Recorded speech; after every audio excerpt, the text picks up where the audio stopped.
Welcome to the Varsity and Esports STEM League, where high school students can compete in video games and STEM pathways, allowing them to win prizes and build life-changing opportunities. VESL helps guide students towards discovering their career pathways in and after high school by engaging them in fun, competitive competitions that build real-life skills such as problem-solving, teamwork, and accountability. VESL began just 2 years ago with a handful of Charlotte-Mecklenburg schools. Now, VESL is supported by the entire state with over 200 schools and 3,000 active students. With no expensive requirements to participate, VESL makes itself the most accessible esports and STEM league in North Carolina. The league is even accessible to students who only have access to a phone through our Notwork platform.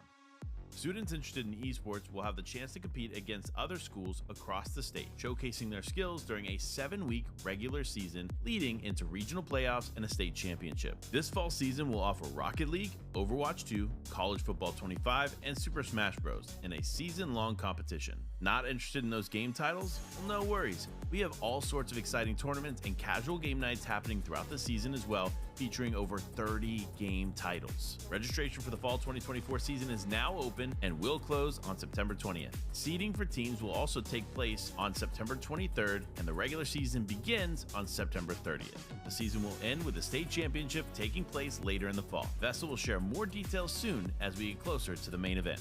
On top of all that, we present the VESL Yearly Cup. With a focus on players' versatility and adaptability, VYC features 8 standout esports titles that form an integrated competition lasting the entire school year. This fall 2024 season's VYC features Apex, Valorant, Fall Guys, and Brawlhalla. Each game will impact the overall rankings with a cumulative scoring system determining the final top 3 performers at the end of the school year. We will also be holding several events prior to the official league season, including our Super Smash Bros. Draft Clash and Fortnite. Keep a lookout on socials for more details to come about VYC. VESL also offers a STEM league geared towards teaching students valuable skills and rewarding them for their achievements. STEM players compete during a regular season in various topics rotated through an 8-week schedule, giving students valuable exposure to STEM fields like engineering, agri-tech, game development, and more. Competitions are broken into bite-sized, self-paced challenges where students learn real-world skills and tackle challenges in a flexible time frame. All of this supported by online resources and guidance from our STEM coaches. Players earn rewards upon completing competitions, with each student participating individually and contributing to their school's overall performance. Teams compete against other high schools across North Carolina, with top performing teams advancing through the season to an in-person championship where teams can earn some awesome prizes. The STEM season will begin on September 26th and run through November 21st. Registration is now accessible through our new learning social platform, Notwork. Notwork is an innovative platform that leverages technology to meet high school students where they are and takes them where they want to be. This includes an all-in-one location for leaderboards and stats throughout our competitive season, innovative ways to connect with STEM, and much, much more. Once students have grown in their network by interacting in the social experience, they can earn a chance to access a brand new experience coming soon to the Notwork app. Representatives from VESL will connect with students and teachers to help with registration and answer questions about the season. We're excited about everything new and are thrilled to make this the best VESL season yet. But it means a lot to not only have made states, but to do it in such a fashion that I did. The competition this time is insane. I love competing on a stage in front of other people. If you're not Crown AF, I am going to destroy you on that setup. I can't lose now, so I gotta win.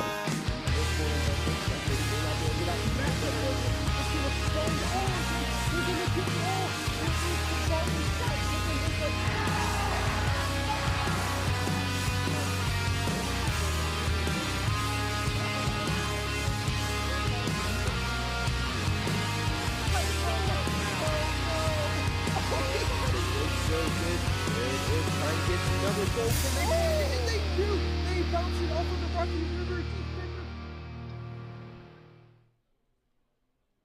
Hey, and what's going on? Welcome to the end of the fall season. My name is Proper. Joined with me is CJ, the Pathfinder, and we are here live 4 states for the fall 2024 VESL season. It's been a hell of a journey, one heck of a ride. We've gone through so many different schools, so many different games, competitions alike. It's been a good one so far. How have you been enjoying the fall so far, CJ? It has been an awesome season. There has been so many different hype moments, and I'm certain we're going to get some more hype moments today, whether it's going to be drone racing, some college football, maybe a little bit of Overwatch. All of these things are going to reach the cap today. They're going to get the pinnacle of hype. We're going to get some hype moments. I can see it. Round 11, Search and Destroy is coming our way. Well, we're not even playing COD, and we're going to reach round 11 search and destroy. Apparently, CJ Collins says it best here first. But as he was already alluding to, we're going to have so many different competitions at our disposal. Here on the main stream, we will be witnessing the grand finals for all 4 of our seasonal esports. That's Overwatch 2, College Football 2025, Rocket League, and Super Smash Bros. Ultimates. 4 singles will all be being played live here today on this very Saturday. But on top of that, STEM competitions alike, we're going to be bouncing back and forth. We got some drones racing sometime soon. Crazy. I love it. Yeah, we're going to fly some drones. I was downstairs with the players. They're currently warming up. But I tell you what, if you were down there, those drones, they're small and they're quick. Yeah. It's like a bee coming at you. It's boom, flying through the air. So I was hiding behind stuff. I was dodging and ducking. All of these things were happening. I was basically playing dodgeballs against the drones. It's cool.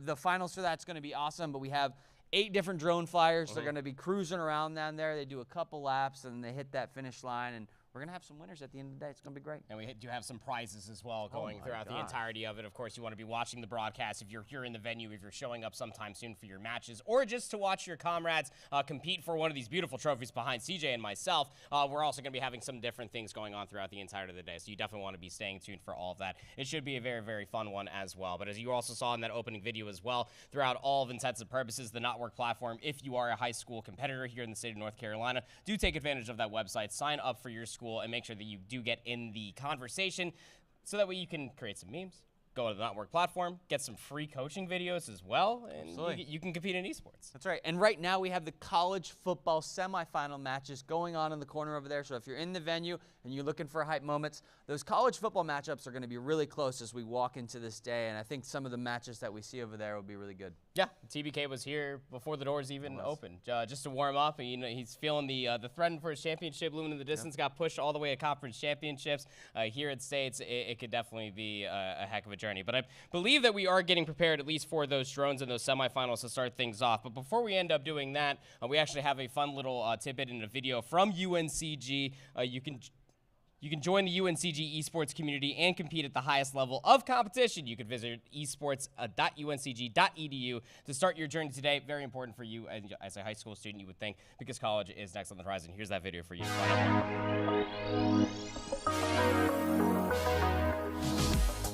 One of the things that we're starting to notice is that competitive gaming is growing, and in that growth, we're seeing opportunities for new businesses to open up, events to be planned, and tournaments to be managed, run, and promoted. And so the students in my classes are able to come, watch how this is actively being managed, talk with their fellow students to figure out what consumers are looking for in these type of environments and get a better understanding of that.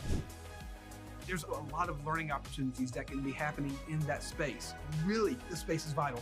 I've got colleagues at other universities who are calling me and asking me about this space, talking to me about this space, wanting to come and see this space. And we're talking about universities all throughout the Southeast. This has put UNCG on the map.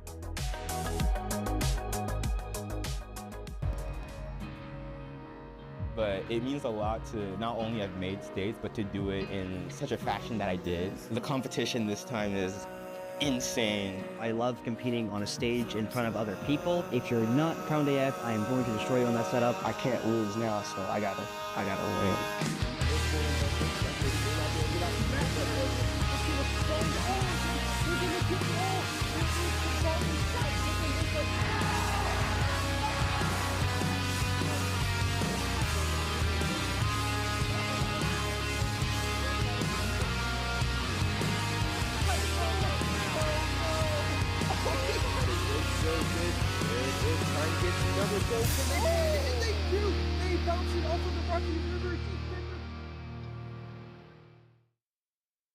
Welcome to the Varsity and Esports STEM League, where high school students can compete in video games and STEM pathways, allowing them to win prizes and build life-changing opportunities. VESL helps guide students towards discovering their career pathways in and after high school by engaging them in fun, competitive competitions that build real-life skills such as problem-solving, teamwork, and accountability. VESL began just 2 years ago with a handful of Charlotte-Mecklenburg schools. Now, VESL is supported by the entire state with over 200 schools and 3,000 active students. With no expensive requirements to participate, VESL makes itself the most accessible esports and STEM league in North Carolina. The league is even accessible to students who only have access to a phone through our Notwork platform.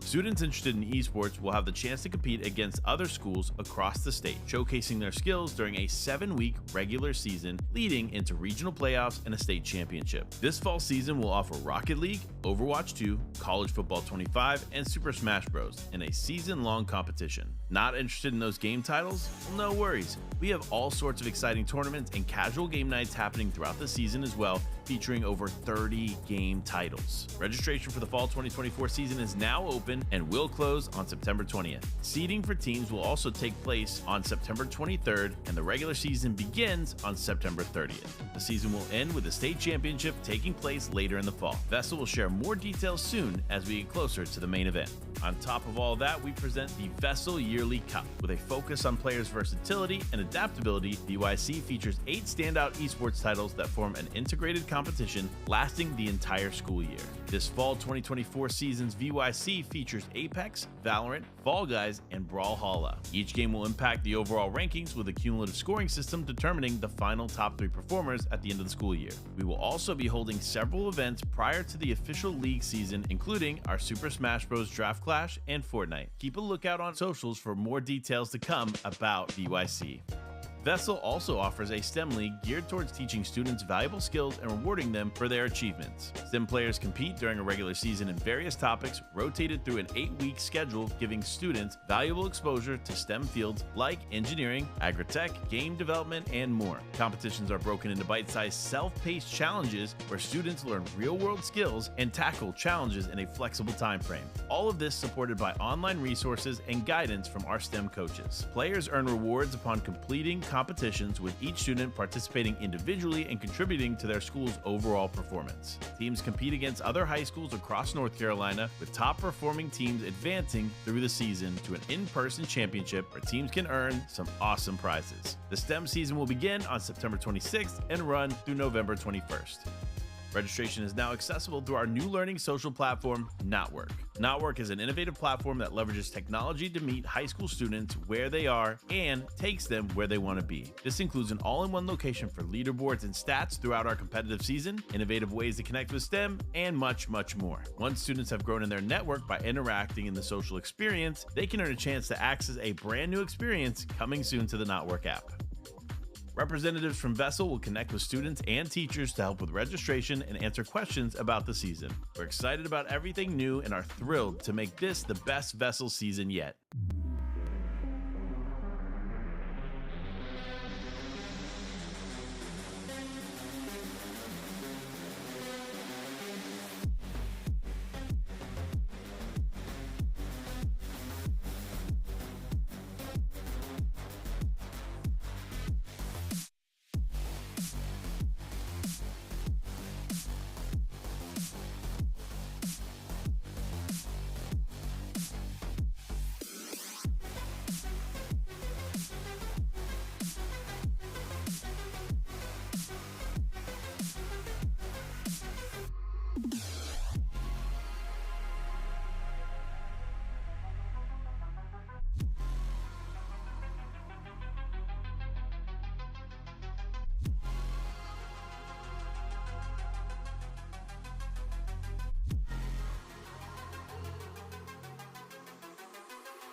And we are back. Thank you so much for your patience. As you can see on your screens immediately, we are jumping straight into the drone racing. I believe we have NC Virtual Academy versus Philip O'Berry. CJ.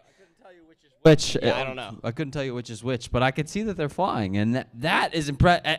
And I say flying in the way that's like smashing into everything that is down there. It's a forward trajectory. It's like golf. We're gaining on it a little bit. Exactly, we are gaining on it, but they're starting to get the hang of it. These are still some warm-up rounds where they're just trying to go down, but we wanted you guys to be able to see it here in the studio.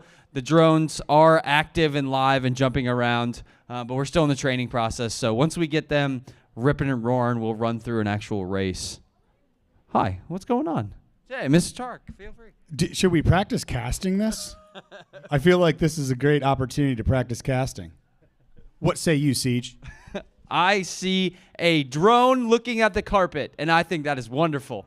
Well, that carpet isn't changing. Right now, we're going back to both views. Also, both seeing the same carpet that Pathfinder just mentioned upside down. Right now, I got to tell you, the action is palpable. It's hard to imagine it getting more exciting than this until you realize that the drones are downstairs, and these kids have been practicing all regular season to figure out how to look at this carpet this way. Yeah, I think it's important to mention, we spent a lot of time in simulators getting our turtle cosplay on. Thank you, Mr. Tark, so much for your wonderful analysis and insight as far as the carpet is concerned.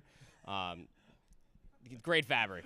Fantastic fabric. It is great, and we vacuumed it as well, so it's clean. Clean, great fabric downstairs. But they're getting them going. They're working on trying to fly the drones, and this is just a snapshot for everybody, so.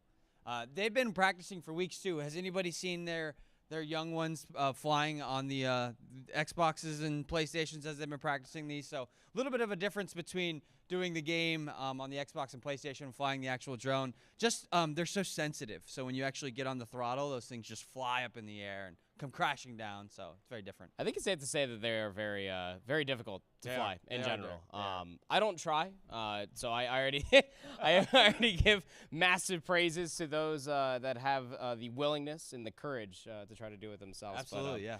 Yeah, so just waiting for the next setups to come all the way through. What do they have, up to 6 different drones down there? You guys understand the entire premise. It's almost like Ninja Warrior. You got to fly the drones through the rings. Rings give you points. Complete a lap. Great. We just want to be the start of the official drone racing league, okay? This is step 1 as we learn to race the drones and get them working properly. And then step 2, pro drone racing league. So bear with us as we pause and wait for the drones to be active once again.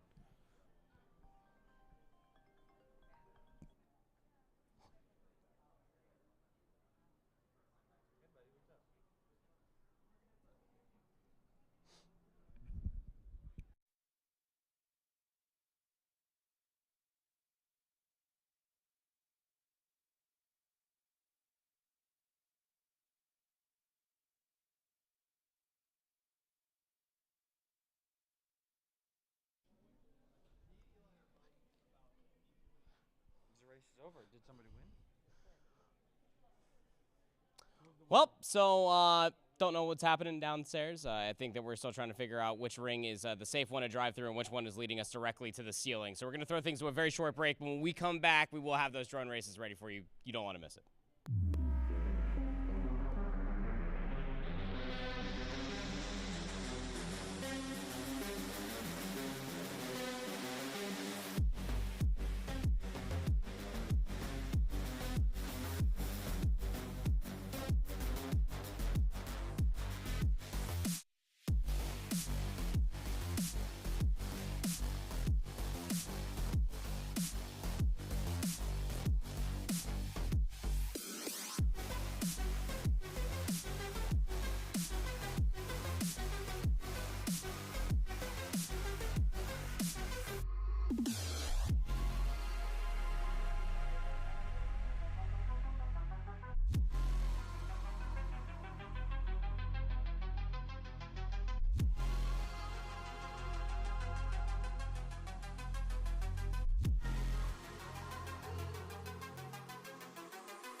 Hello, everybody, and welcome back to our Super Saturday here for the VESL 2024 Fall States Championship. My name is Proper, and we are back now with some drone racing of NC Virtual Academy going up against Philip O'Berry, happening downstairs and live at this current moment in time. All preparing for it. I don't know which side I'm being flanked from by CJ. Yeah, everything's all good. Just as a quick little update for everybody, as well as we were talking about before our previous break, we did have the 2 semifinal games that were actually happening for NCAA college football, and that was Shelby versus Butler and Palisades versus Grace Creek. Now, both Shelby and Palisades won just about 30 points is the differential, so that's going to be our grand finals in the championship. You see them setting up right behind us. Yeah, I'm excited. It's going to be a good one. I think it'll be potentially one for the books, one for the history books as we look back on this year. So I'm excited to see it. It's going to be good. Should be a real good time as you see the screens flicker on over to the 2 POVs for the drones footage. We actually have both ready and rear end ready to go. Here comes the countdown. I was almost expecting maybe a green flag, almost something to come all the way through. But here we go. Off and away we go. Again, the main point is to try to get through the rings, but now we're back to our favorite part of the room, and that's the carpet. I have somebody taking a drone and putting it back on the start line. It looks like we're having a little bit of a reset. It's like the equivalent of a handball, or yeah, I guess so. Okay. Technical foul. Ref threw the challenge flag, said restart. Oh, they're going now. Oh, he might make it through the first hoop. Oh, here comes the second. Oh, the first hoop has been crossed. You know, CJ, it's one of those things I feel like Slow and Steady would actually win this race. Probably. It's a little bit like the rabbit and the hare, or the rabbit and the turtle, or the hare and the turtle. Yeah. Who would actually win that? Yeah, who would actually win that? The rabbit and the hare.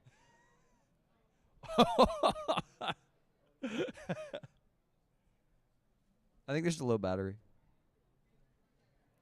Trying to at least still get through that first ring. Running out of battery, it seems, but we're good. I mean, we're still flowing through it through the second ring. I mean, a little aggressively, but we get it done nonetheless. Oh, he's going for the third. Oh, makes it through. The left-hand turn incoming gets it. Wait a second. Oh, my goodness. That's kind of clean. Recenters. And then Icarus flew way too close to the sun, and thus we ended up back down to the floor. So, again, I'm not too sure which school was which. I'll be keeping a $150 with you, and you can hold the change. One of those teams flew around and won. It was great. Very good point. Very good point. I'm hearing word that one is actually still floating around down there. I think that this is like the recentered for the I think it was like the third or the second actual attempt as the second one. The kids were joking downstairs because they had been playing the drone racing on the PlayStations and the Xbox. Where's the reset button so they can restart the drone? Oh, that's right. Yeah, the whole simulator feel is like, no, this is IRL, buddy. That's right. That's right. The reset is you got to run over there and grab it. Yeah. Apparently the dads as volunteers are downstairs grabbing them. So look at this. Tarek was also down there too. There he is. You saw the glimpse, and land now. You must land at this very moment in time. So drone racing is downstairs. It is getting along quite swimmingly. As I ended up talking about earlier, we do end up having our NCAA College Football 2025 graphic ready for you as far as the bracket is concerned.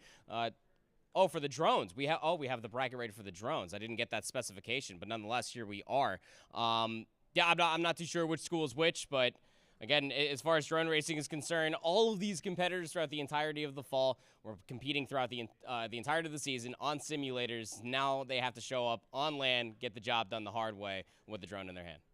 Yeah, and it looks like some folks have made it through. They've made it along their path towards victory, right? We're going towards the finals. Yeah. This is a great thing. That is how brackets do typically work. You start off with a bigger number, you get down to the smaller number, typically that ends in 1, and then you have a state's championship. Go figure.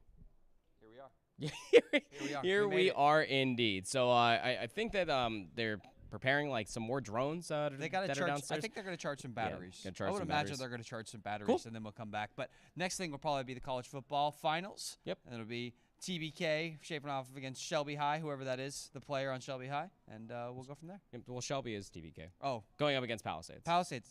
See, it was so close. It was. And then Palisades versus Shelby High will be our next college football match. Yep, and it'll be fantastic. That's going to be happening here on the main stream. We do have full-on production and commentary alongside of that as well. You do not want to miss it. TBK was getting loud before, realistically, the birds started chirping, if you really think about it that way. We're going to throw things to a very short break. We got more games here for the state championships for the VESL 2020. 2024 fall season. We'll be right back.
And we are back for the VESL 2024 Fall State Championship. My name is Proper. Joined with me is the one and only, the legendary Pathfinder. And we are here now live for some esports action. College football 2025 is upon us. And we have our grand finalists of Shelby High School going up against Palisades.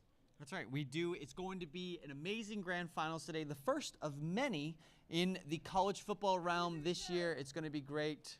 We are excited about it, and it's ready. They're rocking around. The players are getting ready to go, and we're gonna get rocking. Should be a good time. Let's remind everybody at home, we've been playing best of ones throughout the entirety of the regular season.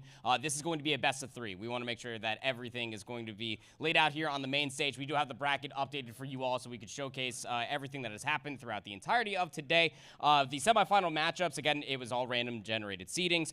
So Butler, who made a triumphant run through the end of the season, did lose to Shelby in that semifinal match, 58-25, and then Palisades beat Grace Creek, 42-14. So pretty similar score differentials, if you ask me. You couldn't have asked for a better setup for grand finals. You have not, and the games over there were closer than they were from the score line. It did not look that close. I think some of them were definitely in the moment, right? We heard TBK throughout the whole venue as we were going to this. I would imagine we'll hear something similar in this match, and we'll see how if the other players are able to bounce back. Yeah.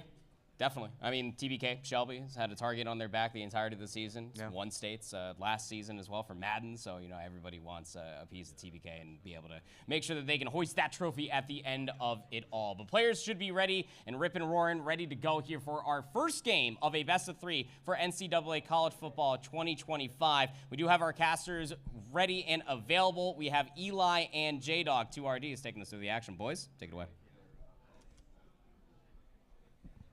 Thank you, Andy, for that awesome introduction. And CJ, thank you as well.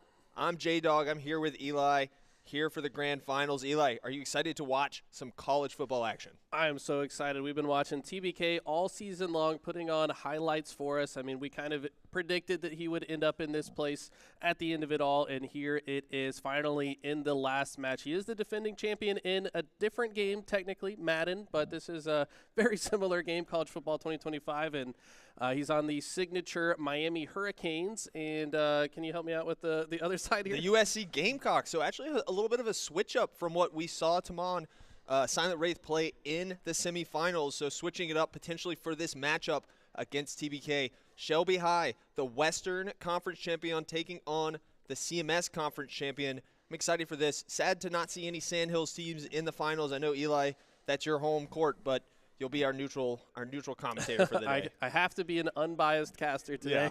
Yeah. But no, I'm biased towards good gameplay, and I know that's what these two competitors are going to bring us today.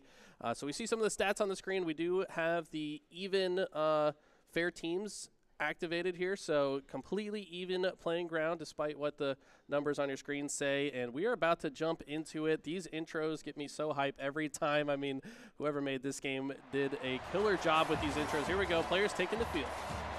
That's right, Shelby High taking on Palisades in the grand finals of the North Carolina High School Esports, the VESL fall season. Who is going to come out on top? The whole season comes down to this best of three. I'm sure there's a lot of pressure on both these players to perform. I think this first game is going to be very telling of who came to play today and who came to, I don't know, go home. I mean, someone's got to go home. Yep. Someone's going to come out on top. And, yeah, best of three makes this a little bit more intense, I think. I mean, winning the first game isn't everything, but it certainly can be the right tone to set off the beginning here. Absolutely, and we're talking about some people on stage who have very strong stage presences. We heard CJ saying TBK, everybody was hearing him throughout the venue during the semifinals, whereas on the Palisades side, Silent Wraith, Timon, a little bit more silent, a little bit more composed. So how will their play on the field match up with their attitudes off of it? The kickoff, TBK fields it. He does not take the touchback, gets wrapped up at the 12-yard line. He's going to take his first look here. The depth chart, always a stop in for TBK and these top players in our league as we start the games. Yeah, you want to make sure your players are in the right positions on your squad. I imagine both these players likely to dive into that depth chart, move some players around after we get through this portion here, as we see now Timon doing the same. So These guys are so experienced. They certainly have probably been watching these Drini videos throughout the season, so they know what they're doing. TBK's been doing this. They a long even time. need to. I mean, yeah, right. Some of these guys are challenging Drini. They wanted matchups against him. They didn't care about the accolades of the coach that we got. They wanted all of the smoke. Okay. About to hop into our first offensive drive here momentarily. First down here for the offense. First down for the offense. You hear the other commentators joining us here as well. They'll turn to Martinez. Run play up the middle, immediately stopped by the defense. Only gains 1 yard there. That's an interesting play call from TBK. Loves to throw, loves to scramble out of the pocket as well. So trying to get his run game going early. Definitely a good look. I like the variety. A lot of time in the pocket right here. Actually, so much time. Takes the open space forward. Is he going to slide? No, it's a fumble. Recovered. Palisades starts things off hot. Very first play, we see a fumble. Whoa, get out of here. He was in Cam Ward's face right there. Oh, my God. And he's less than the 30-yard line here. So this is a very opportunistic fumble here. You think you start without the ball is a bad thing, but no. Might just find the end zone instantly, and right away, Palisades take the lead. Not underestimating, not overestimating their opponent. Everything is looking so good from Palisades right here. Doesn't matter if it's a reigning state champion. Doesn't matter if it's a well-matched opponent from Grays Creek in the semifinals. They're locked in, and they've started this game off beautifully. Wow, I mean, you got to feel for TBK here. He's probably not going to be shaken up, though. We can write that off as, okay, he got a little lucky on that fumble. We're blaming that on the game. That was the game's fault. Yeah, exactly. So I don't expect him to be rattled whatsoever. Back on offense is TBK now. How does he choose to play this one? Does he go for a similar play? It looks like it's they're excited going out for this offense, David. They've got to get something let's see. going. I guess we'll be holding. No, they get you excited, and then when your offense takes it down the field and does something with it, this offense better be ready to play against a motivated defense. Just keeping it moving up the field. Oh, so close. Palisades made a play on the running back. Missed the dive, but still wraps him up in the backfield. There was a highlight defensive play that almost happened, but still a positive for the defense. 2nd and 13 here on the 27-yard line. 3 receivers over to the left. Sends one a little bit farther. So far, I can tell that the defense is strong for time on, and you've got to be a strong defensive player if you're going to go against the likes of TBK. This is one of the most impressive offensive players that we have seen. Yeah, somehow catches that one and lands for the first down. But, I mean, TBK has put up multiple games throughout the season with over 100 points, which is just incredible. So, if you're time on here, you know that you have to have a strong defense, and so far they've done pretty well. TBK now advances down the field finally, though. I'm not going to say that the mercy rule that we implemented was only because of TBK, but it was a solid part of it. He's got a lot of space to work with here on the left. Out of bounds just before the first down line. 2nd and 2. The Shelby offense has finally got some turf under their feet. They feel at home now in this drive. No turnover early on, so with some time, with some room to work with, this is a position I've seen TBK in this all season long when he's got space downfield. He's so dangerous. Scrambling to the right. No defenders there. Runs into his own blocker. Takes down a nice running gain there from Cam Ward in the TBK offense. Okay, you see him there. He's starting to feel it a little bit. Yeah, definitely locked in. One of the most locked-in players you'll see in the venue all day long. And I like this. Kind of slow and steady. He's not taking any big risks. He's not in a hurry. He's still at the very beginning of the game. Yes, had that fumble, turnover, turn it into a touchdown for his opposition, but I like to see the composure here. Yeah, and definitely trying to index in a more safe play style here in his 2nd attempt at driving up the field. The runs are good. They're safe. There's not a big risk there. It's the passes and maybe those scrambles where you need to slide. Going deep to the left corner. He's wide open. It's a touchdown. Shelby High. They're on the board. You hear a shout from him, emphatic. touchdown there from TBK Field. And you see the little smile on his face as well as he's going to earn the extra point, tie things up, and just like that, erases the deficit that he started the game with. That was huge from Shelby High. That was huge from Sincere Pettis, getting on the board early. A player who plays with so much emotion, so much momentum. You need to see them getting active and really establishing themselves in the game. But they want to, there was a gap there. There was some space in front of him if that tackle didn't bring him down. I mean, still a great punt return here, finishing on the 31-yard line, better than the touchback position. Now, how does Palisades answer back? You have to feel like this drive is pretty important. You want to keep pace with TBK throughout the rest of this game. We know he's going to be very strong offensively. So anytime that you don't successfully get to the end zone, you're going to be feeling pretty bad about it. So I like to see a good start here to this drive. I do too, and this is also, like I said, last one was a big drive for TBK. This is a big one for Timon. The last goal came off of an interception and a quick play. We have yet to see them fully drive up the field. It's a quick pass to the right, snagged by the tight end. He's not going down. 2 tackles broke. The third isn't there. A huge gain from the USC tight end, Timon. Not going quietly here. 7-7 to score, and we're in scoring position here for Palisades. So impressed by his ability to get all the way down the field so quickly.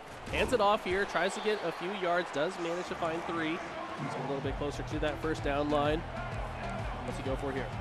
Hurry up offense to pass play. The running back is forward. The pass to the line. He's through. Palisades answers back, the 3rd touchdown of the game.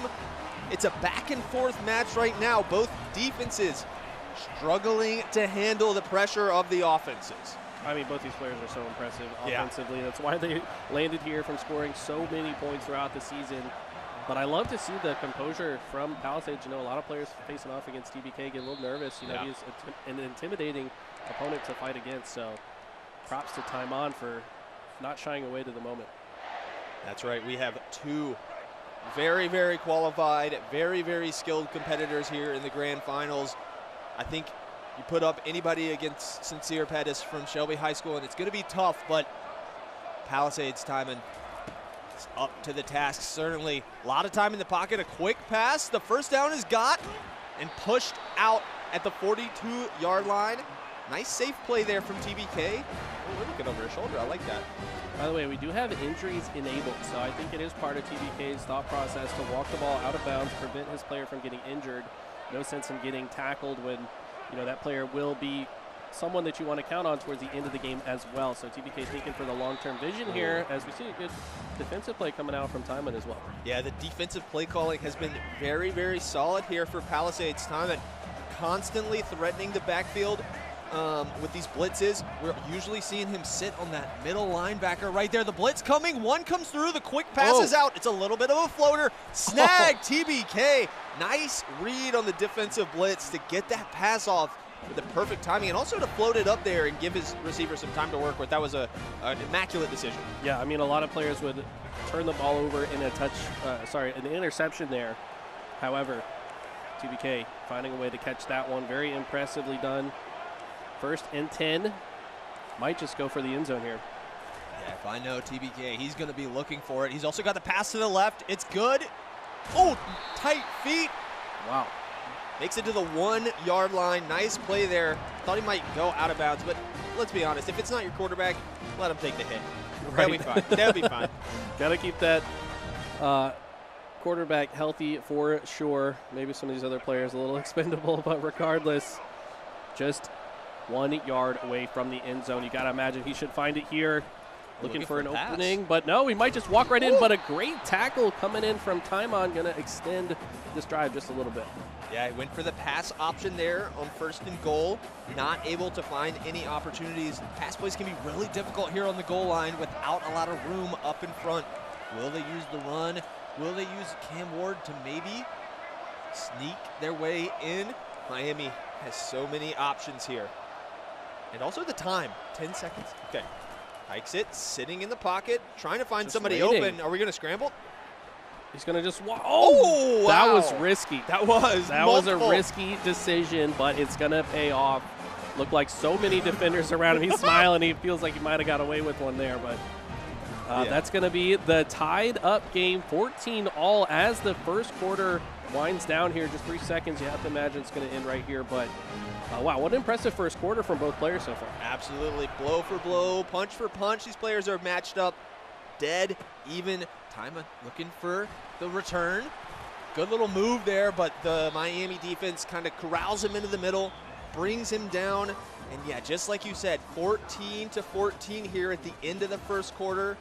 And just to remind everybody, this is a best of 3. So this game, while it is intense, while it feels like everything's coming down to it, it's not just yet. They have some time to establish themselves and maybe adjust later on in the series, but both of these players have to be desperate to win game 1.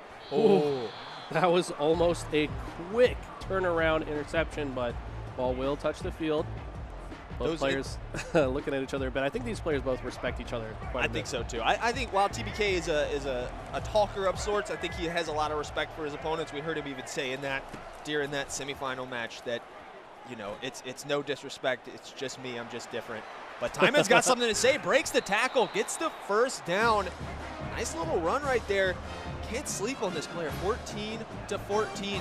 The hurry-up offense coming in, too, trying to not give TBK much time to adjust. A quick pass. He's wide open. The man completely beat. It's not even a foot race. It's just a free walk into the end zone. Palisades breaks the tie. Wow. They might be the first team to 21.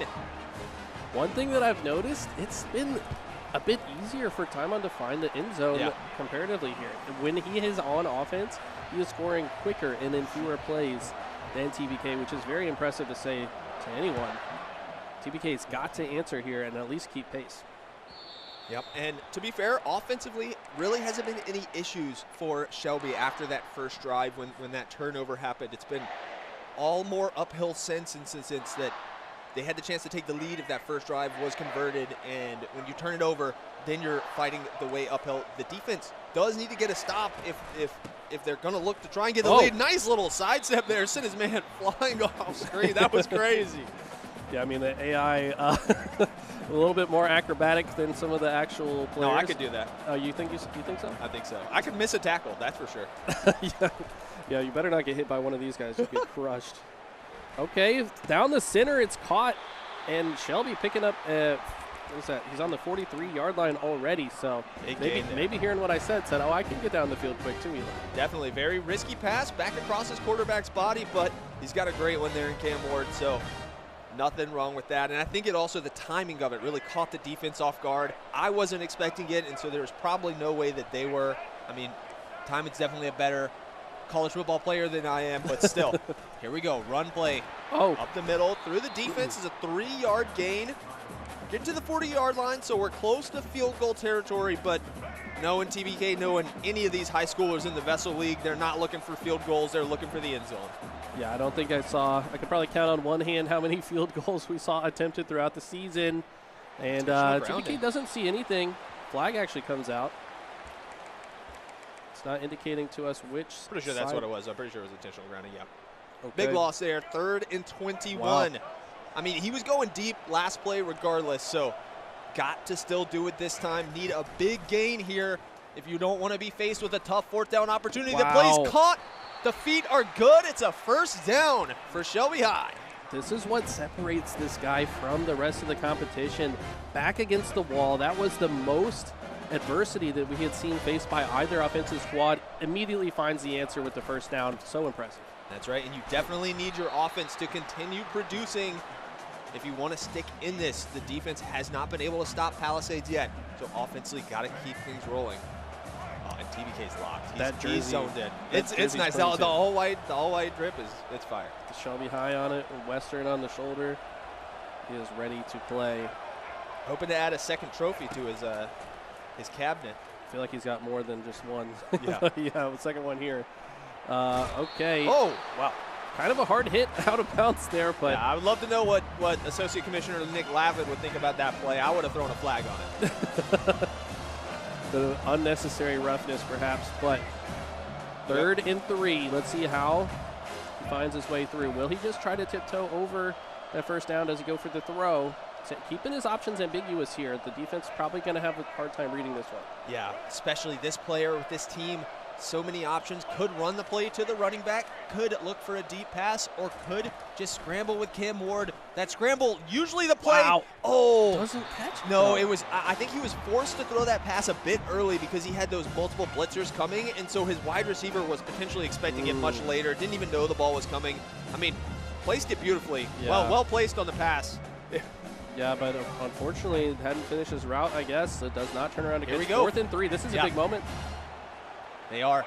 This could be a second defensive stop. The first one was a turnover. Could we see a turnover on downs for Palisades here?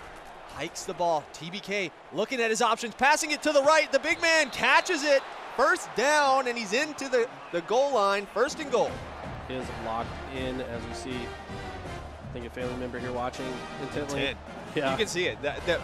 I'm confident that's a family member. You see the lock. I see the lock in.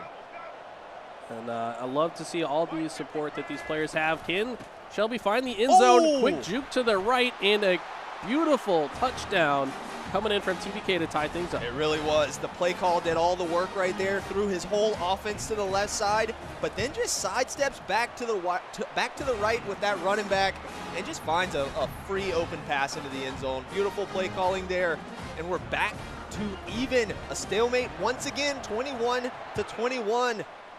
Both players not willing to let the other escape, like with a solid lead that they can really hold on to.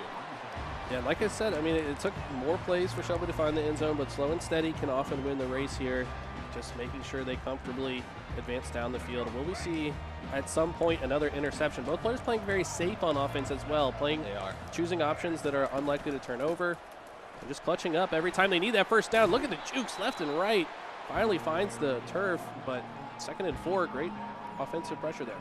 They are, and I do very much agree with your point that we're seeing safe play from both these players. I think everybody knows that when you're on that stage in a grand finals, a turnover is really what can fire your opponent up, can really get them back in the game. So smart play has to be important. It's going so deep. One-on-one, it's intercepted. Shelby, TBK's got it. Get out of the way, referee. Oh, he's going to go down. A big interception. Right when we talked about it, we cast or cursed it into existence. We must have. And it comes up Shelby High's way. Wow. I mean, yeah, we literally spoke that into existence. We said no risky plays, but all of a sudden the pass gets intercepted, and now TBK in a position where he can right the wrongs of the very first play of the game and take the lead himself. Yeah, he's feeling it right now. You see it through his play calling. I can hear it through the venue. He's trying to take this opportunity and ride it through all the way to the end zone. Got around one. It's a one-on-one right here. He's got his man beat, and he's into the end zone. Shelby High turns this game on their heads with an interception and a huge play to follow it up. I was kind of expecting him to see him out of his chair when we went to the player cam there, but I think he might have looked back at the scoreboard and was like, oh, wait, this was actually close. Maybe I need to stay a little bit more locked in. I respect it, man. This guy knows how to win games. That's why both these players know how to win games. That's why they're here on the stage. Taimon needs to answer back on this drive. I mean, you have to feel like this is a very important offensive drive. If this turns over again, that's how TBK can start to run away with it. Definitely. When he hits his stride and he starts firing on all those cylinders, you got to play solid. You got to stay strong and find your way back into the game. But if anybody's going to do it, it's going to be Taimon. It's going to be Silent Wraith here. Like you said, both these players so talented, undefeated in the regular seasons, conference champions in their individual conferences here within North Carolina, and they finally run into a tough opponent for each other here in Grand Finals. Yeah, one of Shelby's biggest competitors, King Mode from the Western region, actually did not qualify, but shout out to him. He was in the finals against TBK last time. So the toughest matchup I saw TBK play until this one. Exactly. But it was very similar to this. It was, I think the score was about at this point in the fourth quarter as opposed to the second quarter. It was really down to the wire in that one, a very defensively focused game. These players, maybe a little bit less familiar with each other than the King Mode TBK. Nice pass play, brought down in the middle, shrugs off a tackle, gets a nice little gain. And we're going to see the first time out. That's Palisades taking that right there. Looking to stop the clock. 38 seconds left. You want to get up the field. Ideally, you want to get a touchdown here and go into halftime tied up, but a field goal might be a nice bit of consolation. He's maybe going deep to the left. Oh, no! Oh, red. TBK, another one. He's got a block too. Can they get in front of the man? Oh, jukes good around juke one. as well. Oh, but they finally had enough time to get around him and bring that defender down. But it's the same thing we saw just a few minutes ago. It's a beautiful defensive play from Shelby. Man, it's got to hurt if you're time on, especially with the 25 seconds left on the clock. This is more than enough time for TBK to find the end zone. Has timeouts to work with as well. Might just be able to score another before this half is over. Dropping back, a lot of time in the pocket. That defender is locked up so hard on the right. A quick pass. He's going to take the drop. He's going to call a timeout here. Absolutely. We are 100% in scoring position here just for a field goal, but you know TBK's fired up after these defensive plays. Absolutely wants to find the end zone. We see the plays right there, audibling some of these hot routes, got some options. There's no telling what this player is going to throw at the opposition. It's a pass play with a lot of time to work with. Here comes the defense, gonna just dump it out to the side. Great composure, smart play. Still got 2 chances left. The coverage from time on there was so impressive. I mean, TBK just had no options to work with. Has to throw it off to the side. Doesn't want to risk turning this back over. Wants to take advantage of the situation. As we see the run play come through, should be a quick timeout here with 6 seconds remaining, putting himself in great position to score before the half's over. Yeah, I got 2 chances at this if you go quick. You take a long one. Okay, here's what we do. Looks like it's a run play up the middle. No, it's a sidestep. Oh, I thought he was going to take an early drop right there, but I shouldn't have time. He's got 1 second left, I'm assuming, judging by that. That's all he wants. Yep. He's been making strong. Oh, wait, it's a field goal. The crowd's getting crazy out there. Okay, I mean, I respect the decision here. I do too. Just take it. I mean, that's a very veteran decision to go for the field goal. I feel like a lot of players would get greedy there and go for the touchdown. I think regular season, even a player like TBK is going for it there. But in the grand finals, this is the time to play smart. This is time to play real good football that the people who taught you how to play would be proud of. So I respect that. Lots of respect being shown to both players here. Time on with a chance here to get closer. Now it's a 10-point game. I can't even say with a chance to tie things up. It's going to have to be multiple offensive drives to come back on this one. It is, but on the bright side, we've seen a lot of TBK matches over this year, and most players would love to have this position going into the second half.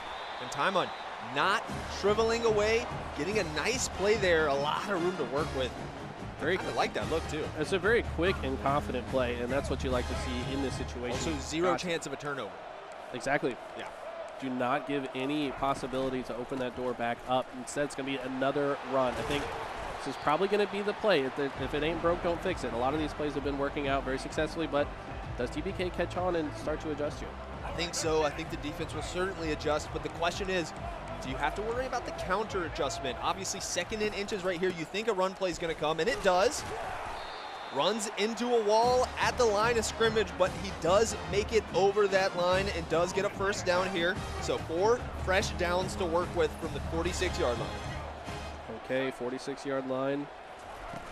What's the play now? Looking deep, perhaps. Lots right, yeah. Oh, overthrew it there. Yeah, player fortunately not going to be able to catch that one. His man was wide open, though. I kind of saw it there, too. Just a little bit high on the pass. Maybe a bit early, also, that we were seeing earlier. Great effort on the dive, though. Shout out to that receiver. Yep, that virtual receiver put a lot of giddy up into that attempt. He's starting next season, I promise. But okay, right down the middle. And that's our quarterback, not taking the slide, going to take the hits along with the first down. Picks up a little bit of extra credit there as well. I feel like he certainly could have been stopped a bit shorter than that, but every yard so valuable here on the way to the end zone, looking for one. Looks like perhaps an opening, but instead decides to run it, and it's a great time to do so. Nice move, switches the ball to his left side, takes the slide to avoid the tackle. Obviously, we've still got a full half to play here, but I do love seeing the slides. This quarterback seems to be very fast, seems to be a big part of the USC offense, so keep him healthy, keep him active. Okay, another run play. It's been run after run. You don't go in the air when there's a demon flying around the field looking to pick off everything, and it's working for Palisades, it's working for Timon here, so I say keep going for it. Yeah, I mean, it's been certainly effective. The jet sweep. Wow. Such an impressive touchdown that is from Timon. He's getting fired up. love to see that, certainly keeping this one close. We saw a lot of that jet sweep play call in the conference championship and in the last chance qualifier, but usually they run him all the way to the side. Instead, he cut it in. Hang on, and we got a 2-point conversion here for Palisades. Okay, and finds a man to the left, but he's going to get stopped short. And that is going to hurt. Now, 4-point game now. That's misses. I guess, you're still hoping for a touchdown, so.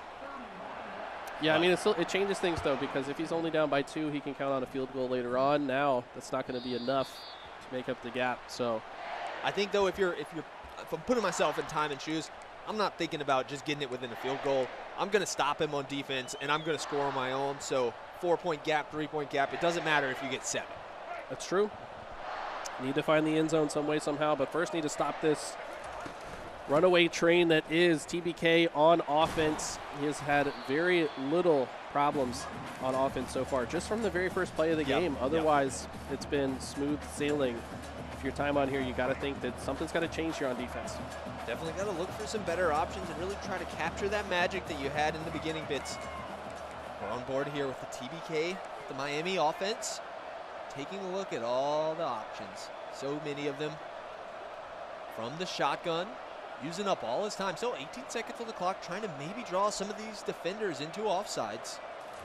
There's the hike. Dropping back in the pocket, a pass to the left. It's caught, and some yardage after as well. He's out of bounds. The 46-yard line is good. We're seeing Palisades maybe being a little bit hesitant to go to the air. Shelby is the opposite. They're taking it to the air every chance they get. It's been so impressive, some of these passes that have coverage on them, but just placing the ball in exactly the right spot for the receivers to catch it without really much fear of the interception. Maybe just reading the players very well in every one of these plays. What's he go for now? Potential run, but has options here. Absolutely. You never know when he's going to fake something and when he's going to throw the real kitchen sink at you. It's a run. The dive is missed, and it's a 2-yard gain. I think they could have brought him down in the backfield if that dive was placed a little bit more accurately, but still a solid defensive stop. Solid defensive stop indeed. I mean, just only allowed 2 yards. Got to have a few more of those, though, before you start feeling really good about it. 2nd and 8 now, TBK. Knowing his options. So he's got several receivers going long. Usually always sends them downfield. I feel like that's a big part of his little scramble strategy. Oh, passing it up the middle. It's brought down. Yeah, he does hold on to it. There was some contact between the defender and the ball, but they're not able to knock it loose. It's another Shelby first down. What was it you just asked about? Because I had a thought about it before the play interrupted me. I was just thinking, I was just saying that they need more defensive stops. I mean, you can't just have 2. It's got to be more than 1 2-yard stop at a time. As we see, TBK has no trouble getting the first down this time. No, and he's back in that position we saw before. Dangerous here, right in the red zone. 1st and 10 on the 20-yard line. Got a lot of receivers out there, man. He does not stop thinking about the play that he's going to call and all of the options he has. Sitting in the pocket, plenty one. Oh, hang on, defender's coming. Brought down deep in the backfield. That's a 12-yard loss. Huge. Maybe exactly what Palisades needs. That was the biggest defensive effort we have seen so far this game. I mean, a loss of 12 is massive. Does this shake TBK here? He's still got 3 downs to work with. But this is feeling good. If you're on the side of Palisades, you got to take advantage of the situation here. Absolutely. Keep the defensive pressure. Keep the blitz is coming, but the pass is good. Doesn't matter how far away it is. If it's from 10 yards, if it's from 22, he's getting the first down when he wants it. I mean, you got to feel for time on there. Unable to make the connection. Now, TBK in familiar territory, 8 yards from goal. How does he find his way to the end zone here? I assume he'll take a couple plays, run it once or twice, burn a bit of time off the clock. I know that TBK is not unfamiliar with burning some time, even in the 3rd quarter. He's always looking forward to those in-game scenarios. And 1st and goal from the 8, you feel like you have some time to work with. It's a run up the middle, meets some Palisades defenders, and gets brought down pretty much right where they started. Yeah, it feels like his envisioning of when he finds this end zone is sometime in the 4th quarter, as he's going to go ahead and let the 3rd quarter burn it down to its conclusion. And I think you're exactly right. It feels like he's already in that mode where he's decided, you know what, I'm going to not take the risky option. I'm going to get to this end zone as slowly as possible to try to limit Palisades' options to come back. Yeah, and when you're progressing the ball up so consistently, you can't really fault him for it. 2nd and goal here on the 8-yard line. The first play of the final quarter of game 1 here in the grand finals. TBK blitz coming. He's scrambling to the left. Does not. Oh, fumble! Wait! It's recovered by Palisades. No, I think he would normally be able to get up and run, but in college football, they call it an end of the play there. But a big defensive turnover, a big stop right at the brink. That was 2nd and goal. I mean, that was huge for Palisades. TBK maybe regretting his decision to play that so slow. Yeah, I mean, now all of a sudden, this is totally different. Timon, with a new lease on life, could certainly steal the lead here. All he has to do is find a touchdown. Yeah, and to be fair, the USC run game has had no issues. I'm not sure if we are still live right now, but we've had a small issue. Okay, no, so we're still live. It's still good to hear you guys. Had a little bit of a power issue at the venue right now. We're getting it solved. Are the players still playing? I do not believe. Hang on, we got stage hosts running out. We're gonna keep you guys updated. I see Timon yawning, so I feel like we're also running into some small issues. All right, guys, we're gonna throw it to a quick break, and we'll be back with some news about how we're gonna handle this.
Welcome back, everybody. We have resolved our power issues, and we're back in the game. Palisades versus Shelby. Woo. Big play here by the end zone. We're still at 27-31. There was no issues with the players themselves, so the game is back as it was. Thank you to our players for being patient with us. Thank you to the fans for being patient with us. It's an electric game we got here in game one. So electric, it killed the power. As, now picking up right where we left off. Taimon recently turned the ball over at a very opportunistic moment. Now has that chance to steal the lead here. 4 points behind, wants to find the end zone, and we're right there. 2 minutes left here in the fourth quarter of game number one. Palisades are working with 2nd and 9 here. Swinging it around to the wide receiver. Oh. There's a Miami player there to make the tackle. 3rd and 10. Have to imagine TBK really fired up right now. Needs to find a way to stop this one from getting to the end zone, but we're right there. 3rd and 10. This next play so consequential. How does he approach this? Got to be looking for the end zone. I mean, a first down is going to be on the 2-yard line, so you're really looking to convert right here. Oh. This will be a flag on the field. Both sides? Something. I think the 2 arrows are denoting that there is a flag on both sides. So losing 5 yards here. Yeah, 3rd and 15.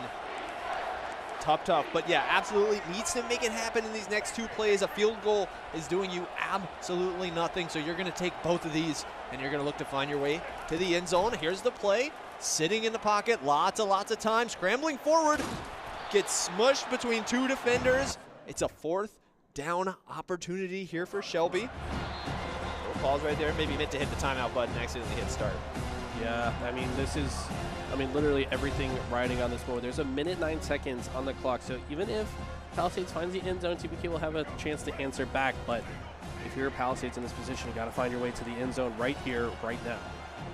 Absolutely, and look at all of these wide receivers. I think everybody knows what's coming here. It's going to be a pass play. It's going to be looking to put the game on the line. It's caught. It's a touchdown for Palisades. They take the lead back with just under a minute left to play. They will not go silently into the night. The extra point is good. 34 on the board for Palisades. What a moment for Taimon. Now has to set his sights onto defense here. This is a huge situation. We know how potent TBK can be on offense. Typically does not struggle to find the end zone, but this is the time to stop this man right now. Yeah, and no stranger to scoring in a short amount of time as well. 65 seconds is what he's got on the clock to work with. But this is not just a normal game. This is not just regular season. This is not just online matchmaking. This is the grand finals. So pressure has never been higher. TBK considering his options, taking his time. I like this. Clock is currently paused. Gonna really think about his options here. Ooh. Defender does get through, but he's just gonna comfortably waltz his way across the first down. And that's a good start to this offensive drive. Very much so. Composure inside of that pocket. So solid for this Shelby player. And it was a dangerous pocket right there. There were people blitzing from all sides. No way he's going to lose his cool in such a tight moment. Hikes the ball. A lot of time to work with here. A defender gets leveled. The pass is caught. First down has been made. Oh, no, it's a fumble. No Timon with the user strip. Makes the big play right there. That should be the game for Palisades. I mean, that was such a clutch play that could potentially win them game number one here in the grand finals. Will very likely chew this clock down to its conclusion. 50 seconds remaining. He does. TBK still got 2 timeouts with, so we're not completely out of it, but a nice run play and didn't get the first down, which actually might work out in his favor because now he was able to get a timeout out of TBK, still potentially has a gimme first down to follow up with. Okay. Oh, a fumble back! Wait. Who gets it? I think Taimon picks it back up. Oh, it's recovered by Palisades. So close there. Wow. We're on a knife's edge here in the grand finals. Oh, my Lord. We are struggling back here on the commentary. It's been back-to-back fumble situations. Somehow Palisades retains possession of the ball here. 40 seconds, dwindling it down now. Only 1 timeout left. Should just be kneeling this out. Yep, and that is going to do it. Game 1 goes the way of Palisades. Time on Silent Wraith starts things off by taking a game off the reigning state champion. This is such a great start to his day. I mean, this is so early, very first game, and we're seeing what most would consider an upset. I mean, yeah, TBK comes in today as the favorite, but Taimon showing that he has what it takes to compete, and not only closely, but also take the first game. Very much so. Well played to both players, especially so. Congratulations to Taimon. 34-31 is the final score. We're going to throw it back to the host. Andy, take it away.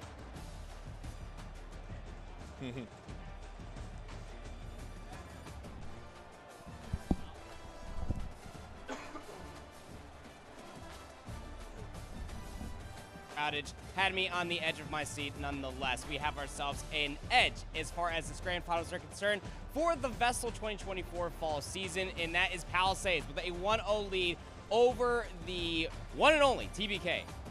How are you supposed to come back from this one? I'm not too sure, but we do have some time to at least recompose ourselves for game number 2. Again, a best of 3 to claim your prize as the College Football 2025 champion for the fall season. We're going to throw things to a short break. When we come back, the potential conclusion of that best of 3. You don't want to miss it. We'll be right back.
Hello and welcome back to the Fall 2024 VESL Fall Season. We are back with our grand finals for college football 2025. And in recent, we actually have some breaking news that TBK finds themselves down 0-1. The resident Madden superstar from the spring season actually lost to a last 2-minute almost run drill that we had from Palisades to score 7 and to put the game to bed. It was a crazy fumble there at the end, but regardless, Palisades with the 1-0 lead. And we do actually have some words that we got to catch up from the Palisades player before hopping into this game number 2. Let's go ahead and take a look at this.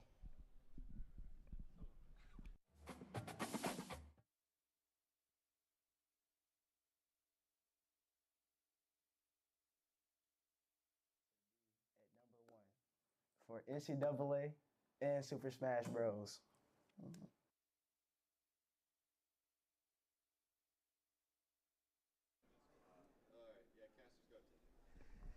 All right, and welcome back to the grand finals of the VESL season. We've got NCAA Palisades versus TBK. We saw a thriller of a game 1, so we know that the rest of these matches are going to be intense. This is a best-of-3 situation we've got on our hands, so should Palisades win this next game, they will be crowned the state championship. But I have a feeling that TBK's got something to say about that in game 2.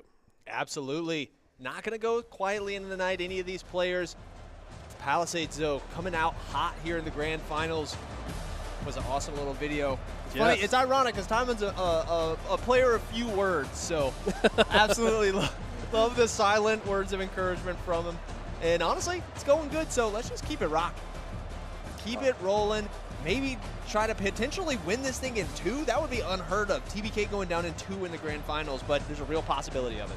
Timon putting his name on the map. I mean, we're used to seeing Palisades compete in a variety of games, and he's showing that he is here to play NCAA college football 2020-25. I think I said too many 20s there, but regardless, I'm hoping to just see something similar in competitiveness to that first game. That was an amazing game to watch. I think so too. It was back and forth, both players playing well at times and also making some mistakes at times, showing that they're human. It's a difficult thing when you see these excellent players play all season long. You never see them lose. And then finally in the grand finals, you see them matched up with a similarly skilled opponent. I know for TBK, I saw that in the conference championship. He had a tough matchup against King Mode, the returning state finalist runner-up from last year. And he actually clutched up in the very last minute there, won by 7 points. So I think that if anybody can do it, if anybody can come back from the brink of being down a full game in the grand finals, it's going to be Sincere Pettis. I mean, what's so interesting to me is the fact that this man did not lose a single game throughout the entire season until he had a game to lose. Yeah. It's like, had he lost That's hilarious. Yeah, I never thought about that. Yeah, it's like, had he lost the game at any moment prior, he's not on the stage today. But instead, he's here to play. Yeah. Undefeated in best of ones. Will he be able to turn it around and go undefeated in best of 3s? Here, they're going to start the playoff with the run, and Timon for Palisades gets into the backfield, breaks up the run play, takes him down for a 1-yard loss. An electric start to the defense here. Can they keep it rolling? Maybe match that turnover that was forced in the first drive of game number 1. If you'll recall, in game 1, it was a quick turnover for Palisades into a touchdown, and unfortunately that ball is going to touch the ground. The receiver didn't even try to catch that one. Yeah, I think I'd be having a conversation with him if I'm the coach. I would. The receiver was wide open. It was a tough throw, definitely kind of underthrown just because TBK was on the run while trying to make that play. But I do think a real wide receiver with a working human brain would go for it. The AI, they kind of just hang out there. Blitz coming. Oh, nice defender picks it up, but caught from behind. It's going to be a 4th down and a huge gain to try and make here if they want to keep their drive going. No, a punt. The crowd's going wild. Yeah, this is smart. I mean, that's exactly what I'd expect from TBK. It's still 0-0. Might as well punt it down the field. Oh, wow. And that's a hard hit coming in He was in full sprint. Oh, my.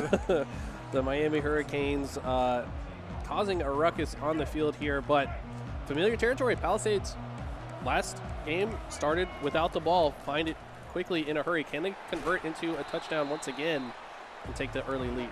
Yep, and we haven't talked about this much here in Game 2, but we are seeing Timon stick with the USC Gamecocks. So the switch up that was made going into Game 1 will continue, and I've got to say it's working really well. I wonder if this USC team has a particularly well-known running back who is able to make this play work, because honestly, there's very few teams that we've seen throughout the regular season that run the ball as much as Palisades is right now. Yeah, they've done very well with it, and this time, though, it's going to be a thrown pass, a successful one at that, 1st and 10, making lots of headway down the field in their first offensive drive, 28-yard line, and still have plenty of room to work with. Hands it off up the middle, finds some space, breaks the first tackle, but brought down by the second after a 7-yard gain. Timon not willing to take his foot off the gas. The hurry-up play offense will continue. Some pressure coming from the front. Gets the ball over the defenders, and it's caught easily. The first score of game number 2 goes the way of Palisades. And the throws have been so strong. Maybe throwing a bit of a curveball, right? I mean, previously it was running yards that got into the end zone in game number 1, but you saw the graphic there for a moment said running yards -12, so the only time that they tried to run it were stopped short. So now, what's the play here from Shelby? Somehow Shelby finds an open lane right down the center. Is this real life? Does he just find the return touchdown immediately? Are you kidding? Wow, the Starfish celebration into the end zone. The kickoff returned all the way from one to the other. Shelby answers back quickly and decisively. Didn't need any offensive players to do it. It was all the special teams. He's getting fired up. You can see Timon with a little smirk on his face like, okay, buddy, you got it. Yeah. Both these players getting fired up. Game number 2. Hang on, Timon maybe answers back here. This would be legendary. Can you imagine? Oh, no. Unfortunately not. I would have gone crazy. He's going to actually have to work for it, unlike TBK. Sorry. I'm in my own head. I was going to get so excited I was rip the cord out. Cause another power outage. No, don't do that. Don't do that? J-Dog. Okay. Yeah, keep it cool, man. We need the power. I'll try. There's a reason I'm a caster and not a player, because I'm not good at keeping it cool. I'm not good at keeping it composed like these players are. And Timon starting very well on this drive. Obviously, after a huge electric play like TBK just put up, that kickoff return, it can be difficult to stay calm, but Timon so solid. Jet sweep to the side, tries to cut back in, not able to make it too far past the line of scrimmage. I mean, I've been really impressed with how quickly Timon is choosing these plays and how successful he's been throughout the day. That was one of the few that was stopped short. Ooh, and a little double fake. Yeah, fake handoff and the pressure. Okay, forward pass does become incomplete, but you can hear DBK getting a little bit excited off of that one. Feeling like his chances of turning this ball over have certainly increased. I think he feels the momentum rolling in his favor, and I'll be honest, the play call was a little rough there. This one looks a little bit better. It's a pass. Watch out, referee. It's caught and is brought down. A first down for Palisades. The defensive pressure, I think, was absolutely real. TBK was putting out a lot of pressure there, but Palisades stays strong, stays composed, gets the first down when they need it. I mean, that's a very impressive pass. I mean, most of his receivers were covered, but finds the one opening that he needed at the time that he needed it as well. It's a great chance to score. And a quick run down the center. Doesn't even think about it. Unfortunately, he's going to have to think about that tackle. 4 yards gained, though. Got to remember here, this is an interesting situation for these players. We've talked a bunch about it, how they were playing best of ones all season, and now we're into the best of 3. Remember that you just played a full game, but we are still in the first quarter of this one. So you got to be careful with those injuries, got to be careful with that fatigue. And most important, when it's your quarterback, you got to keep him safe. So I'd love to see him maybe be a little bit more careful there. Have to agree. What's the play here? Lots of different options. Downfield, finds an opening, but no. Oh, dropped it. Oh, TBK. Great read, great defensive read. Not able to get the interception, but you can't feel bad about it. 100% read that play like a book. Gets up there. Honestly, Richard, you got to bring that thing down. You got to make that interception. 3rd and 6 now, though. Another 2 stops would right the wrongs of that dropped interception. Here's the play. Dropping back, so much time in the pocket. The pass is good. Going to come down for the first down at the 23-yard line, so just slightly out of that red zone. I mean, that's exactly what he needed. TBK was starting to get fired up. We saw him even stand out of his chair for a moment, getting all the way into this one, and wow, that was a Hit dramatic fall. Yeah. I mean, if I ran into a brick wall, I would fall like that as well. So I actually think it's appropriate. Okay, fair enough. Yeah. However, let's see. What are the options now? His run plays have been very successful, but now opting for more passes, but that player's not ready for the catch. Number 6 moving a little bit faster than the ball, and now 3rd and 9. He's been in this position before, though, and found a way through. Sometimes with these top players in the football games, I notice that they're almost too quick to read and see opportunities. The player was definitely open that he threw to right there, but that receiver was not ready as well. So sometimes being too good can be a problem. It's a good problem to have. Timon, can he solve it? A lot of time in the pocket. Passing to the left. No, it's dropped. It's broken up by the defenders. 3rd and 9 was unsuccessful, and now we've got a tough decision. It's 7-7, 4th and 9. You got to make a tough play call. Looks like he's go for it. And I kind of agree with this. I mean, he's had moments like this and been able to succeed. Taking a lead here would be monumental. Losing Pressure. And that, just like that, TBK turns the ball over when he needed it most and has a chance to be the first to strike their second down. The blitz was well timed. I think when you're in that position, 4th and 9, everybody knows that you're going to be looking for a pass play. They know that you're going to be looking for that, so the blitz was timed so beautifully. Nice little sidestep there. The run play gets them 8 yards. No first down just yet, but the Shelby crowd, they're feeling it. I hear them out there getting loud. I hear TBK out there getting loud. They're not going to let this game 2 just fall without a fight. I mean, they came to win another championship as we see a flag get thrown for Palisades. Might be a free play. But is this an interception potentially? No, okay, it does become incomplete, but you're right. I mean, the players did not travel this far to just falter in the grand finals. TBK has probably been thinking about winning this tournament all season long. Now is his chance to prove that he is the best player, but so far Timon has proved to be a very worthy opponent. Absolutely the toughest one he's faced yet. Scrambling up the middle, takes the slide. Smart move. And we're going to see the end of the first quarter come up on screen. Same as I think at the end of every single quarter last game, we were tied up. The trend continues 7-7 here in game number 2. Okay, game number 2. 2nd and 7 now. TBK going to take his time here. Don't blame him whatsoever. Plenty of time to think about his options.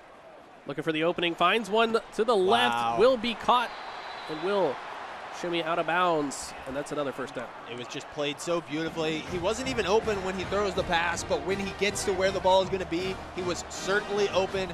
It looked beautiful there. The Shelby offense is firing. The dodge is missed. Does he have space? He gets around one. No. Pushed out at the 17-yard line. But TBK having no issue progressing up the field. A run, a pass, a QB sneak. Everything's coming up Shelby right now.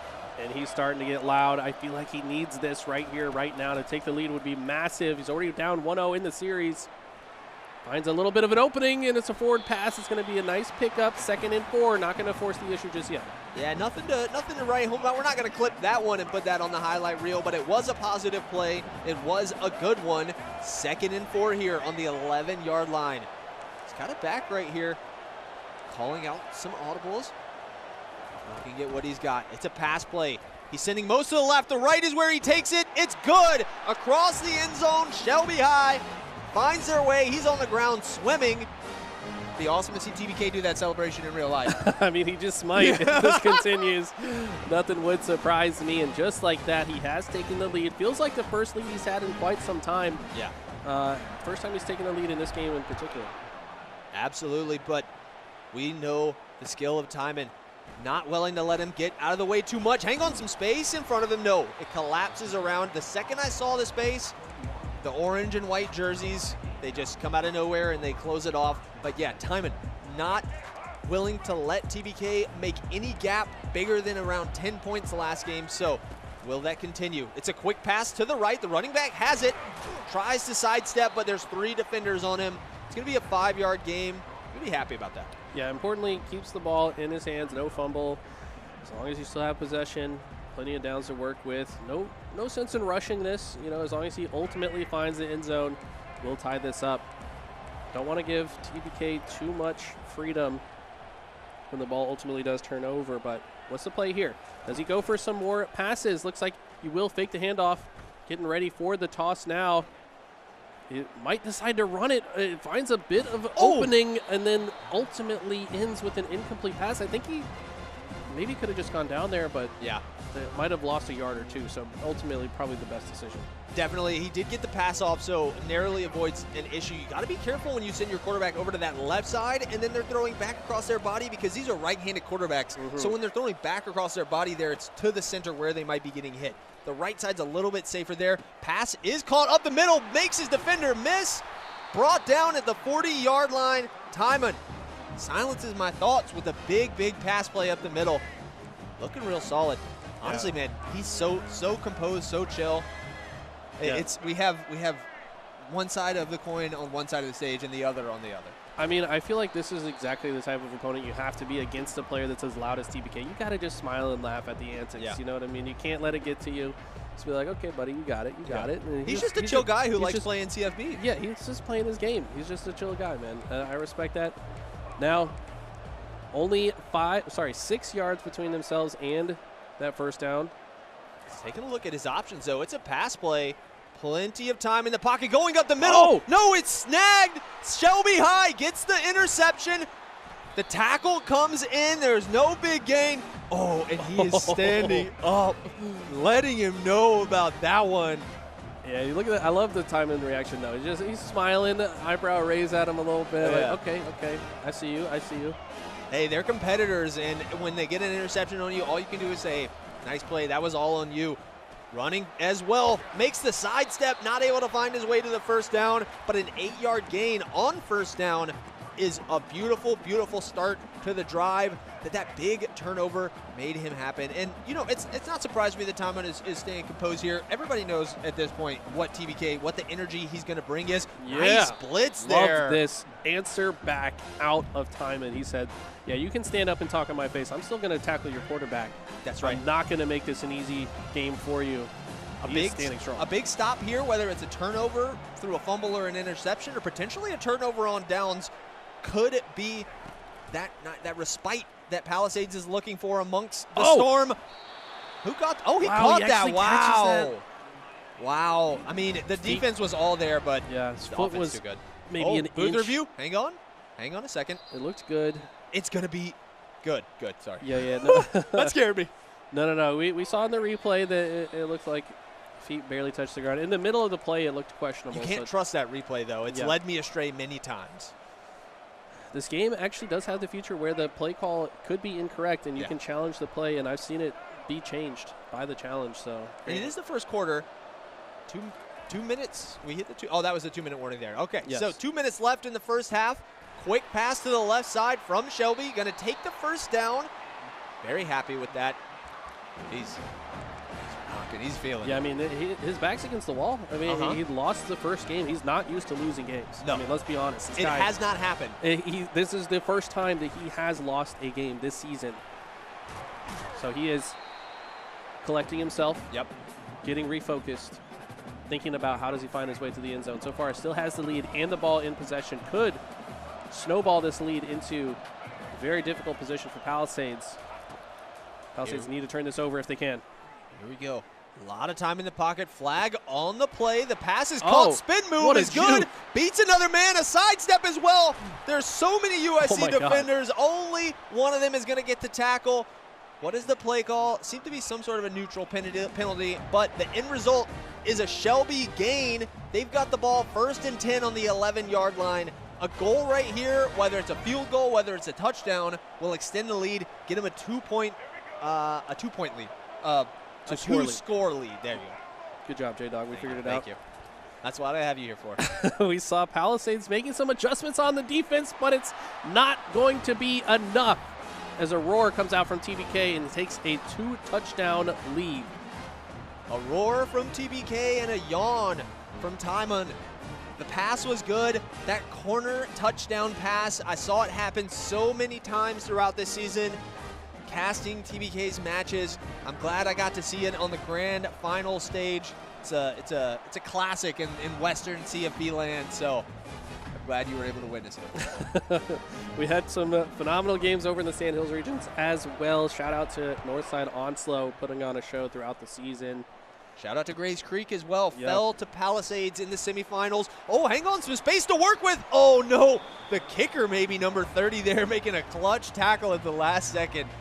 Still a good return. Like, it was absolutely a good return. I feel like if that had been the kickoff, that might have been the moment where Timon just stands up. Oh, can you imagine? Yeah. Oh, dude. I cannot wait. I mean, if he somehow comes back, you're going to see this man come to life as maybe, or he'll just be a chill guy. Oh, the pitch, nice play, but the defense is there.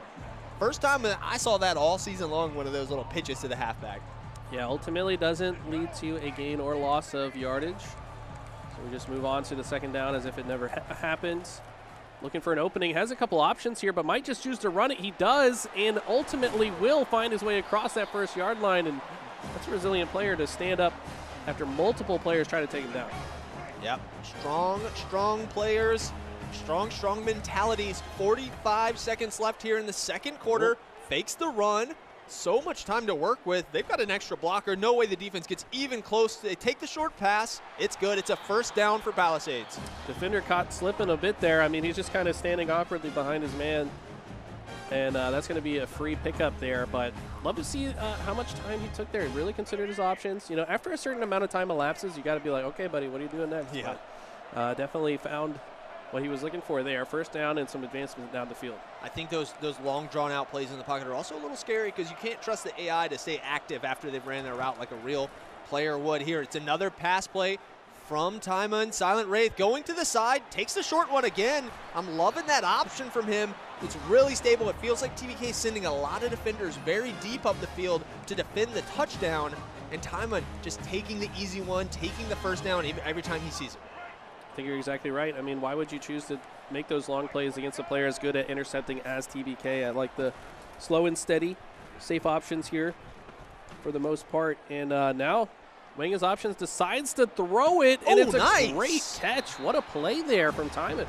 Yeah, there we go. It's what I was thinking about earlier. I was saying, you know, those off-balance throws are pretty solid when you're on the right side right here because you're keeping the ball away from the defenders. On the left side, though, you just have to throw it too close to them, so that looked a lot better here. The 5-yard line, taking the option. It's the quarterback. He's in. Easy peasy Palisades. They answer back. No issues. Continuing to drive up the field. So solid, so consistent. Yeah, I mean, this is exactly what he needed. Yeah, he's still down, but to find that is pretty massive in this moment. He's still just one turnover away potentially to tie this one back up. Would certainly love a chance to end the series right here, right now. Still in the second quarter here, 15 seconds left. Almost certainly will. Look at that pass attempt stat in the top right there. 7 for 8 for 109 yards and 2 touchdowns. He's only missed 1 pass this game. So in the air, we're seeing nothing but excellence from the Shelby side of things. Will Sincere Pettis continue that play call? Obviously, he's still running the ball, still being very versatile. So much time, by the way. Oh, hang on. And a defender behind him. I don't know if you're going to catch Cam Ward. Yeah, he's too fast. Finds the sideline and finds the first down. Yeah, smart to just walk that one out as well. No sense in getting greedy and risking your player getting tackled. Just 6 seconds remaining, though, so not really a lot of room to work with. Very much expect this time to expire before a score, but hey, TBK might just go for it. Yep, big offensive shift right here. You either got to take a quick play in a timeout or you got to go deep right now. I think it's obvious to both players that those are the 2 options. Doesn't matter how much time you take to make the play call, it's going to have to come, and here it is. A lot of time. Wide receivers running way downfield. Obviously the scramble's there, but you need the end zone. It goes up. It's intercepted. Wait, he's still on his feet. Hang on. Palisades has a second to work with. Here come the offense. Can they make a tackle? Oh, Cam Ward, the MVP for Miami. He has to come all the way up the field and make the tackle. I have not seen that before. It said perfect timing user. So yes, Timon made a perfect timing play there. Yeah, so on a lot of the turnovers, whether it's a strip for a fumble or an interception, sometimes it'll just happen because of the AI in the positioning, and sometimes you need to actually hit like a frame perfect button input, and when it does that, it just shows that he did that. He went up there, he pressed the button. I assume it's triangle on PlayStation for getting up there. I mean, that's impressive from Timon. I mean, frame perfect interception. Of course, you know, as the half runs out, so it doesn't feel as good as, you know, finding that play in another situation. But regardless, prevents TBK from taking a bigger lead. That's right, and after halftime, it was Palisades receiving the ball. So while you are down 7 right now, a solid, successful drive could put you back in the game and could tie it up. A 9-yard run for the first play of the half. Palisades has that play every single time they want it. They're seeming to have no issues. No issues at all. Palisades been so impressive in all of their offensive drives. Obviously taking game 1. This one has gone more so on the side of TBK so far, but you have to imagine Palisades will find a way to get down this field. 5 receivers out front. It takes the option of the quarterback doing it on foot. Nice little slide right there as the defender came up, ready to put the hurt on their quarterback. That was a nice move there. I'm loving the variance between the consistent run plays and the deep passes with the QB scrambles. Hang on, it's another one. The man has been beat. Has to get caught a little bit off balance, so the touchdown is in there, but a huge pass gain from Palisades. That was a massive moment for time when we hear the crowd for Palisades roaring after that one. And he did that quick. That was kind of like a snake bite. You know, it was. Quickly, and the TBK had no chance to react. Running into his own players a bit here, but Will somehow...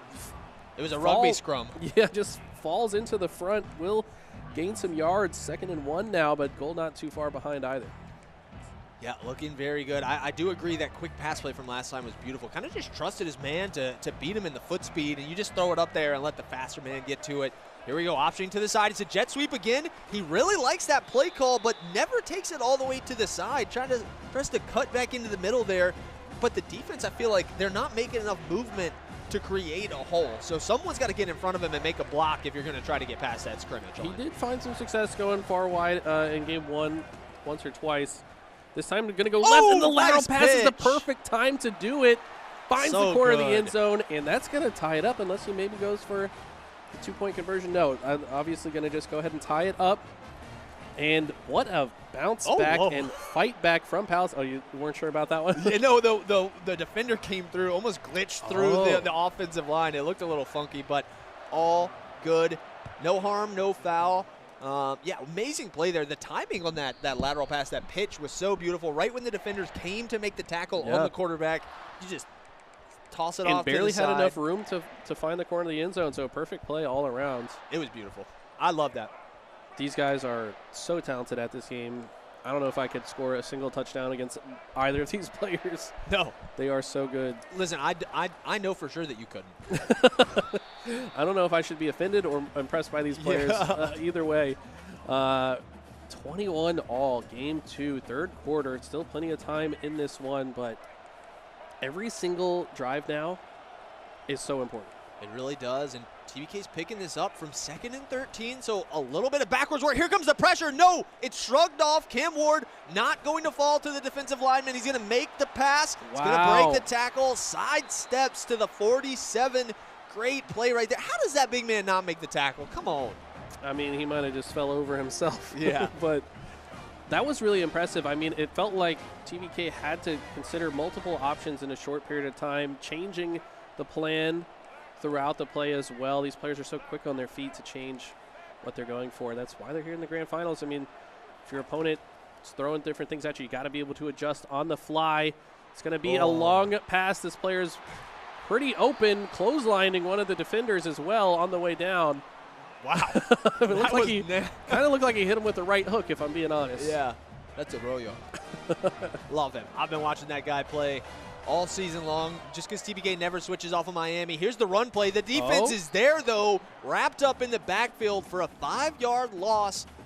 Let's take a second. Let's recompose here, actually, because TBK been marching up the field with little to no issue, but I feel like I've noticed some trends sometimes, though, where the Palisades defense really locks in these red zone things, and sometimes this is where you see the most electric plays from them. This might be a moment for them to stop this momentum from TBK, but TBK typically doesn't find any issues. Look at this. That was a sketchy situation. Very well could have found another touchdown, but it's going to be incomplete now. 3rd and 15. This is not a situation that we often see TBK in. Palisades putting on some pressure. They know that right corner that I talked about he scored in last time is a TBK Classic, so I'm loving seeing the defense shift to kind of cover for that. But the question is, will he go for it again? Hang on, he's got some smothering. They're going to have to take the pass. It's to the right. He's wide open. It's Shelby.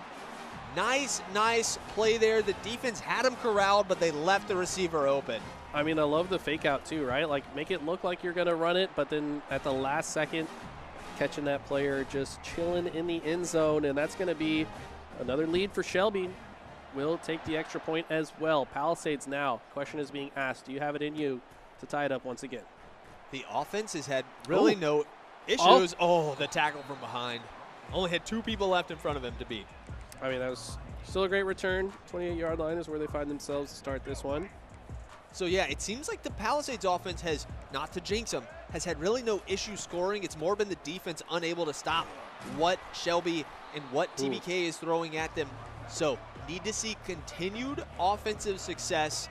And then maybe when you get the ball back on that defensive side of things, you can maybe change things around. But it's got to start with another successful drive. A quick pass it's intercepted. Shelby comes out of nowhere. Wait, ducking and diving through, gets pushed out of bounds. Another turnover. Wow. Just when I was thinking, you know, he's been playing so safe. Goes for the quick play again. This time, though, maybe a little bit too quick. Tries to catch TBK off guard, but this man is difficult to surprise. He's going to find that interception some way, somehow. Yeah, dangerous throwing that floating pass up there because they're able to just both jump up and do anything. Okay, here we go. Yep. We've got 2nd and 9. Pressure mounting. State championship on the line. TBK needs to win this game to stay alive in the series. Best of 3 situation. Throws it wide. Will gain tons of yards on the 5-yard line. And he's looking poised to take a 2-touchdown lead. That pass was very little issues. Ended up stepping out of bounds, so not able to get the touchdown, but it looked really good. 5 yards is all that stands between him and the end zone. It's Cam Ward trying to take it. Wow. Oh, nice move there. What? It looked like he might have stepped in front, but I trust this player. That was some clean footwork. We're watching football, but it's almost like a ballet show with how clean that footwork was.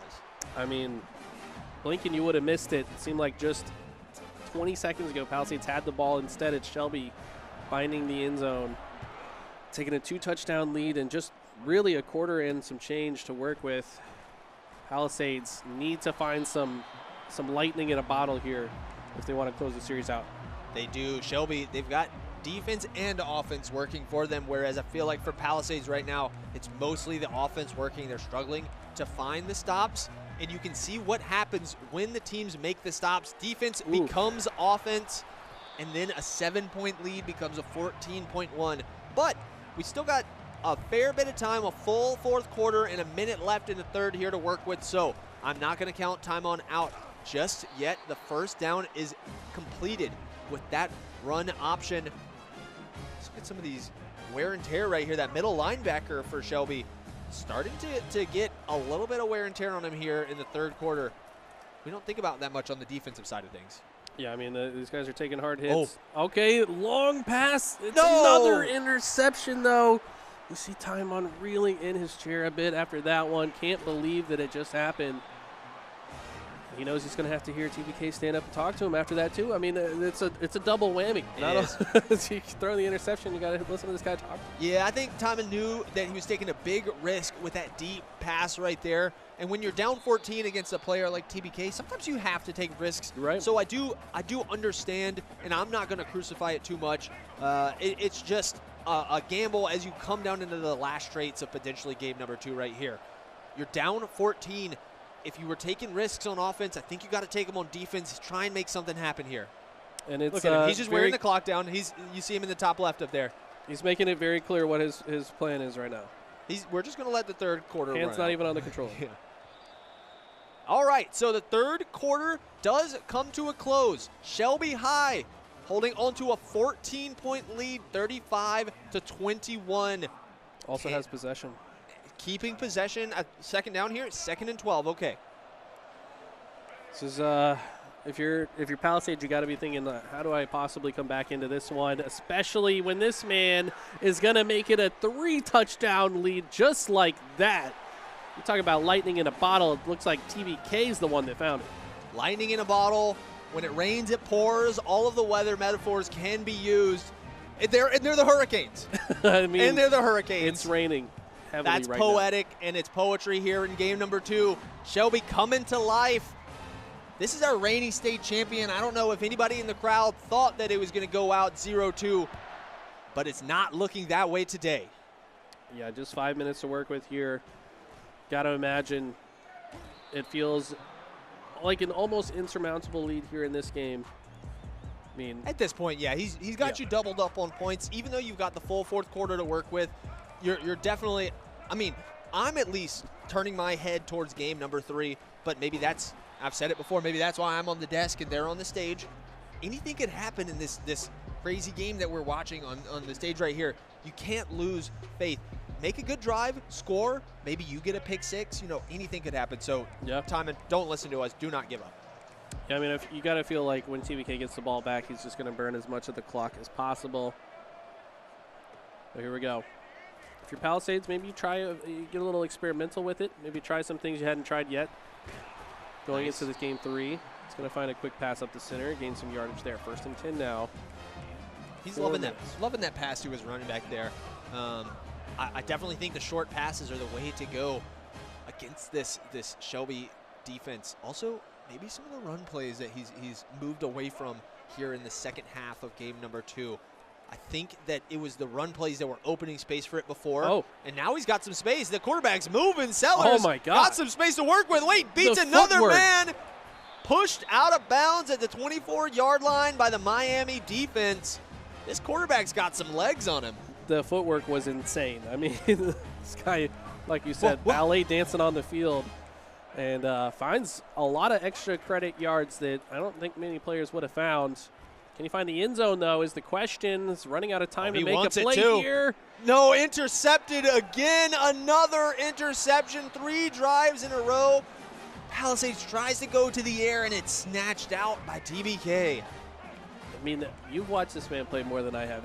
Has he always been this good at interceptions? I mean, how many has this man caught? That's like 4 this game already, I think. And 3 back-to-back and 1 earlier. I think you're right on that. I'll be honest. So TBK is a very skilled defender. Oh, wow, and apparently a very skilled tackle breaker. That was insane. Look at him just falling over. But I saw interception and defensive performance like this in the regular season when he was facing off against other Western students who couldn't really match him the same way other conference champions and stuff did. But to see this level of performance against the CMS champion, I haven't experienced this before. I mean, he's really stepping up in a big way. I mean, he lost the nail-biter game 1. Now with an emphatic potential victory here in that game. So you got to imagine he's going to burn this clock down as much as possible. Maybe going to try to end this game with an exclamation point and get another touchdown. But, man, he's really making a statement going into game 3. He is. I think he's firmly established himself in this game, and I agree that on this last drive right here, he's not just looking to run out the clock, he's looking to run out the clock and score again. This player never stops looking for advantages, never stops looking to potentially win the mental match against his opponent even harder. Look at him right there. He's just taking a sip of his water, taking his time. He knows the 2-minute warning's coming. He wants another one. Can we get another water for TBK on the stage? Thank you.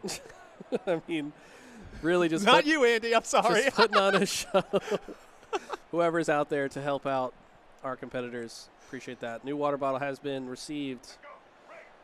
And now, receiver looking to receive the ball here. Yeah, but likely here with 2 minutes remaining in the fourth quarter, I do not think we'll see TBK go to the air very much unless he's truly feeling himself. But I think in grand finals, he's going to stay locked in. He's gonna potentially just play smart ball and try and run this clock out. I mean, why would he do anything else, you know? No. I mean, like you said, I mean, he might want to put a exclamation point on this one, but, man, just guarantee the dub.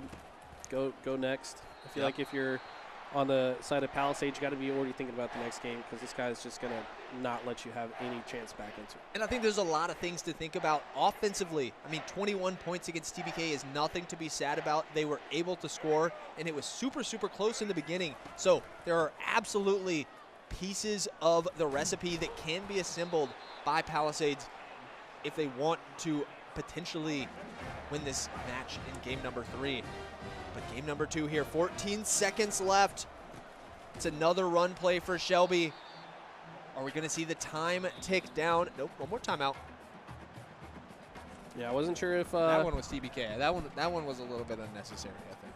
Yeah, maybe. It's all good though. Here we go. It's going to be a quarterback kneel, and it's going to be Shelby. No, it's not a quarterback kneel. It's a run play, and then he's going to fall. Hang on a second here. Yeah, I think now. There we go. Time is going to end, and that's going to be game number 2, going the way of Shelby High. Sincere Pettis not falling apart after an early loss in game number 1. Stays strong, stays composed. He's going off to reconvene with his family and get ready for game number 3.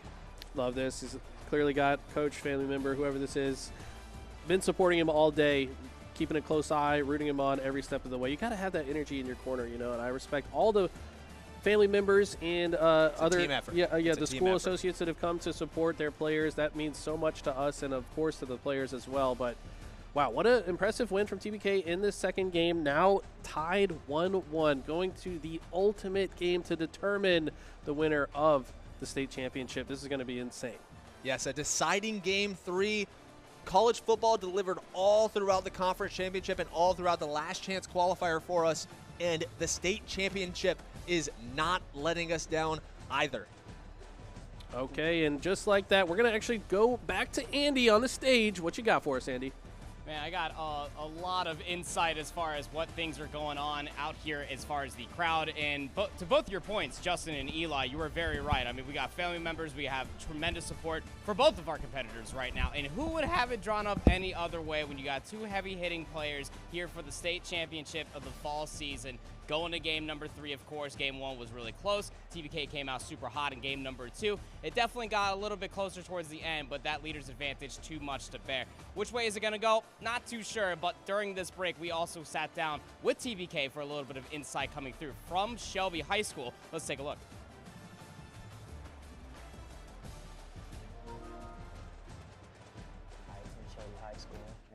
Defending 2023-2024 Fall State Champion. How did you learn about VESL?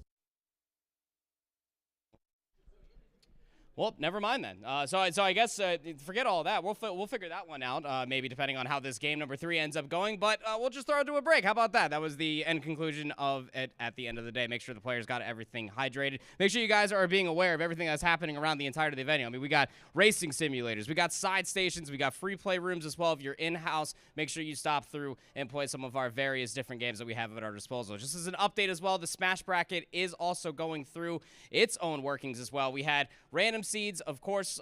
Butler actually ended up beating Palisades, so crowned out in round number 1. That is technically an 8 versus a 1 seed. So Super Smash Bros. Ultimate Bracket is getting underway, and just as soon as I ask for it, it appears on our screen. So Myers Park going up against Butler after Myers Park took care of challenger Early College. Sem Early College, NCAA actually got the better of Cedar Ridge in a stage number 5, and I know that Eli's going to be pretty upsetty spaghetti that Cedar Ridge will not be on our screen here sometime soon. And then Jack Britt with a 3-1 over Westover, definitely looking very good as well. So the semifinals about to get underway, and then we're going to find out who's going to be in that finals matchup and the 3rd place matchup as well. Still a lot to cover and unfold as far as this very fantastic Saturday is concerned. It's the VESL Fall 2024 season grand conclusion here for the state championships. We'll be right back after a short break.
Pettis, aka the Black Kid. I attend Shelby High School, and I'm the defending 2023-2024 Fall State Champion. How did you learn about VESL? I learned about VESL through a school announcement, their day announcement, and I heard that y'all had Madden, so I knew I was experienced when it came to that game, so I feel like I could give it my best shot to go at it. And once I heard that there was prizes on the line, I feel like it could boost my notoriety to overall get to the final goal where I want to be at. What got you interested in competing in esports?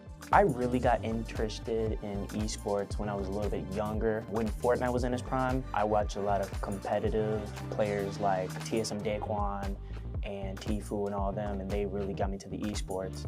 And I really like football, and I heard that there was a profession in that, so I just really gathered up my skills, and I'm where I'm at now. What does it mean to you to have made it all the way to States? The first time going around, there's really, no pressure to it. Being top dog, defending title, but also the margin of wins the margin of points that you win by, that's something that everybody sees. And let alone not just that, but also the energy that you bring. They're expecting it again, and they're expecting you to go hard, but there is definitely a lot of pressure. And one person I actually want to tip my hat off to, King Mo from Kearns Academy. Played him at States last year, I played him in the regular season this year, and I played him in the playoffs. That's one of the only people I can think of in my head that could really give me that challenge. He's always there, he's always consistent, and he admitted to watching a lot of film on me, trying to study what I do, and tried to switch a lot of things up to see if I can, throw him off on a couple things, maybe mixing a few different plays that he never seen before, but he's definitely gonna be one of the guys that I'm gonna have to look out for.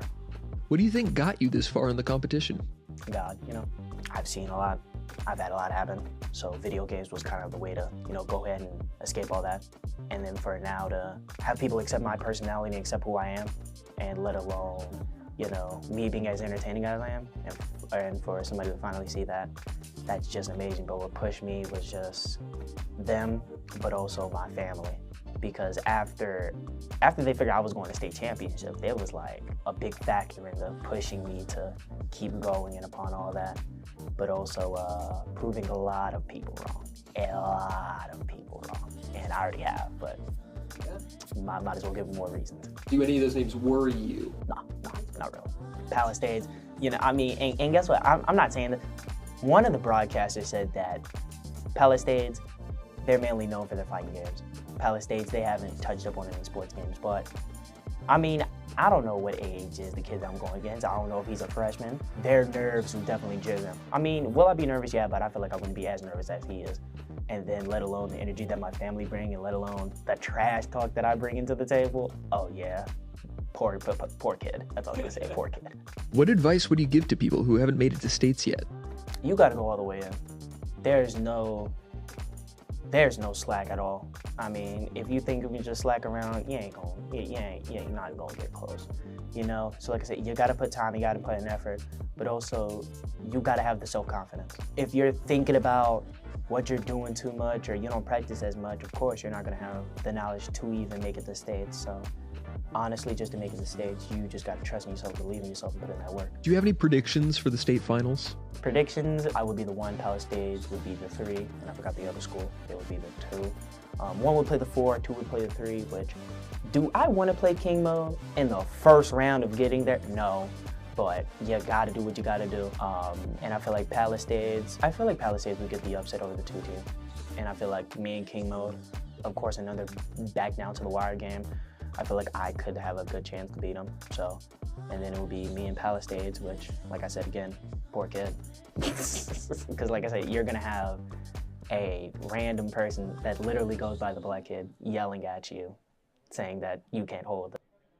Well, TBK is definitely humble. I'll give him that much. But I definitely agree with everything that he was saying along the lines of throughout that interview. For sure, entertainment. You can hear all the trash talk. I remember everybody lining up the moment that they saw that the opening rounds were happening for college football, and everybody was kind of on their feet and gassing up behind what TBK was bringing to the table. And it's definitely nice to see in an esports scene. But on the other side, for Palisades, it's something that TBK wasn't necessarily predicting, but almost was suspecting that Palisades was going to be upset in round 1. Not the case at all. Finds themselves now tied up going in towards the final game here for the state championship for college football 2025. It is Palisades versus Shelby High School about to be underway here. Only one champion could be the winner. Here's some final remarks coming through from TBK before we get into this game number 3.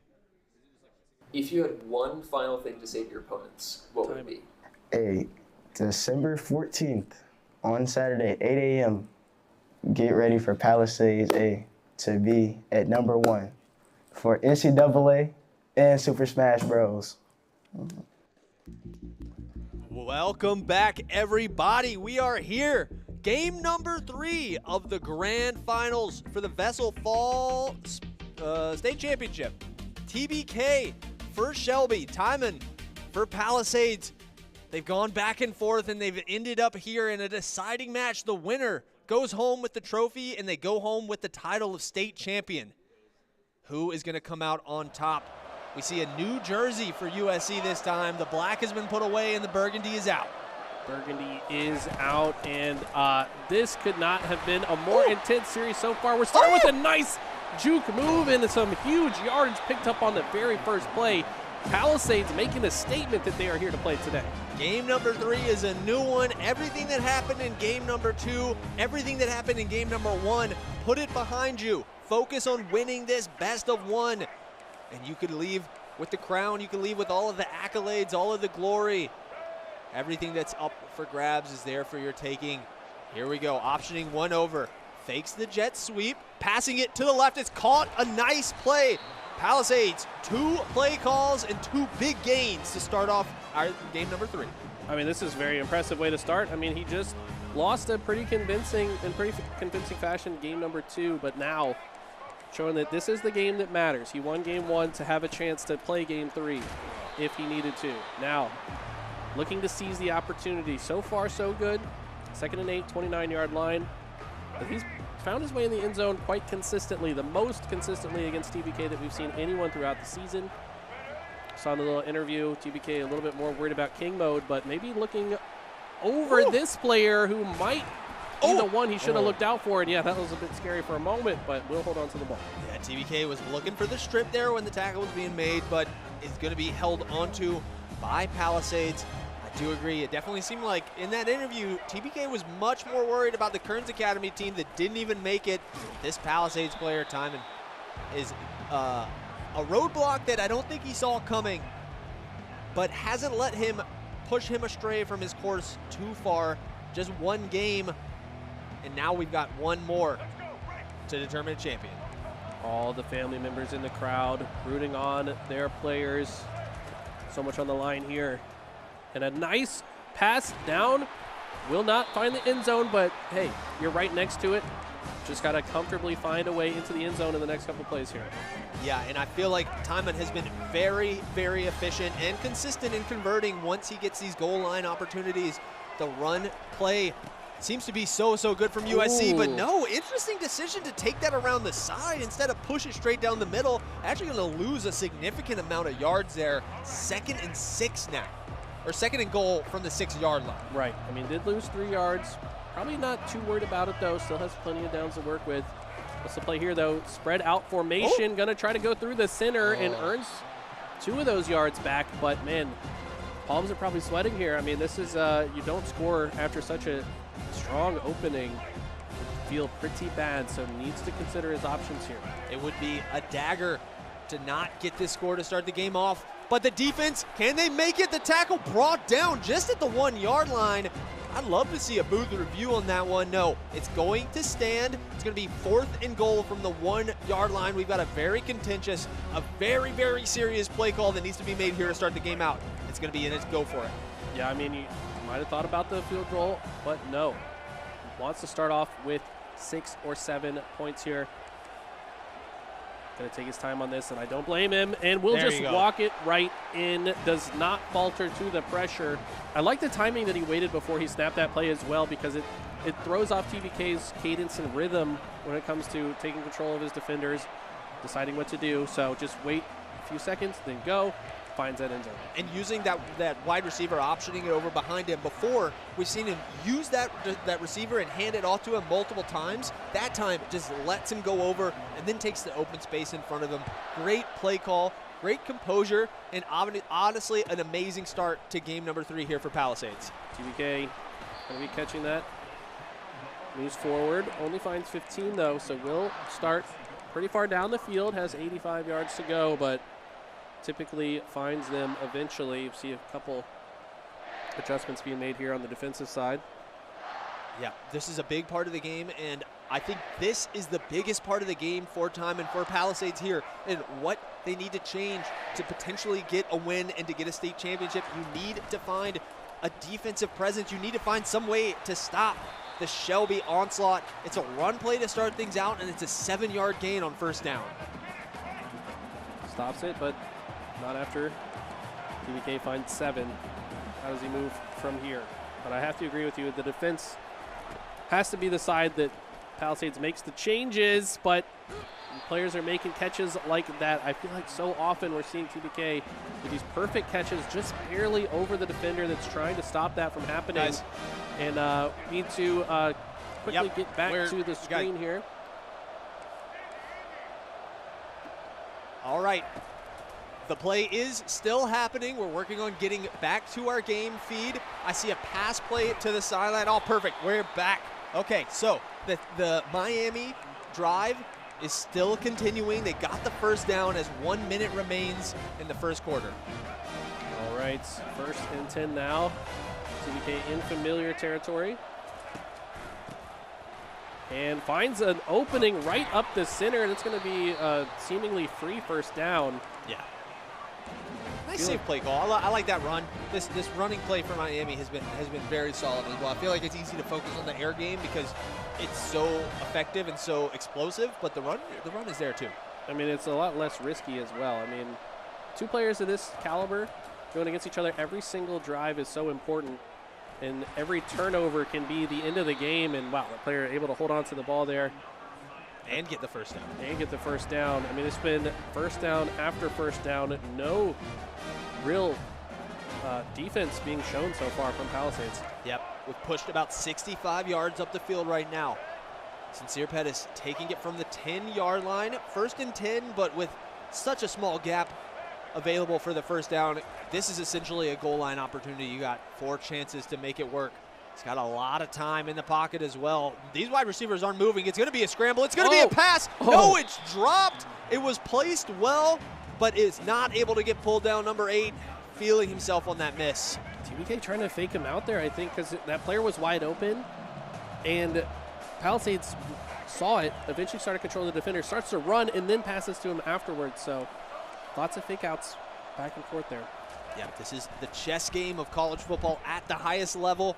Here we go. Cam Ward scrambling to the side. Is he going to take the pass? No. He's going to get hit. He's going to fumble it out of bounds and retain possession with 1 second left here in the first quarter. 3rd and goal. That was a dangerous opportunity. You got to be careful with your TBK.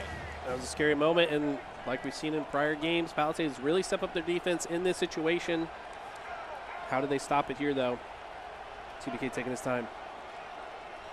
It's tough. I think you need to both bring the blitz and kind of protect the pass. Okay, it's no blitz. It's a pass. Oh, great defense. Yeah, and he was going to get that. I mean, that pass was on point. If the defender doesn't intervene, we're seeing a Shelby High touchdown on the board. It's not going to be 0 for long. I think that was a player-controlled SWAT as well, so huge. Oh, a field goal. And a field goal coming out from Shelby. Wow. He heard me say it's a chess match, trying to prove that he's a grandmaster. Yep. The field goal is good. So TBK not going to take a risky 4th down chance. Instead, takes the easy, the guaranteed field goal. It's going to give the ball back to Palisades. They're going to have a 7-3 lead and a chance at extending it. Okay, how do they run it down the field? Will get taken down. 15-yard line, exactly where TBK started their offensive drive. Both players still locked in here. Multiple water bottles on deck, so TBK doesn't have to ask the crowd for any further. If he needs it, we're going to get it, though. Anything that these players need, I promise. There's a bunch of staff and a bunch of supporting family members, friends, teachers, staff, everything. There's so many people here to support both of these players. We'll get them anything they need.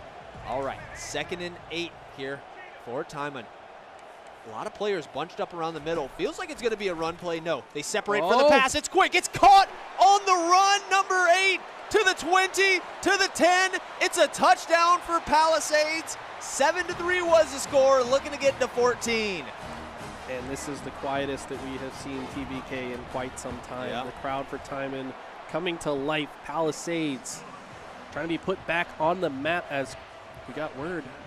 Their Smash competitor, Crown, who came in as a favorite, has been eliminated. Oh, so wow, now, the 1 seed dropping from the Smash bracket. Yeah, so now Timon kind of the last hope for Palisades.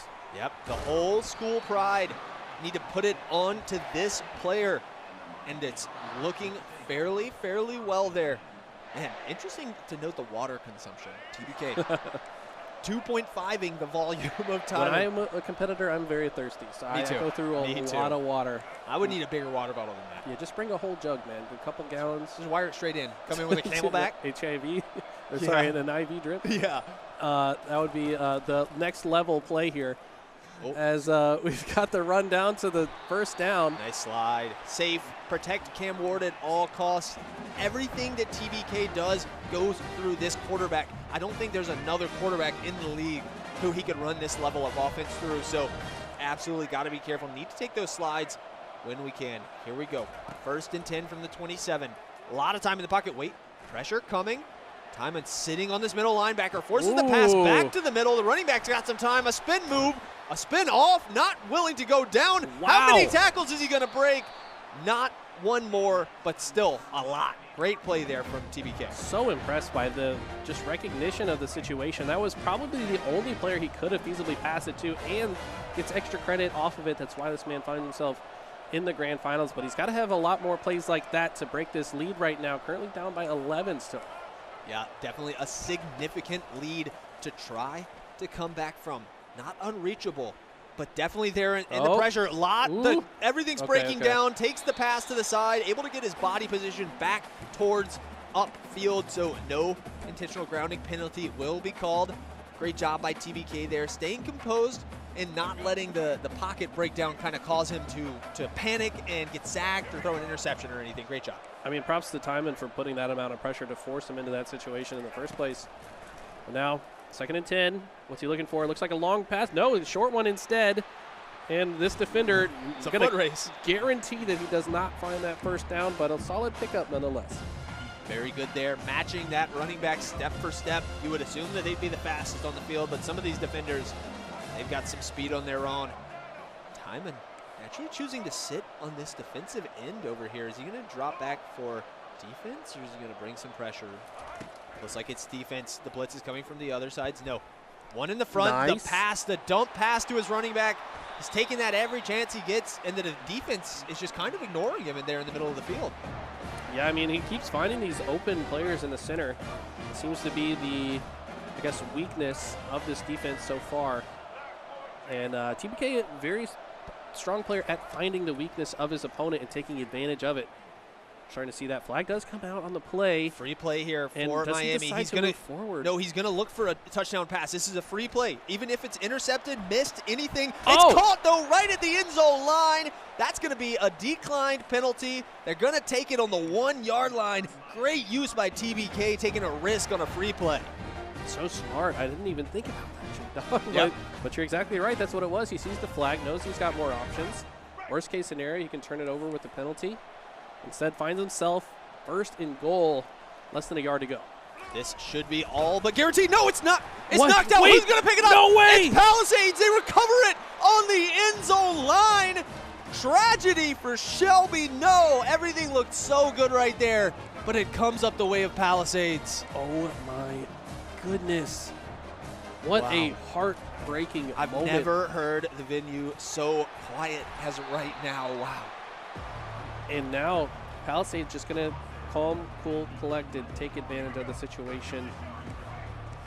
Immediately get some yardage off of it. Everyone needs to settle down and also light it back up. I hear the crowd starting to get loud now for TBK. They know that his back is against the wall here in the first half, sorry. So, and this is a player who, while he hasn't lost any matches, I'll say not a stranger to adversity. There were some close matches against some particularly low-ranked players. Shout out to the Rovers and high students, pushed TBK to their limits, even though they didn't have a great record this season. So, gotta stay locked in. You're exactly right. I mean, he's no stranger to making the comeback, but I tell you what, Timon's going to make it difficult. I mean, he's been so good on both offense and defense. This game, particularly stepping up the defense, that's what we called for.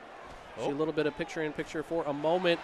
And that's going to be a free first down, and I think Timon now going to take a page out of TBK's book and kind of burn as much of the clock as possible throughout this play, right? Yeah, I think with 90 seconds left here in the first half, he's absolutely looking to use every bit of this clock time for himself, whether it's to get up the field, kick a field goal, whether it's to get an end zone, another touchdown in. You don't want to give TBK the ball back to end this first half. You want to use all this time. So with the amount of run plays that we've seen from him, I think he's going to continue it.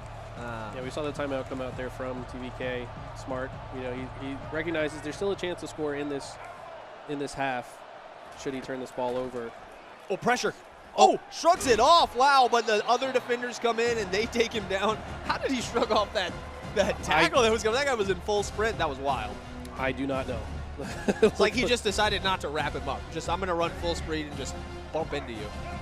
Yeah, ultimately, big moment here, I'd say. I mean, if TBK can somehow find a way to turn this ball over and find a touchdown, I mean, he could keep this one close. Have to imagine this was go 3rd and 18.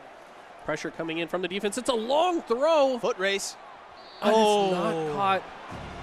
Have to imagine this is the punt. Yeah, I mean, you got to just hold strong on defense here. If he can stop TBK from scoring in this half, would be massive for his chances to win this game. It would be huge. The time management does not come up the way of Palisades, but the rest of the play in this first half has been solid. The ball received here by Miami. A sidestep to the side. Can he beat the defender? Spins around one, but so many. Wow, don't point at him after you level him. That's just rude. The players having a bit of a conversation there on the field, similar to how they have been in real life. But now, Shelby really would love to find this end zone. I mean, over a minute left. You're already at midfield. This is a real significant threat here. He's going deep. Wow, are they going to get there? No, it's intercepted. No way. Palisades pulls it down, and they might have a chance as well. 60 seconds left. Another turnover. Another perfect timing user pick. I have not seen that pop up all season long, and I've seen Timon with 2 frame-perfect interceptions in this series. He's trying to show why he's in the grand finals and why he said what he said in the interview. He said, I'm going to come out on top. Yep. He's here to show it. Definitely not willing to roll over in game number 3 at all. This has been insane. Wow, we're getting some music, and I'm liking this. Definitely bringing the vibes. Here we go. 2nd and 11. 56 seconds left. We were just talking about TBK had a look at it. But now Timon's got a chance. Timon with the chance. I think that audio was coming from the field. I was like, where is the in-game stadium? Where is Love Sosa coming from in my ears? Okay, that makes sense. The stadium does have its own music. And I liked it. Yeah, we're back in familiar territory here where Palisades, we're trying to burn the clock down. TBK forced the turnover with the punt, but another interception. Everything going Palisades' way so far. I mean, Shelby earlier was forced to go for the field goal, and ever since have struggled. It has. They have been struggling, and let's take it back about a minute ago. Palisades had the ball, and we were thinking they were going to burn out the rest of the clock. Ooh, pass gets off, but not going to make it. I feel like we've had about 30 seconds of gameplay, and the ball's constantly going back and forth. We had offensive blowouts, in my opinion, in the first 2 games, and now the defenses are firing back and forth. Seriously, I mean, this has been insane. It's been almost no progress over the last 30 seconds. It's been the slowest progression of time we've had all series. Shelby now out of timeouts here as well, so going to have to see some quick plays throughout the rest of this half. Quick plays potentially stabbing towards the sideline, maybe getting a first down, trying to find any way to stop that clock from progressing. Here we go, scrambling to the right, one in front of him, a pass makes it out of bounds, a 5-yard gain, and only about 4 seconds burned. Yeah, I mean, very impressive clock work there. 32 seconds is certainly more than enough time for this man to find the end zone. Rocket in the chair, locked in. You got to feel like the pressure is high right now in this moment to get this touchdown, keep it within a few points. Don't want to go into the second half multiple possessions behind. Forced to throw it out there, and that's a good show from Palisades on defense. Yeah, you can tell both these players really want to make something happen here at the end of the second quarter, but they're both so intent, so so committed to not letting the other get their way onto the scoreboard before halftime. 14-3 is a great score if you're a Palisades fan. A jab here from TBK. Pass completed. Wow. Sideline found. 1st and 10 with 22 seconds left. The amount of progress that he's made with so little time burned off the clock is and so no impressive. Timeouts. Yeah, literally no timeouts. He's forced to make these plays in the corner. Kind of should expect it at this point, right? Yep. I mean, if you're on the defense, it's a little bit easier to read now. But these are his only options. But at the same time, he could fake out and then go for a run down the center as well. I think you really struggle with options of what you do to it. Big hit up the middle, the dump pass to Damian Martinez is not going to get a first down, but some slight progress. Clock running, though. Feels solid. You're right. Clock running. It's going to be a field goal attempt. TBK looking to end the second quarter the same way he ended the first, and it's good. Shelby on the board again with 6 now. So an 8-point deficit to Palisades here. Unless we see something crazy, that will be our score to end the first half. Timon, make some magic happen. No. Oh, interesting. Okay, does he go for a Hail Mary? I mean, it's low risk play here, so why not? Looks like the players. The only risk associated with it is you might fire TBK up right before he runs back to the locker room for that halftime. No, it's just going to be a run play, nice and safe. I agree with that. I support that. And that is going to be halftime here for game number 3. Palisades leads us 14-6. If they can hold on to that lead, we will have a new state champion here in the fall season. TBK the one to get the ball back, so another chance here. Maybe in that prior play says, okay, I'll get the field goal here, I'll get the touchdown and the 2-point conversion to tie it up on this drive. That might be the game plan here. Got to do something, yeah. We've seen him be very impressive with the 2-pointers throughout the rest of the season, haven't we? We have. There have been a lot of successes and a couple questionable misses. So that's where I'm actually a little bit curious about if that would be the play call. But knowing TBK, knowing how skilled he is offensively, we might get to see. First tackle is broken, but the second and the third are good. It's brought down right behind the line of scrimmage. 2nd and 11.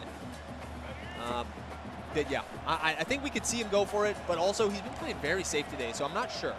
Yeah, I mean, first sack coming out from Palisades. It's only a 1-yard Those loss. hikes are getting a little squirrely there, but he's doing fine. Recovering. I don't know if you saw that. Both of those past 2 ones hiked way outside of Cam Ward's body. That could just be some of that fatigue. I don't know if the players in game know that this is a best of 3, but they're kind of acting like it. I mean, it's coming down to the wire here. Literally 2 quarters left in our state championship. No matter who comes out on top, this is going to be it. Everything down to the wire now. TBK forced back against the wall, needs to get some progress downfield, has so far been making these run plays, goes for the pass, and that player not going to dive for it, unfortunately, so and not going to catch it with his foot, unfortunately, either. That would be a beautiful piece of tech. The wrong form of football. That would have been European football.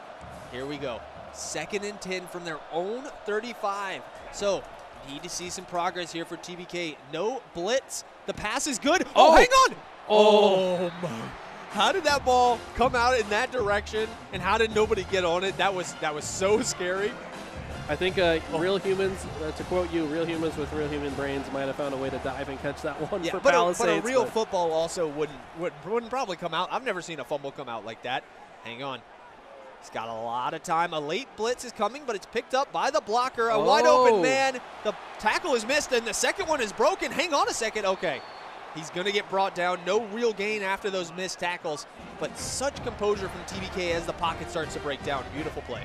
I mean, good patience to just wait for the play to present itself.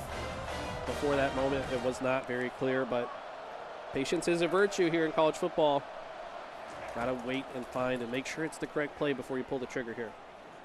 It is a virtue in life, as it is in football, and TBK seems to have it in spades. So much patience, he might run out the 3rd quarter during this one play. No, the sack comes down. Diamond says, all right, if you're going to stay there all day, I'll lock into my defender, and I'll just come make the tackle myself. Brought down deep in the backfield, 2nd and 22. I'm very surprised he doesn't get the incomplete pass off. I mean, that player was coming forward. Maybe his eyes were down the field looking for an opening.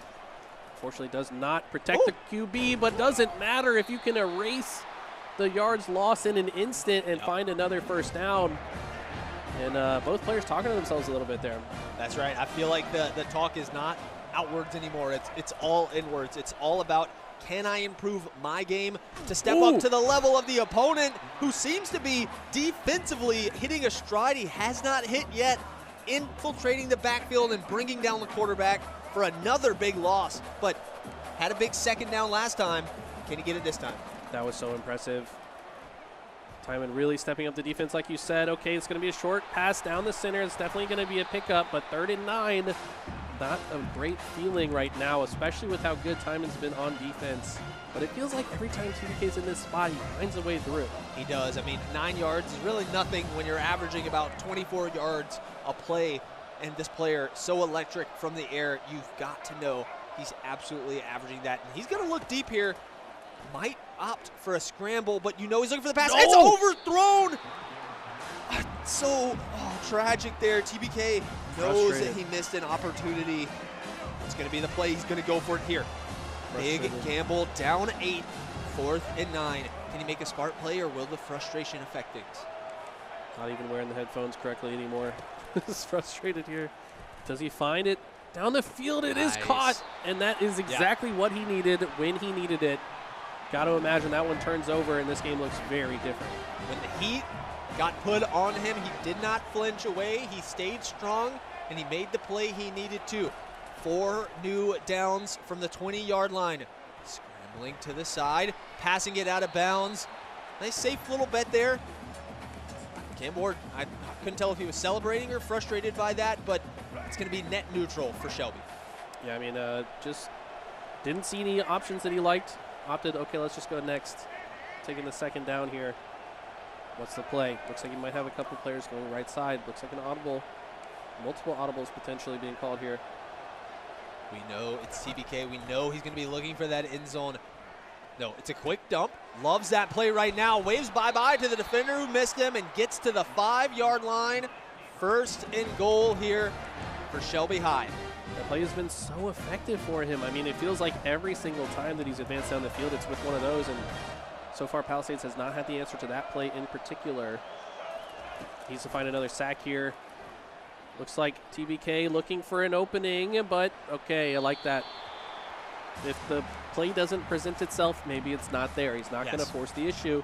And I think that's what makes him so difficult to play against. He's not trying to force anything. He's waiting until it's very obvious what the option is. It is, and that's something that both RDs in the West, both Yogi and myself, saw throughout the season from TBK. Can he continue it here? So much time to sit back and look at his options. There's 2 defenders in the middle. Who's going to make the tackle? It's the lineman. Going to bring him down. 2nd down is not fruitful. 2 more chances, or maybe 1. I don't know if you will go for another field goal if this 3rd down doesn't work. He might. He's been fine with it, but I mean, when the clock is winding down, he might have to be a bit more aggressive here, especially at an 8-point deficit currently. This feels like a reasonable position. Looking for the right corner, the TBK corner. No, he doesn't find it. 3rd down, just barely misses. Can 4th down do it? It's a field goal from the right here. A little bit of a tricky position. No, it's good. 100% success rate for TBK today on the field goals. He's not finding the end zone with the play. He is finding it with his foot. Man, I mean, shout out to Timon, though. I mean, he's forced a field goal 3 times, if not turning the ball over entirely every time Shelby's been on offense, which is, I don't think any player has put that level of pressure on TBK yet. Not since King Mode. And I feel like potentially next time there won't just be King Mode as a concern for TBK. Timon has to be mentioned. And I'll be honest, he's delivered exactly on what I said he needed to if this Game 3 was going to go different than Game 2. It's been a defensive masterclass from start to finish, and the offense has been nothing shy of successful as well. Okay, 5-yard gain. Palisades has already found the end zone twice this game. They find it again, could submit a massive lead. Oh, tempo adjustment there. Yeah. To chew clock. He's looking to burn some time away here. Obviously, going to need to get this play call off. It will be the last one of the 3rd quarter. It's a run. It's a 1st down. And that's going to be the time ticking down on the 3rd quarter. We've got 1 quarter of play remaining here in the VESL fall season. If you're going to make your move, it needs to happen now. 5 minutes. to earn the crown to potentially win a state championship. Looks like we have some depth chart being reviewed here by the Maybe side. even just a breather. I mean, Yeah. I wouldn't blame it. You got the 2 pauses down there. Technically, those reset with each half, so he is using a resource that is limited, but I respect it. Clutch moment, take a second and breathe. Okay, here we go. This is a big moment. You have to imagine if he finds the end zone here, could be disaster, but I think he's going to take his time to do so. I think so, too. I think with the lead, with an 8-point gap, obviously you want to score, but you want to burn time. No, it's an instant jab. Harbor snags it. Catch and run. Palisades. We thought they were going short. He went deep. 3rd touchdown of the match. The lead extends. Wow, our reigning state champion against the ropes now. 12-point deficit. Needs to get 2 touchdowns or some miraculous version of. It needs to be both offense and defense now. It can't just be your offense. Your offense needs to perform on this drive, and then your defense has to make something happen on the next one. It's a big start for Palisades there. You don't want to give TBK a chance to just run this one down. It's all defense from here for Palisades.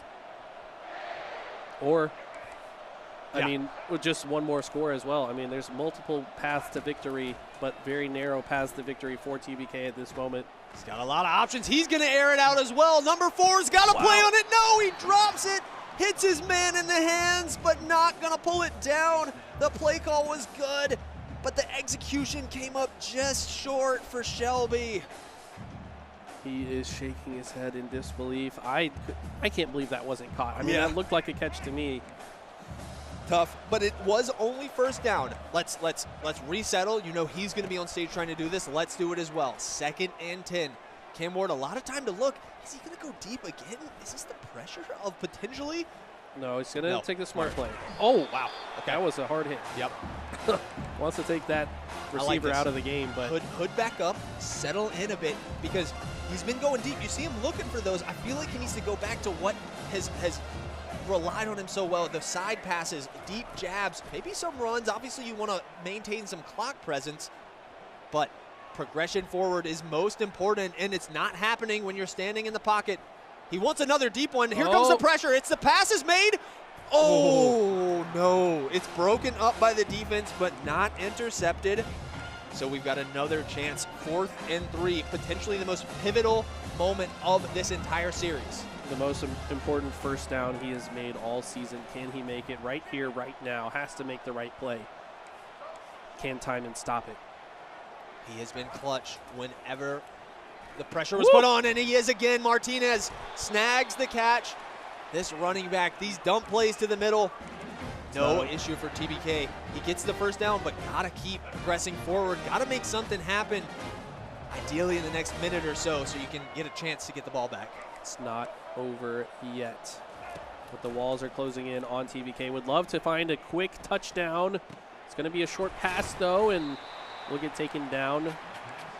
Still a lot of time left on the clock, but you kind of feel like every single second. And a lot of timeouts as well. Both players still sitting at 3. No way Timon is considering a timeout use at all right now. But TBK, ever present of the clock, known for being such a clock managing player from the lead. Will he look to do it from behind? It's another deep pass. It's just one-on-one coverage for all the defenders downfield. Here comes the lineman. Okay, Cam Ward's out. He's going to slide. Oh, a little bit of a late hit there. We might get a call on that if it's a real game.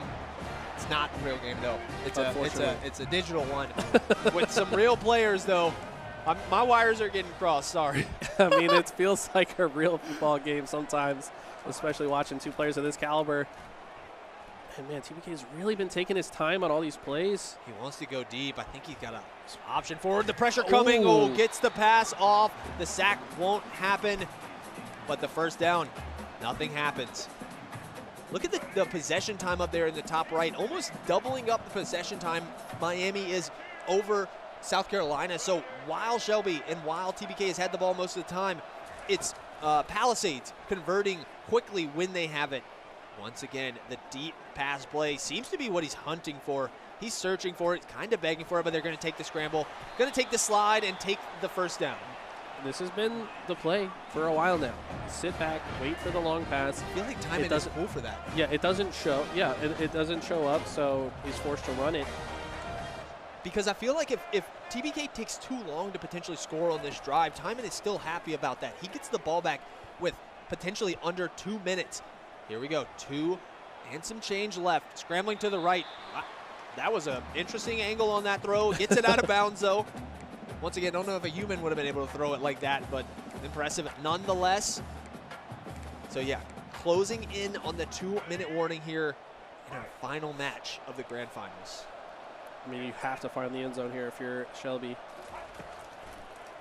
Got to do it soon as well. There's not much time left to work with. He wants it. He wants to go deep, but the USC defense has no chance of letting it. Got to find something different. Got to force him to make a different play if you're going to get there. I can almost feel like he has a vision in his head of like getting this a certain way, and then making a miraculous play on defense. Like, you've got to start thinking ahead here as well, but got to get to step 1 before you can get to step 2. Step 1 is to find the end zone. And on the bright side, an incomplete pass does not keep the clock running, so we do still have something to work with. The pass is overthrown. His man got actually kind of left right there, but he overthrew the pass. Tragedy. This is so important right here. I mean, he doesn't find first down here. I think that's GG's. Potentially 2 minutes and 4 seconds left. This will be the last play before the 2-minute warning. Can TBK convert on 4th down, or will he turn the ball over to Palisades, airing it out to the left side? He's wide open. The ball is caught and pulled down. So with 2 minutes remaining, Shelby has the ball, and they've got a new set of downs at the 17-yard line. Got to get the ball in, got to score, and got to make something happen defensively. Still has all 3 timeouts as well, so you can start to imagine how this comeback happens. It's got to start here, though. Will be a run play to the corner. I like that. Yep, getting out of bounds, not needing to use that clock. I'm surprised he still has 3 timeouts, but I guess in hindsight over the last, there was a lot of incomplete passes thrown, so no real need for it. 2nd and 6 here, all 3 receivers lined up to the left. No, he's going to send his running back out to the right. The defense shifting as well. They don't seem to be interested in throwing much of a blitz. They're more interested in containing the wide receivers. Okay, what's the play here? Maybe a quicker one. It will go to the right. Multiple players there. It's almost intercepted. That would have been disaster, but still has a couple downs to work with. Feeling the pressure now. Wood, he's searching for an answer to the problem.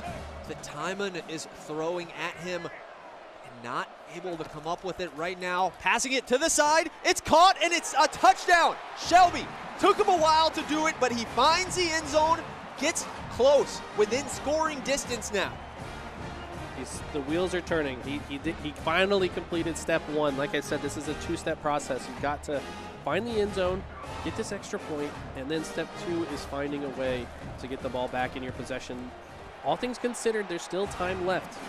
If he can stop one offensive drive here, I mean, let's think back to the end of the first half. In this game itself, there was a similar amount of time remaining, and we saw both teams drive it back and forth, turn it over multiple times. So a minute and 40 does not sound like a long time, but in the world of football, anything can happen. Any team can make a big play and can claim a championship for themselves. What's the play here if you're Palisades? Do you stay aggressive and go for another score? I feel like maybe you have to, but at the same time, you got to have that clock in the back of your mind. I think I don't know. Obviously, you need to get a first down, and you need to keep things moving to force potential timeouts. The run play has been so good, but it's shut down. The first timeout comes out from TBK. So potentially you could run it, all 3 of these plays, burn all the timeouts, but I don't know if you want to give the ball back to this player with only a 5-point lead to work with. Have to agree. Got to start thinking about a lot of different options here. Ideally, it's that little red line right there, that first down. He makes it through there, potentially puts TBK in a position where he does not have enough timeouts to stop the clock. Runs it. Oh, we almost saw a strip opportunity right there, but it didn't come through. That's a huge sack, though. I mean, Shelby really putting the pressure on now. 3rd and 11. I Palisades has to find an answer. I think Shelby knows that Palisades is going to run the ball, so they're throwing the whole house forward. Before, Palisades was playing super defensively to defend the pass. Now it's Shelby. They're doing everything to defend the run, but here, 3rd and 11, you got to think Timon wants the first down. He takes the pass. Oh! It's caught, wrapped up, and brought down 5 yards shy of the first down. It's going to be a difficult 4th down decision for Palisades. What is the play call going to be? This is tough. tough. He's feeling it. TBK is if you don't need the chair, you can just get rid of it. I mean, yeah, why does this man have a chair? He's been standing up half the time. I mean, he's been quiet all game, though. This is the first time we've seen him animated in this game 3. And this is the best time for it. 4th and 5. Palisades with the game on the line, scrambles out of the pocket and gets tackled. It's going to be a turnover on downs. Shelby gets possession back with only a 5-point deficit to try and overcome. TBK, the Golden Lions, roaring to life in the final minute of game number 3. And he does it on the 23-yard line. This is disaster for Palisades. Timon has to keep his wits together, as now TBK could just take the lead here with very little time left, but this is going to come down to the wire no matter what. It is. The QB sneak gets him 7 yards on first down. Gotta feel like TBK had his back against the wall this whole match, but now with 60 seconds left, is he in control? The defense coming, passing it to the right. It's just a dump pass. There were receivers over there, so I got a little scared, but it's all neutral here. 3rd and 3. Can Palisades make the defensive stop? Tyron's got to be reeling now. He needs to figure out a way to stop this from finding the end zone. He's been so good on defense, but no, this player's wide open. Sidestep. It's juked. He's pushed out, but that is a very disastrous moment for Palisades. I mean, at this point, you'd almost prefer that he scores very quickly now, so you have more time on offense yourself. Maybe, but a stop could still happen. Obviously, 56 seconds, 1st and goal. These will be the potential last 4 offensive plays for Shelby. The first one yields nothing. It was a run attempt, and it was immediately shut down by Palisades. Okay, what's the play here? 43 seconds, and it's winding down. No major blitz coming. They're looking to contain. Cam Ward looking to go forward. Can they put the pressure on him? The pass gets thrown, but not with enough distance on it. No big takedown. No major loss. Man, TBK just living on the brink here, man. This is so intense. 3rd down. The goals. I need a new set of fingernails. This is unreal level of competition we've been seeing. It's coming all down to this 3rd and goal. 33 seconds left. Can TBK take his school and himself to glory? Passing for the middle, the man's open. No, it's broken up. The defense. The ball hit his man in the hands, but the defense intercepts it. Not the ball, but the play itself. This is insane right now. Hang on, 4th and goal. Everything's up now. Can't go for a field goal now. Has to find the end zone right here, right now. This play will decide the game. It will decide the state championship here for VESL. Will it be Shelby? Will it be Palisades? Cam Ward scrambling, passes it. It's complete. Shelby High scores at the almost last second. Hang on. I don't know what time we're working with here. Is the game over? No, okay. 20 seconds left, but the lead has been claimed by Shelby. It's 1 point right now. So you got to think he's going to go for the 2 point, try to keep it within 3. Yeah, yes. Might as well, right? Yeah, a 2 point lead does you nothing. 3 at least gives you a maybe bit of a chance to work. Well, wait, it's a pass. The sidestep is good. He finds his way in 24-21 with 21 seconds remaining. Oh my God, the improbable comeback. He's been so meticulous and methodical throughout. Now, Palisades need to find a way through. He's going to start with the fair catch, start on the 25-yard line. And that's got to be the smartest way to start this. He's still got 3 timeouts to work with as well. So it's doable. It's going to be very difficult, though. If Timon can bring this drive all the way down the field and keep this game going, it will be legendary. TBK has put up an insane comeback to keep this within a reasonable distance. Timon takes it, gets the first down. This is big. This is big. And a big run. Oh, how far is he going to go? Makes it to the 50-yard line. timeout there used, even though he had the first down. So the clock was going to stop temporarily while they moved the chains, but he just wants a good, clean stop. And this is borderline field goal territory. One more first down, and you have the tie ball game on the table. Oh, this is so intense right now. Oh, he to goes the corner. long. Hang on. He goes long. It's 2-on-1. It's overthrown out of the back of the end zone. Burns time off the clock as well. Wow. You got to respect the attempts. I absolutely respect it. I thought we were going to see a conservative play trying to get up into field goal position. Instead, he wants the whole cake. 3 seconds left. The clock runs down. He's going to air send it out to the end zone. Oh, and it's incomplete. Shelby High takes the victory in game number 3. Sincere Pettis is your state champion once again. The family embraces him, rightfully so. What an impressive match. What an incredible matchup. So amazing. Incredible. I You mean, can honestly. see how much it means to him. Wow. Actually incredible. I mean, I saw the wheels turning in his head starting from those moments that he needed to do something. He had to think through multiple steps ahead as he got through. We can see his family embracing him. Shout out to all the parents. I love to see this I do here, too. okay? Aunts, uncles, We grew up playing parents. esports, and it was not always accepted in the early 2000s, let's be honest. But now Here to we have go. this much Yes, there we is go. amazing. 2 amazing competitors. Crowd, let's give it up for Timon Simpkins for Palisades High. A great competitor. But it is going to be Sincere Pettis for Shelby High, your state champion. Yes, amazing, amazing. Got it done in 3. It wasn't easy. It wasn't quick. But eventually, it's going to be the state champion there. Congratulations to Shelby High. We're going to, I think, yeah, here There he we is holding go. up the trophy. Let's.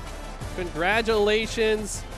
What a guy. I mean, What a back to player. back. That's back right. to back. The champ, the double champ. That's right. And he does what he wants. He does what he wants, man. He was the loudest man in the venue. He showed up early to start warming up. Yep. I mean, he came to play today, and I mean, a rightful winner. But man, Timon was an incredible competitor. He was. TBK ran into some obstacles today, whether it was players, whether it was poles around the building. We're going to get the whole team up onto the stage. It was truly a team effort. It was amazing hearing you guys. Man's too tall to be in the front. There Yep, you go. cheering on everybody. One more time for the state championship. Woo! Yo, congratulations to Shelby High. TBK once again comes out victorious. Multiple-time champion here at VESL. And I have a feeling it's not the last trophy he's going to hold. Nope. Potentially might be back for it in spring. We'll take a look at what games, and we'll take a look. But just enjoy the moment for now. Walk around this building like the champion you are. Congratulations. Here we go. We've got first place Shelby High, second place Palisades, and third place Grays Creek. So congrats to our podium finishers throughout the season. All these competitors played so many games, deserve to be here. So happy to have them here at the state championship, but only one man stands atop the throne. That's going to be Shelby. But don't go anywhere, guys. We do have more action coming to you. We've got Super Smash Brothers, Overwatch, Rocket League, so much more action. Don't go anywhere. We'll be back in just a bit.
Finals competition.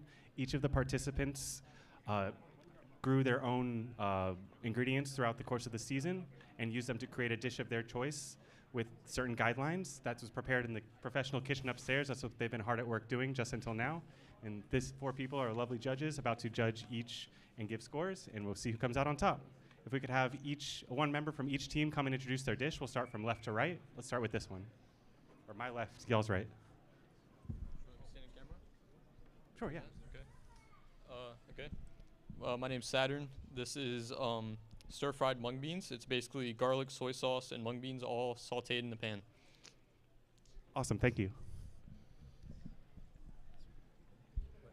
We're just going to get them all to go down and introduce them, and then we'll test them? Yeah, let's do that. Okay, let's introduce one by one. Let's go.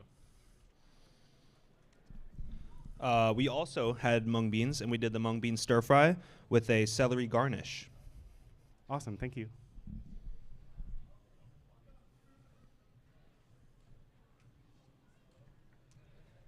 Say your high school. Hey, I'm Nate here for Philip O'Berry, and we grew green peas, and we cooked peas with pasta with cheese. Awesome, thank you. Hello, good afternoon. My name is Fernando Montoya. I'm part of the Artery Kettle team. And today we grew some garbanzo beans, which originated from Turkey. And so we wanted to take inspiration from that because the pita is also from Turkey. So we made that, and we left it off as a delicacy, but you're more than welcome to put it inside and try it like that. And we didn't have enough cheese to make more pita, so we decided to stick with a quesadilla, which is, a new iteration of the pita from Mexico, my home country. And so I'll leave it with that, and I hope you guys enjoy. Awesome. Thank you.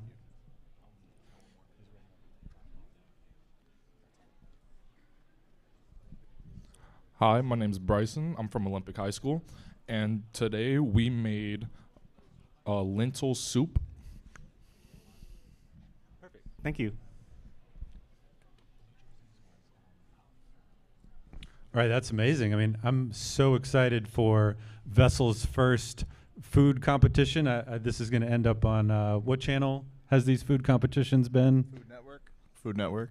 Food Network. Yeah, so look for us on Food Network for sure. Who was the first 2 schools? Huff, and who was the second or first? What's that?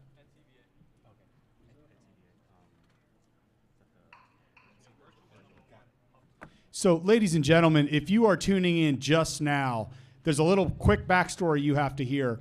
All season long, during the VESL regular fall season, these teams across the entire state of North Carolina came together. They learned from our agriculture and ag tech and hydroponic curriculum. They competed against all the schools to make it down to right now the state championship and the top 5 schools: Huff, Ed TVA, Philip O'Berry, Audrey Kell, and Olympic. These 5 schools need a big round of applause to start with because they've been on a long journey to get here.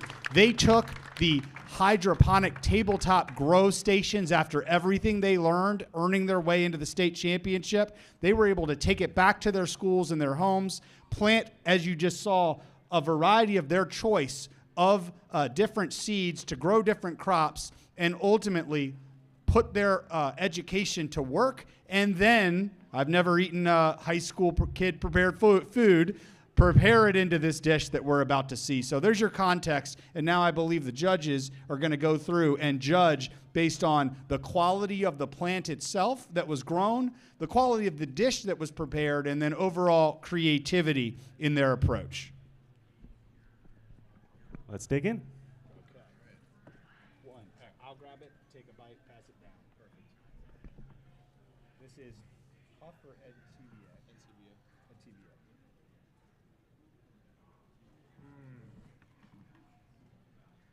Don't forget to assess the quality as well. I can already tell right away, man, that just it hits different. You can go to the grocery store and buy something that came from a great farmer, but to be able to taste something that was grown by the VESL participants, particularly the state finalist champions, that is amazing. Great work, Ed TVA. We will judge you appropriately. Next dish is Huff. Yeah, applaud for first of all at TVA. Oh, it tastes so fresh, so clean. So fresh and so clean. Okay, now we're going on to Huff's meal. Oh, yeah. Oh, my God. It's so good. Wow, this is going to be tough. Huff. I will say I was up there while the students were hard at work preparing this, so really excited that the hard work actually matches the integrity of the taste that we've got here. So should be really proud of yourselves.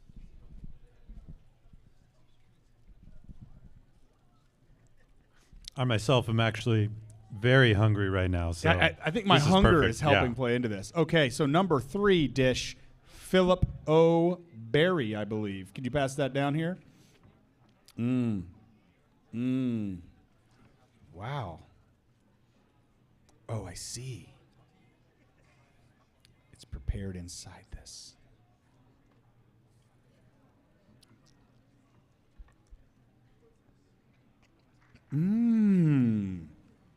Philip O'Berry, always producing.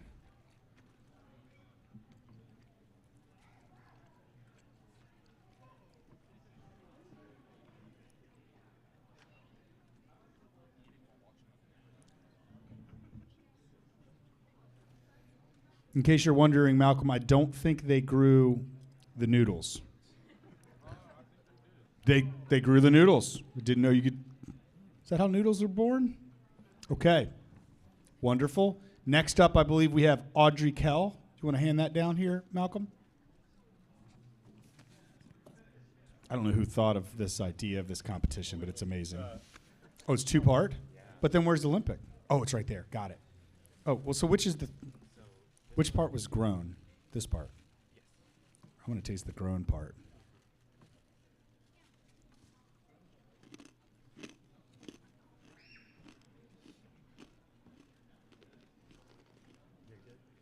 Delicious, crunchy. I mean, I gotta eat this. This looks awesome.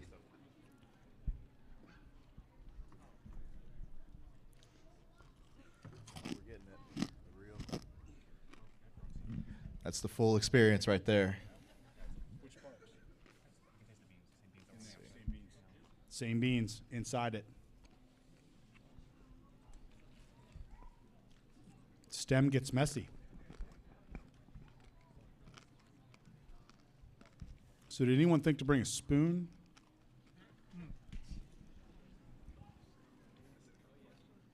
I mean, here, I have an idea.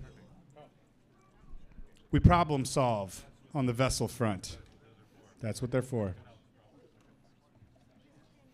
Now, I don't know if they knew this, but I'm a huge sucker for soups. Okay.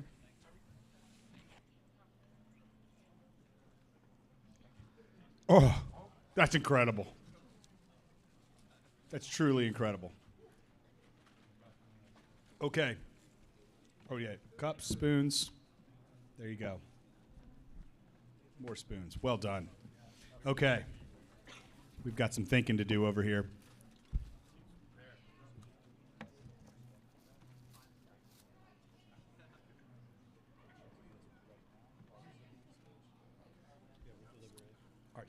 So right now what we're going to do is finish the taste, which all were incredible. Big round of applause for everybody who literally learned how to be a farmer this season using technology. So right now the judges are going to finish their tastes, and we're going to judge on those 3 categories: the quality of the plant itself, the quality of the meal that was prepared, and then the overall creativity. We'll be right back with you.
So NCAA Saturn or NCAA was the first one, and then that one's the first one. That one's the first one. That one's the second one. So the one right there is the second one. Tough. I don't remember. Philippa Berry, I believe, is the mac and cheese. Philippa Berry. So the third.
I don't even know who I think will win because I just graded each category. Okay, number 4 is. Do you want me to add them all up and then tell you my numbers? I won't tell my last. Ooh, we're making a recap. Yep. No, he's not putting in a recap from when I struggled.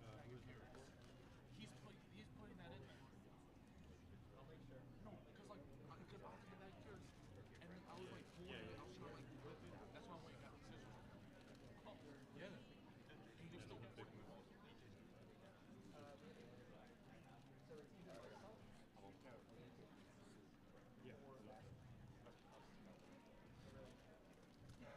He was hating on me for eating carrots and celery.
judges are confirming the taste. What do you think, Dark? I mean, it's truly incredible. They should all start a restaurant together. That's good. Yeah, that'll take some teamwork. Make the dream work. Be the first mung bean restaurant in the history of mankind. Real innovators we got here.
I'm seeing a lot of math. Wow. We have the results in front of us.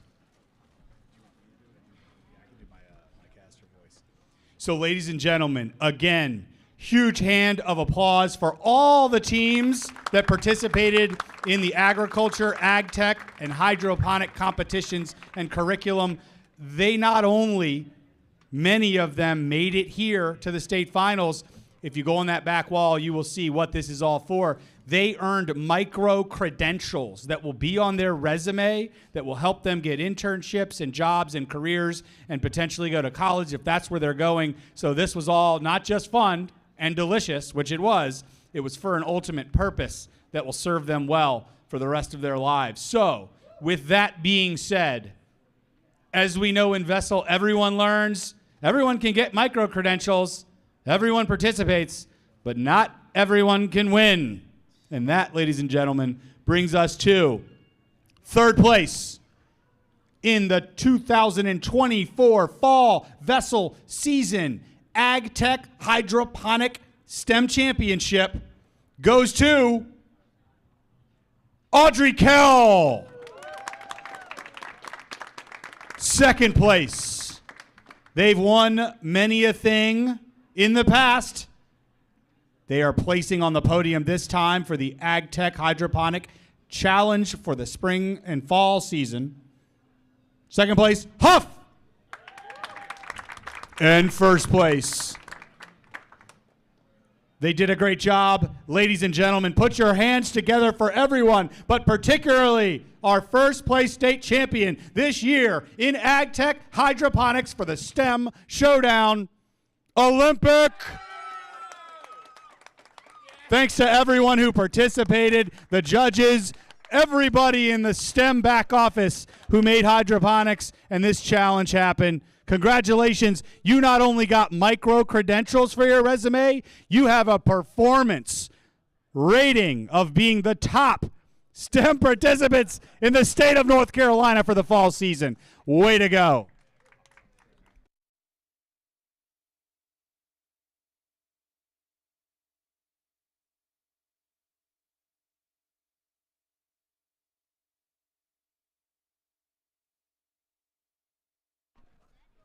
All right, great job there on the STEM competition. Congratulations, Olympic. Congratulations to the second and third place finishers as well. We're going to throw it to a quick break, and we'll be back with the Super Smash Bros. Ultimate Grand Finals just after this. See you in a bit.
Welcome back, everybody. The STEM competitions have finished, and we're getting ready for our Super Smash Bros. Grand Finals.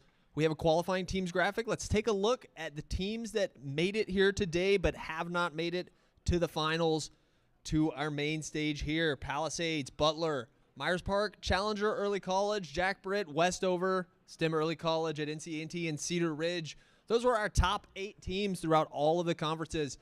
And it all comes down to this. Jack Britt facing off against Myers Park High School. Here is the bracket. Here's how we made it. Palisades victorious over Butler, but Myers Park knocks Butler out. And Jack Britt, 2 tight matches. Victorious over Westover. Victorious over a little gamer from STEM Early College in a 3-2 semifinal. People have been buzzing about that around the venue today. Will we get an amazing grand finals? Let's take a second. We're going to hear a little bit from our competitors, and then we're going to get right into the game.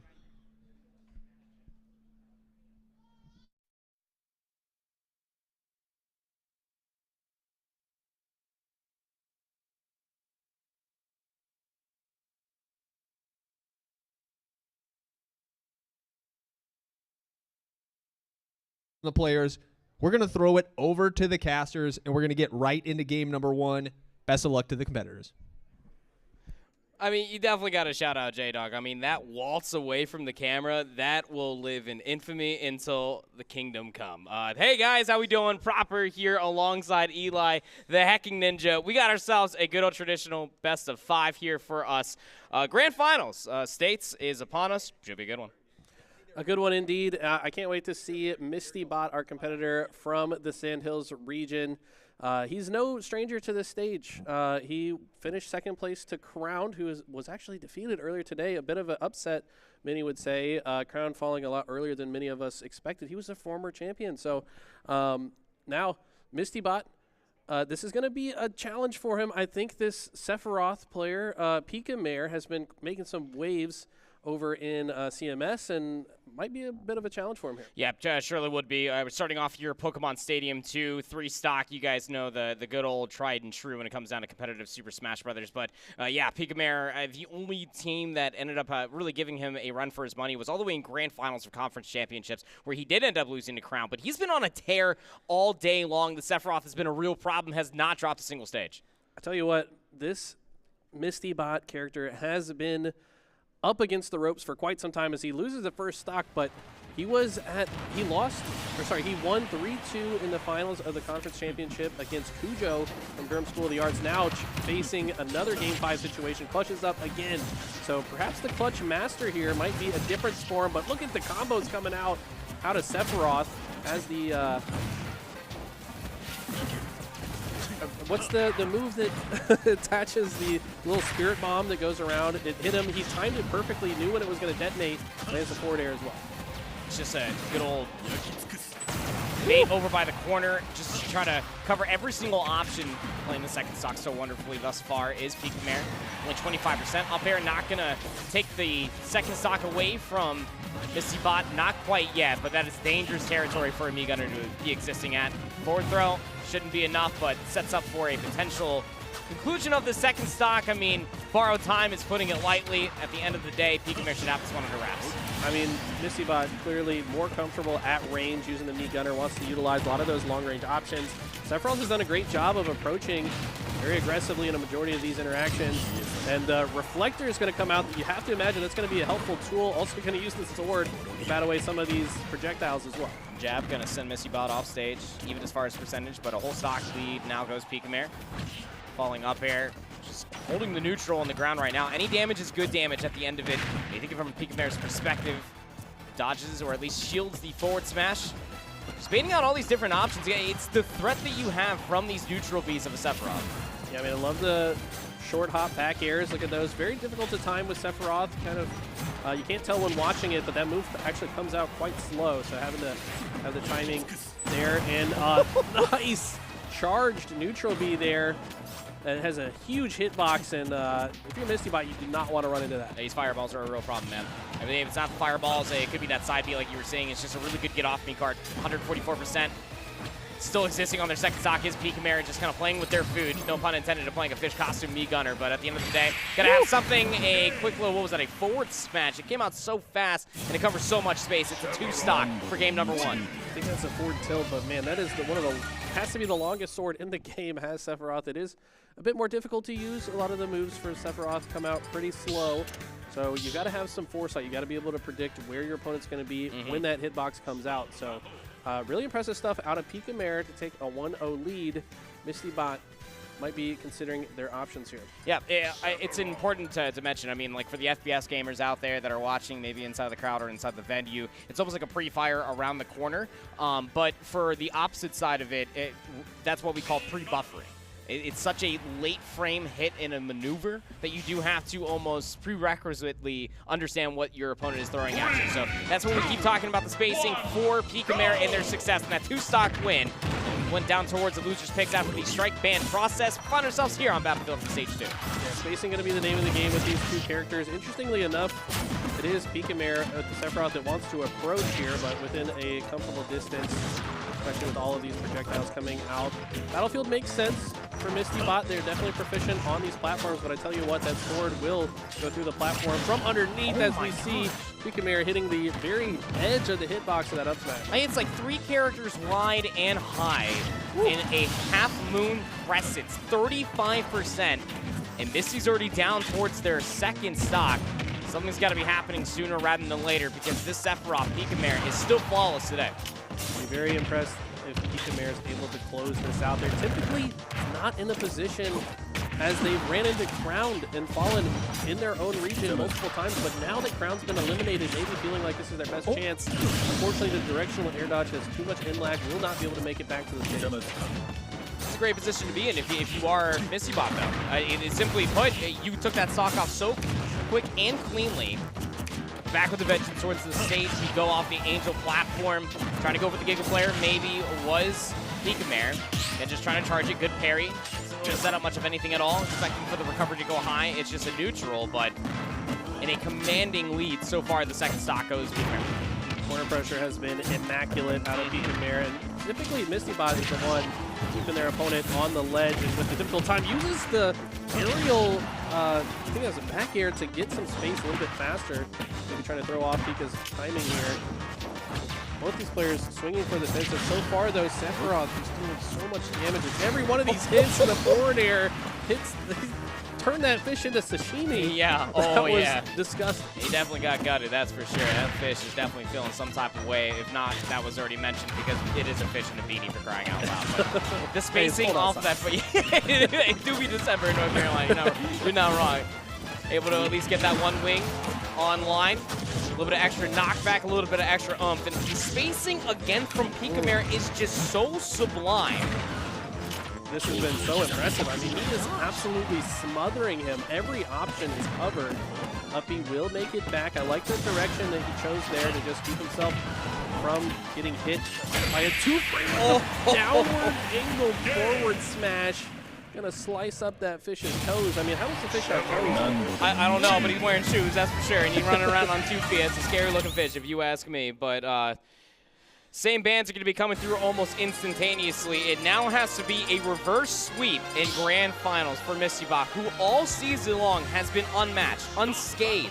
Dude won one of his regular season games at a swim meet. He is so twisted, but this Sephiroth has been a real issue for everybody along the way. We thought that Butler was going to be the next biggest issue for Myers Park after winning versus Crown 3-1. 3-0'd him, 3-0'd the original opponent in round number 1. It looking like a 3-0 here for grand finals. I mean, it's looking like it, but I tell you what, Misty Bot, very resilient player, can absolutely bounce back here. We've seen them do exactly that multiple times throughout the season. Pika Mare gonna not make it easy though. Falling up air into the side B. And then instant 2-frame down air spike taunt to boot. Pika Mare's feeling himself. Oh, he's speaking. He's speaking loud right now, but ain't the movesets, it is definitely in game. Let's at least get that Shadow Flare out there. It's just free damage. It hits the remote mine back in towards Misty's face. Pika Mare is just moving so different right now. He really is. Trying to get another. Wow, that does not connect, so good patience from Misty Bot. Sit on the edge there. it looks like now. Okay, so a little bit of an upbeat to the side. We also have the Nair coming through, and Misty Bot needs to find an answer and do so quickly. Grab at the ledge. Smash comes through eventually. Playing 89%, but some frustration came down in it as far as those bubbles with that grab. So one wing dangle now online. Up smash will connect. Good reach on that one. 99% is the bonus that Picamare was able to accrue for himself. Ooh, back air, good spacing. I think there was maybe a misdirection as far as that SDI is concerned. I don't think he should have died there. Potentially the last stock of the VESL season. I know Misty Bot does not want it to end like this. He's putting on a lot of aggression here. Needs to steal this stock quickly before taking too much. And he's great job so far. Yeah, good shield there. Stops the upbeat. He's able to get the regrab on the ledge. Forward smash sends Picamare into a awkward situation, but it's Sephiroth. The spacing, the recovery, all so good. Even the neutral get up. Top platform situation. He gets the neutral flare there. Free damage about to be coming through. Sets up almost a back air, but Picamare misread it. Yeah, barely mistimed that one, but so far Misty Bot has looked so much better this game. Mostly keeping Picamare on the ledge. This is the comfort zone for this character. And if he can steal this stock here, could certainly keep himself alive in this series. Up shield, up smash, not going to connect. Good patience out of Picamare. Spot dodge, empty hops. Oh my goodness, 152%. Dash attack's going to take it. Missy has a chance. Also charges up the neutral B, wants to have that in the back pocket for later. Nice dash attack, sending Sephiroth back to the edge. If he can keep him on the ledge, this would be very good for his chances. Bomb's going to connect with the Giga Flare. Dash attack has been so good for him so far this stock. This is not looking good though. And now in an offstage situation, nice, finally keeps that card and uses it when he needs it most, but at high percent, Sephiroth just needs one hit. And no, he will live. Great DI. SDI, good SDI. 48% chases. There's the extended for the forward air, and it's 3 in and 3 out. Myers Park. They come in clutch there in conference championships. They didn't have the highest seed. They lose. They get second conference championships. They show up today, Eli. They don't drop a single stage. It was clean from Picamare on that Sephiroth. Man, Picamare came to play this weekend. Shoutouts to Misty Bot. This is another second place finish. And you got to imagine he's probably wished that went a little bit differently in the grand finals, but put on a show himself. I mean, in the game before this, took a little gamer to game 5 and clutched that up just to land himself on the stage in the first place. But ultimately, it was Picamare from Myers Park, a little bit too strong for him this time. I think it goes without saying. I mean, maybe if they're seniors, this would be the last time that we probably see them, but maybe not for the rest of the entirety of the scholastic year. It is only winter. Winter break is upon us. Big congratulations to Picamare. Showed up today and just played some really good Super Smash Bros. Ultimate, man. I mean, Sephiroth is no easy champ to try to take advantage of, but the tech chases were clean. His neutral was so good. His movement was so superior. It was making me shake in my boots. I mean, I would not want to face this guy myself. I mean, I'm good. The Sephiroth hitboxes, taking advantage of them every step of the way. And it's cool that we have this image here because I know he also plays Byleth. We didn't get to see it today, but it's cool that this is the champion screen for Myers Park, fittingly, of course. And shout out to all our other competitors. This was an extremely competitive season. We had how many competitors? 200 teams or something sign up. And this is our last standing competitor. Yeah, I mean, throughout the entirety of the season, we had 100+ schools because Super Smash Bros. Was a 1v1. That means 100 unique competitors competing out through the regular season. Here's the clippage coming through from the grand finals, and watch the Sephiroth move, man. The neutral and just spacing with the Giga Flares, with the fast falling forward air, being able to catch the spacing with the back air was so good. And Misty Bot is a very good player. Sandhills conference champion for a reason, has been a real threat to everybody's day. Well, he goes up against Picamare, who, by the way, was playing random a lot through the season, and this Sephiroth comes to play, tried and true. It looked real good. Yeah, we know that Picamare competes at a lot of local tournaments in his area, has been definitely making sure that they are ready. As we see that nice downward angled forward smash that closes that 2 stock out. Perfectly placed, and this was probably the most impressive stock there. In a hurry, takes the first stock of game 3. Just to kind of set the tone. I mean, Misty Bot had a nice rally back here. Kept this one close, but ultimately, the lead was just a little bit too strong here. And Here we see the up air that sealed the, or didn't quite seal the deal now. Forced it the 2-frame down tilt into the forward air. He just sliced his shoelaces, man. Guy was too clean with it. He was. Yeah, it's something that we were all sitting there and saying that we wanted to see since the beginning of the season. We do have the bracket ready for you all, of course. That third place matchup between Butler and Sem Early College. Would have to double check to make sure how that one concluded, but you can only imagine that STEM going up against Jack Britt. Going to be feeling pretty darn good about themselves, at least getting that third place finish, because again, the way that I understand it was happening on a side station. Well, all 5 games, last stock situation, they were all 100+%, but nobody was beating Myers Park today. They got through Challenger. Early College 3-0, beat Butler 3-0 after Butler, I'll call it an upset, actually beat Crown 3-1 in that Palisades match number 1. It was looking really, really good, but at the end of it all means that Jack Britt went up against Myers Park in that grand finals, but Missy Bot, as good as a player, just did not have something that Pika Mare was bringing to the table. So does that mean that Pika Mare went completely undefeated, 3-0'd all of his opponents, 9-0 today? Yeah, wow. 9-0. Complete domination. This man took over, came to play, and I think he was happy he didn't face off against Crown. I know they have a bit of a storied rivalry, but for Crown to fall in the first round kind of opened the door for him to just walk away with it. Yeah, surely the case. So now for Myers Park, you're probably asking yourself, well, what's next? Winter break, first and foremost, but I believe that what are we going to a break? We throwing something over towards the stage? It seems it's going to be a break, and we're going to be preparing ourselves for something else that's going to be happening. Again, this is the VESL Fall 2024 fall season. We got activities from wall to wall, from windows to walls, if you will. It has been a fantastic Saturday so far. Hope you all are enjoying it if you're watching it at home. We'll be throwing it into a very short break, and we'll be right back after this.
Welcome back, everybody. Our esports stuff has finished. The Smash Brothers Grand Champion has been crowned, and now we're off to the STEM side of things. We're here for the drone racing third place match. We've got Philip O'Berry here on my right and Cab Tech here on my left. Cat Peaches and Jay, John, Josh, my man Josh. I've called him 7 names over the past 5 minutes. He was amazing. Beautiful competitor. We're going to be getting into the game very soon. We're going to throw it to the casters, and we'll be right into it. Welcome to the drone racing, not finals, but semifinals match. So we started off today, Eli, with some amazing drone flying, but we found that we did a lot of crashing with our drones, okay? Yeah. We were drone crashing. So I saw that. We've switched gears, okay? How do you feel about going virtual? Tell me a little bit about. I mean, it makes sense because the real drones, they were hitting walls, ceilings, floors. We got a good Bodies, look at the people. Yeah, probably people. Yeah, it's getting a little dangerous. So we saw a very good look at the floor and the carpet from most of the drones that we watched earlier. So I think maybe a lot less likely to hit the carpet now that they are in virtual reality. I'm excited for that. Yeah, I'm excited too. So I have had about 3 seconds of play testing time with this game. It's a lot of time. And yeah, so I'm actually an expert in it. Okay. If anybody asks, I am the resident expert in drone racing state finals on the machines. But I think these kids have been playing this all season, so they're probably very experienced. But we'll see who's going to show up. I don't know. Philippa Barry, Cabarrus Early College, both have at least a shot, right? Yeah, I mean, Right? I would imagine that anyone has a shot here. I don't know who's the favorite, but I am excited to see how these competitors face off. And I mean, this makes sense. This is we got the Mario Kart kind of vibe. Look at this drone. Wow. Okay. Beautifully gone through the first one. I think he missed it. Yeah, he's going to actually backtrack to go through this checkpoint. Okay. Misses it again. Okay. I think the there you plan go. is to go through the center, and they've missed it. Yeah.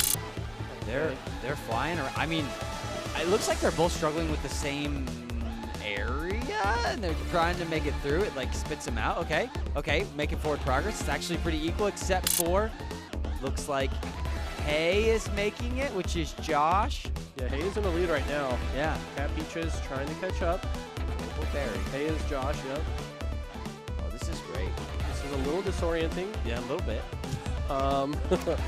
They're trying to get through this obstacle. Okay, finally does make it through. Will go back and around. Yep. This is intense.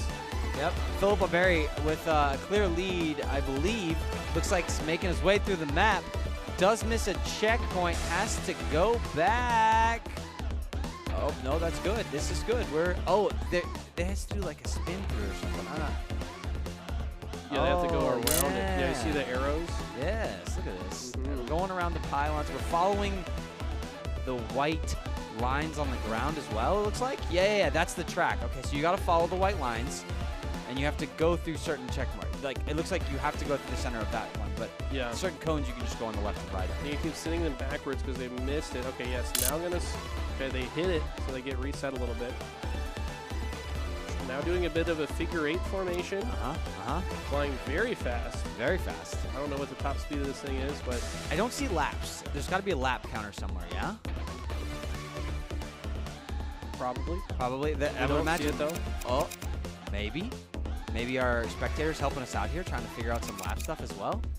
I don't know. Oh, there's a controller. Oh, we're seeing the controller movements. Okay. Love that. Very cool. Okay. Seeing a lot of flying happening. It's a ton of flying. This is amazing flying. This is great flying. Honestly, right it looks as hard as flying a real drone. I mean, I would have crashed this into the wall at least 300 times by now. These players are very talented. Well, Josh seems to be making a lot of forward progress, if I'm honest. Okay. That sounds good. Okay, I think that was, yeah, POB finished. 2.5. Oh, there you go. Hey, yeah, minutes. Josh. Yeah, 2:32 was the time to beat. Timeout coming up on the screen. So this player only has 45 seconds to finish the race. Oh, the reset's coming through. Yeah, so looks like Josh ultimately going to be the one to come out on top. Now we're just waiting for NCVA's time here. I believe this is Saturn. Shout out to Saturn. They're also one of our esports competitors, by the way. Oh, what are they playing? I believe they play Overwatch. Oh, wow. Yeah. Must be a man of many talents. I love that. Yeah, we have a lot of very talented individuals here in the VESL League. And, I mean, look at the maneuvering. This has been very impressive maneuvering. I think they just fell behind early. Sure. I mean, if you miss a checkpoint real quick, I can see how it just kind of, even from a player's perspective, you probably get a little disoriented of which checkpoint you have to go back to unless, because I didn't see any notification on which one they need to go back to or anyway. Shout out the soundtrack in this game, too, by the way. I really like the vibes. Yeah. But Hayes going to take it down. Philip O'Berry going to go to the grand finals to play against Ethan. Okay, Ethan awaiting patiently in the grand finals.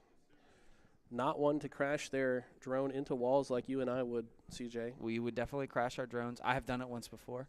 I have tried to fly a drone one time, and it died. It didn't happen. Lots of money wasted. Well, I mean, hey, you live and you learn, right? That's right. But at least they get an opportunity early on to learn how to drone fly, because I would imagine it's going to be a very lucrative career in the future. Yes, drone flying is very important to many individuals. U.S. military, I know. Here's the real question. Would you get into a drone and let it fly you somewhere? Like physically get into a drone? Yeah, yeah. It would have to be a large drone. I mean, obviously we got a helicopter, right? So helicopter I mean, a helicopter is is a large drone, yes. Oh, there you go. Philip O'Berry, our winners for this one, going to the finals.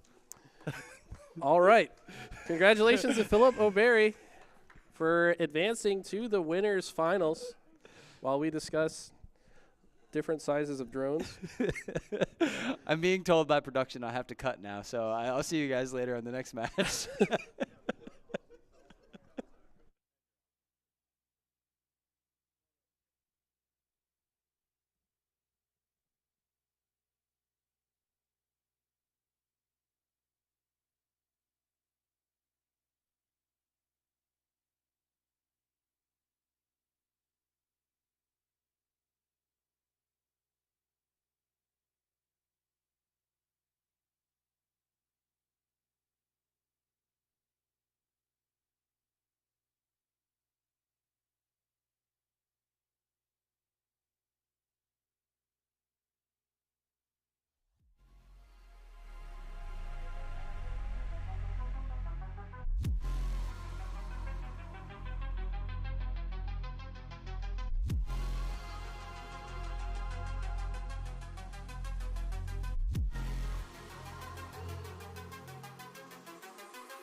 Welcome back, everybody. We are here now. We just saw the third place match for the Drone Racing League. Now we're getting into the grand finals. We've got 2 students from North Carolina Virtual Academy. We've got Saturn, and we've got Ethan here. You guys being from the same school made that so confusing for me. But this grand finals is going to be a best of 1. These players are excited, ready to get rolling. We're going to take a look at the bracket, see how they made it here real quick. Before we get it in, obviously we just saw that third place match, and now we are here for the grand finals. The students are ready on stage. We're going to throw it over to the casters, and we're going to get right into it. Thank you so much, J-Dog. Yeah, should be a good one. Again, we have a NC Virtual Academy show match for grand finals for the Drone Racing State Finals. Ethan versus Saturn. My name's Proper. Joined with me is the legendary Pathfinder. We started this entire journey talking a lot about carpets with handheld microphones in our hands. Now we have headsets on, brother. How we doing? We're doing great. The NCVA kids are going at each other. It started. Oh, my gosh, it's quick. They both hit the first gate, and they're coming around the post. I don't know what is going on. He missed. I think you have to wrap the post and then go through the gate. Yeah. So we've learned a lot about drone racing in the last 30 minutes. We're continuing our knowledge base, but Saturn is putting on a masterclass right now. Has not really made a mistake yet. It's kind of cruising through. So yeah, he's kind of schmooving right now. This is the VESL States comparison of like the the dog running, or like the agility, like dog agility. Yeah. Going through the obstacles, being able to maneuver around the course. You can see the obstructions in your way continuously. Obviously, hitting those obstructions, you'll end up back on the floor. A certain amount of hit points, it would seem, until you fully reset yourself. So on board with Ethan now, trying to maneuver around this course currently. Doing a good job of just keeping this run alive. He is trying to keep it alive. I'm not sure where. Oh, Saturn is moving. Is almost on lap. Oh, no, it's like he's halfway through lap number 1, going around these posts, and he's making progress. And I know this looks interesting from the spectator point of view. I believe the players do have some kind of indicator on where they're supposed to go next. Yeah. So you're seeing it. Ooh, now we got a first-person view as Saturn is bumping into some stuff, but it's making it look good. I say that the reset comes through. He's trying to get through this gate. He's back at the beginning, going around the post, and I'm really enjoying this camera angle. This is nice. I like the first person. Hey, it literally feels like you're actually flying the drone, right? So clearly the idea is to complete the line around all these obstacles, around these tables, but hits one obstruction, so has to reset themselves. Back over towards Ethan's perspective now, trying to complete some of these segments. Got a certain pace to him, doesn't he? Yeah, and one of the things that we heard about these 2 players at the beginning of the game is that one of them's playing some old school claw, not the OG, but for those that don't know claws, you hold your pointer finger, your right pointer finger over the buttons as opposed to the like the triangle, the Y button. Yeah, it's kind of a different way to hold the controller. We're gonna see if that creates some kind of advantage. As I say that, Saturn puts one away. He's ahead. Looks like he won. Yeah. I mean, it's the best of 1. It's a 1 and done over here as far as the drone finals is concerned. So, gonna watch Ethan throughout the conclusion of this lap. Only has 40 more seconds until the timeout would occur, but I digress. I mean, Saturn is clear well and ahead, just the faster of the 2 competitors. But, CJ had a John Madden statement that you want to be able to fly through the segments and orientations first before you end up going for speed. It just turns out that Saturn was the one that was able to do that just a little bit cleaner. Not too sure what the final score lines were on each other, but I'm pretty sure and confident in saying, because it is a race, the one past the finish line first, probably the winner. It was, in fact, and it was it seemed like a competitive race, more competitive than the other match I saw, which I only saw 1 today, so I don't know. So in a scale of 2, the 50-50 shot, this one was the more competitive. There you go. All right. This one was good. And boom. So shout out to Saturn. He will be your fall drone champion, putting up a spectacle there in the grand finals, looking very, very good along the way. So definitely things that we love to see. A lot of STEM competitions. We've been seeing a lot of cool different functionalities from a lot of the different parts throughout the entirety of the fall season. I saw a lot of agricultural things going on in the middle of the venue as well. Yeah, they made some food, bro. Yeah, we got Did to see you some see of the food. Yeah. Yeah, I like that. Tark looked like he was enjoying himself. Yeah, he did. Yeah, no, there was some great food that was going on over there. And there's been exciting things happening on the stage. It looks like there's a trophy presentation about to happen on the stage as well. Oh my gosh, we love to see it. Saturn taking down the drone champion trophy. He's going to take it home. He's going to put it on the other stack of trophies, and I believe Saturn's also an Overwatch player, so maybe we'll see him again later today. It's very, very possible. Very possible indeed. I believe all the other Overwatch matches are actually happening over on the side stations right now. There you go. We're Cool. getting underway with all of our different and various competitions as well as towards the end for this one, going to be getting a couple of photographs. Drone winner again, NC Virtual Academy, though I think the school was in a win-win situation considering it was a show match there for the grand finals, but at the end of the day, Saturn is the one to stand tallest out of them all. Yeah, it's always a fantastic thing going throughout the entirety of these states, man, just to be able to see the various competitions because you never know what you're going to take a trip home for. Dude, I wish I could drone race when I was in high school. It wasn't a thing. Yeah, no, it absolutely was not a thing. I need that in my life. Yeah, we didn't have that in the 80s. Yeah, so I think you guys were like racing paper boats down creeks. That's right. We didn't even have paper back then, man. It was just in the 80s, you didn't have paper. Everything, all of our essays were in sketch on rocks. That's right. That's right. Use an Etchy sketch, man. You didn't have none of that. All right, we're going to break. Yeah, we're coming back with the next thing. We'll see you guys excited for the next piece. See you in a moment. Bye-bye.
Welcome back to the next exciting esports event today at VESL.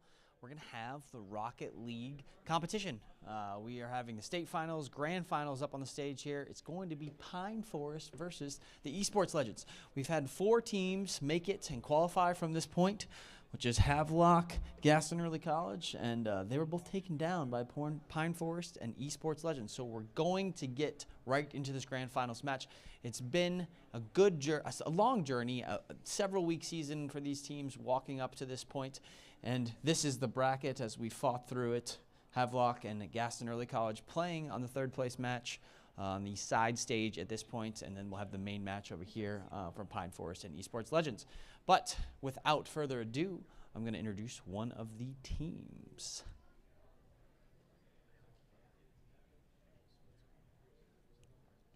Competitors right now, what would it be? We're coming for you. You haven't seen anything yet. They're the Esports Legends. They're coming for us, and we have not seen anything yet. So that's going to be one of our teams that's going to be competing today. But without further ado, I'll throw it to the casters. Take it away, guys.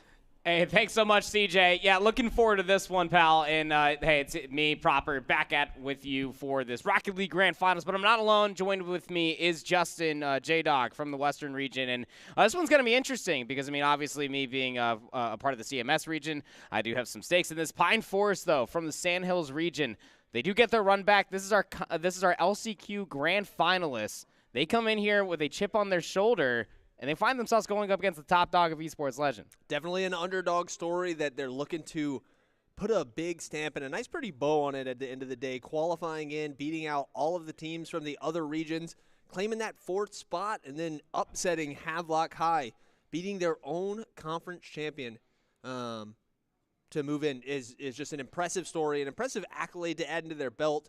But they've got another loop in that belt, and I'm sure they're looking to hang potentially a state championship trophy. I don't know. You've been very active with those trophies. Do you think you can hang that from a belt? I'm sure it you were so not ready. No. I mean, but like if you suspend it correctly, I think that you probably could. A little bit of cordage and some paracord. Walking with it would probably be difficult. But Trey and Britt can get with you guys. They'll help you out. Oh, fantastic. So Esports Legends, again, coming from the CMS region, I think that there's one person that jumps off the page. A lot of people are speculating what Dark's going to be able to produce. This trio, as a team, actually do have some land environment experience. So coming in towards this one, it's going to be interesting. It's also important to note that within their previous round in that matchup, going up against Gaston Early College was actually the first map. They won it 4-1. That was the first map that they've lost the entirety of the fall VESL season. Yeah. So I don't know. Do you think that they're probably shook a little bit? Or you think Pine Forest coming into this off of a 4-1 win over Havelock with that statement being made like it's something they could take advantage of? I think it's something that Pine Forest could take advantage of. Esports Legends, they're definitely the boogeymen of the VESL Rocket League. They were talking mad smack, too. They were definitely the little snippet we got was just that, a pure snippet, because it was nonstop. It's always fairly good-natured, but they're here to play and they're here to compete, and they've been dominant this whole season, so it's going to take a team like Pine Forest, who's coming in hot off of a bunch of wins, a last-second qualification, and here we go. We're into game number 1. Yep. Again, if you're new to Rocket League, Soccer is the name of the game mode. Get the highest score in the allotted time period, and you will win the game should you have an even scoreline. Or if we go scoreless, once the clock does reach 0, find ourselves into overtime, but the clock will count up. The first score will win the game. But plenty of game clock between then and now. Let's get underway here. Pine Forest, representing the Sandhills region, have really good control over on the Esports Legends side of the field. A minor miss on a shot goal opportunity. Flipping the pressure now. Both getting active there. Stinky Bus trying to knock it down, but the defense is too good. Floating it up into a dangerous position. Lags come through, clears it away from the top of his goal. All right, resetting back towards the neutral. Whole minute goes by and we're still scoreless. Very rare that you see that, especially through the spring season. Chow Kid trying to make a play forward, maybe try to set up a clear for Dark, or Stinky Busted maybe trying to make a play forward. Doesn't be the case, but Dark, a little breakaway moment here, setting up a little bit of a backboard. Stinky Bus, great follow-up, great positional awareness to be in the right place at the right time. Faked him out there, goes up, looks like he's going to set up for himself, but then drops down and lets Stinky Bus knock it in. Definitely threw Pine Forest off there. The defense could not adjust fast enough. That sort of team play is what we're going to need to see from any team who's going to become the state champion. There's a bunch of very talented individual players, but it's truly going to be the team that plays the best that comes out victorious. Oh, Stinky Bus. I mean, just off the initial push. Yeah, he just finds a breakaway moment. I mean, there were several defenders there for Pine Forest, but watch this from King's perspective. Just gets the breakaway moment. I think one was trying to go for it, was coming back from the corner boost. The other one was trying to play for the goal, didn't have any boost. And you saw from the third player right there from King, he was expecting maybe a clear was coming through. Not the case. Esports Legends, I mean, Lincoln, they're up 2-0. Yeah, they are having zero issues here in the early stages of game number 1. But this Pine Forest team, they've fought through adversity over and over throughout this season. I do not expect them to be a team that would roll over and go quietly out. Will they be able to do it? Here we go. Stinky Bus has been on fire the past little bit. Tosses it forward, goes and bumps Lags a little bit. Here's a nice cross. Hops back up into the corner. The Chow Kid, one of our STEM competitors, pops it up into the middle. Just clearing back and forth. I mean, exhausting as much of the clock would be great. Getting more goals would be even better for Esports Legends, but they're sitting in a really good spot. The ball does get thrown over towards the orange side of the field. Dark gets cleared. Respawns back up just in the nick of time. Uses whatever boost they had available off that respawn to save the ball, get the corner boost, and now thinking, how can I move on forward? Well, how about just getting demoed once again back towards the respawn screen? 2 minutes and 45 seconds remain. Pine Forest would desperately love to score a goal sooner rather than later. They are. The Trojans have been holding fairly solid on defense since those first 2 goals came in very quickly, but offensively, they're really struggling to make anything happen. They've gotten a couple of looks around the Esports Legends goal, but nothing really substantial. Mangs looks to clear it up toward the middle. 2 players go up and Tower Spy knocks it in, gets Pine Forest their first goal of the match. This was orchestrated wonderfully. I mean, for what little boost that Tower Spy had, was the only player that was centered. It was off of the centered ball that was ever so gracefully pitched up into the middle of the Esports Legends goal field. So brings us within 1. Plenty of time left on the clock here, and this puts you in a much more comfortable position if you are the Trojans of Pine Forest, who get a great clear. They do. They get it all the way over to the side. Stinky Buzz has to go up, using a lot of boost right here. Is he going to get it past the defender? No! King Lags denies the attempt and gets the demo. Can they follow this up with some offense? Oh, hang on. Dark's got a nice look right there, but King Lags with the just slightest deflection to keep his goal safe. Dark doesn't have enough boost and maybe trying to make a follow-up. Gets demoed again. Targeting? Maybe? Not too sure, but Dark has been demoed 3 times now in this game number 1 of Grand Finals, but ball still existing on the Trojan side of the field. Esports Legends trying to make a play off of this. Chow Kid has no boost, has to concede the space. Stinky Bus is the only one that has a manageable amount of boost, maybe trying to make something happen, but Pine Forest is going to be able to get the clear ever so marginally.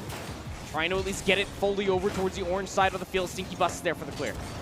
Looking very solid. Hang on, this one's got a good chance. No, but Mangs defends it, keeps it out of his goal at the very last second, keeps things within 1. 80 seconds left on the clock. They need to try and find a way to break through this Esports Legends defense, but it's so solid. They're so good at getting the ball up and buying themselves time when they need it most. Right when their defensive position breaks down, they get a nice high touch and they're able to restabilize. Hang on, this is close. Chow Kid, so clutch. Yep, always right there, first on rotation, has been there all season long for the Esports Legends. Sub 60 seconds remain. The Trojans still trailing by 1. Boost management on the side of Esports Legends has been stellar, but now Pine Forest finally have themselves an certain advantage, and King Lags comes flying in like a wombat off screen. Had a really good shot on goal, real potential there, but nobody was around for the follow-up. Yeah, I think 2 Trojan players had looks at that ball, neither one of them were able to take it in a meaningful way. They got it towards the goal. Stinky Bus drops it right in front. Oh my. Tries to get up and defend it, actually misses it, but they are able to get it out. The Trojans, they've got 20 seconds left. Got to get the ball over to the orange side and got to make something happen. They barely have any boosts. I mean, finally able to get themselves some of the mega boosts coming all the way through. 1 player all the way to the back of the goal is Mangs, maybe just trying to play a little bit of a goalkeeper, but just chasing the ball. Still no boost. 8 seconds remain. Esports Legends still possess the ball on the blue side of the field. Something magical would happen from the Trojans camp. And once this ball touches the ground, the game will be over and Esports Legends strike first in Grand Finals. 2-1 is the scoreline. It was a close affair, but the Legends, who are expected, they are the favorite. The random seeding put them in a little bit low, but make no mistake, this is the favorite to win the VESL season. So keeping things close like this in game number 1 is a great sign for the Trojans. King Lags, Mangs looked really solid. A little bit of context there on Tower Spy. That's actually Cardi, if you saw any of the matches. He name changed, has a new little gamer tag. Gotcha. But yeah, it was close, but just not close enough. Yeah, just not close enough. But I mean, you're just looking at the numbers, and in something that is obviously starkly different would probably be the shots on goal. I mean, Stinky Bus just being so proactive, always the one player that is constantly centered from Dark's antics of always trying to go for those breakaway plays and always reaping the benefits, it feels like, is Stinky Bus. But for me, it's something that the stats just aren't showing, and that is the boost management, if you're thinking about it. Whether Esports Legends were doing a better job of hoarding it or not, wasn't paying attention that deeply. But, yeah, shots not too far individually, but I would say the team play just off of the boost management for Esports Legends alone gave them that much more of an edge, because from top to bottom, this is incredibly close. It really is. I think part of that boost management is a stat that we don't really have on here, and it's like ball position. The ball most of the time was on the Pine Forest side, and all 6 players are converging on that side of the field, all fighting for that shared boost that Pine Forest should have full control of. So when the Legends are coming over and taking that, it's going to be hard to get up there and defend with those high aerials. I really feel like when you're low on boost, you can still defend the low ones. It's the high ones that you really struggle for. Agreed. Yeah, we even saw there at the end, lack of boosts definitely kind of put them in a fumbling position, trying to save that ball. But that was game number 1, kept it within 1. Now we go in towards game number 2. Again, it's a best of 7. So, like, if you think about it realistically, like, you do have a certain stretch of a margin of error throughout the entirety of the regular season where you're playing best of 5s, implemented the full-on best of 7 to mirror the Pro League. It's one of those things that you can start to learn, to start to adapt, but it's also a test of your stamina as a competitive player as well. Coming in towards a LAN environment is exhausting within its own self. Playing at the top of your game for that consistently is even more exhausting. Absolutely. Within just the game, but not just within the individual series that we're looking at right now, but the day as a whole. These players have been here all day. They fought through the semifinals. They fought through a 7-week regular season. Yeah. I mean, some of them 2 conference championships. One of them just 1 conference championship because they won the Legends cruise through that thing easily. But still, a lot of Rocket League has been played this year, and a lot of Rocket League has been played today. So it's a marathon. It's not a sprint, and I think that some adjustment is in place. I loved what the Legends did. I liked seeing Kachow Kid adjust and step up. I'm not sure if there was targeted demo onto Dark. If it was anybody, it would be targeted onto Dark, because that's the Rocket League player that we speak about throughout the state. So if it was, Kachow Kid stepped up to the plate and handled it smoothly. Sure did. All right, kickoff is underway here for game number 2. Yeah, Stinky Boss is always right there to pick up the slack, but how about the Kachow Kid? It was a premonition, brand. not a mistake. Yeah, absolutely. And look, this is the one thing just about the Esports Legends fundamentally. They did it within 7 seconds, but the Kachow Kid is always first to rotate defensively, which means he's always the second to be there in the middle of the field. If Stinky Bus isn't available, Kachow Kid is right there. Yeah. It's a 3-pronged attack and defense for sure. Esports Legends, they are no slackers in any regard. I feel like if we were ranking overall powers, this would be a 99, 99, 99 team. They've got it all in spades. All right, here we go. So plenty of game clock left. What a save coming out from Tower Spy. No boost though. Basically not the only defender nearby as well. A lot of clumping in towards the net there for Trojans. Tower Spy trying to go up high, but again, the boost management not really there at the moment for the boys in blue. Still a great job being able to make the defense with no boost. He went way up the side right there, was able to make a defense on a high aerial shot with 0 boost in his tank. I would not have been able to do that for sure. Demo comes out, Tower Spy about to respawn. Ball still on the blue side of the field. Esports Legends ball pressure has been immense, and Dark finds the corner of the net. I think that Pine Forest actually had a member actually touch that. We'll see it here one more time. And Dark gets the touch, goes right over the Kachow Kid's head. He barely even get close to nudging that. Didn't even matter. The angle was supreme. Yeah, and Dark's hitting it over his teammate Kachow there, so no big issue. He's able to knock it in, a 2-0 lead. That was the storyline in game number 1, and they've got it again here in game number 2. But the Trojans have 4 minutes to work with. They found an answer last game. Can they find potentially 2 in this one? Ball immediately back over towards the blue side of the field. Esports Legends, they just will not relent the pressure, not whatsoever. Looking for a big clear, go to the Trojans. Dark, nice little soft touch, redirects it in the middle of the air. And that's gonna set themselves up for another goal. Soft touch off the top, Stinky Bus. Wow, that was played out so well. The crowd goes wild, man. Just a beautiful piece of aim right there. Drops it in the top of the goal, the left corner too, man. That could not have been placed more beautifully. Didn't need to place it that beautifully, but still did it. That was just a treat. Yeah, and, you know, it's the finesse. It's a holiday season. That was a present for all of us. Yeah, a present for all of us. Yeah, the sprinkles on top of the sundae aren't necessary, but they're always a special surprise. Tower Spy looking for a shot on goal. A little bit too low. Too many defenders nearby. Dark, how about this? All the way to the house. Just a little bit too high. Off the backboard it goes. And Pine Forest, again, just feeling the pressure, now down by 3. They are.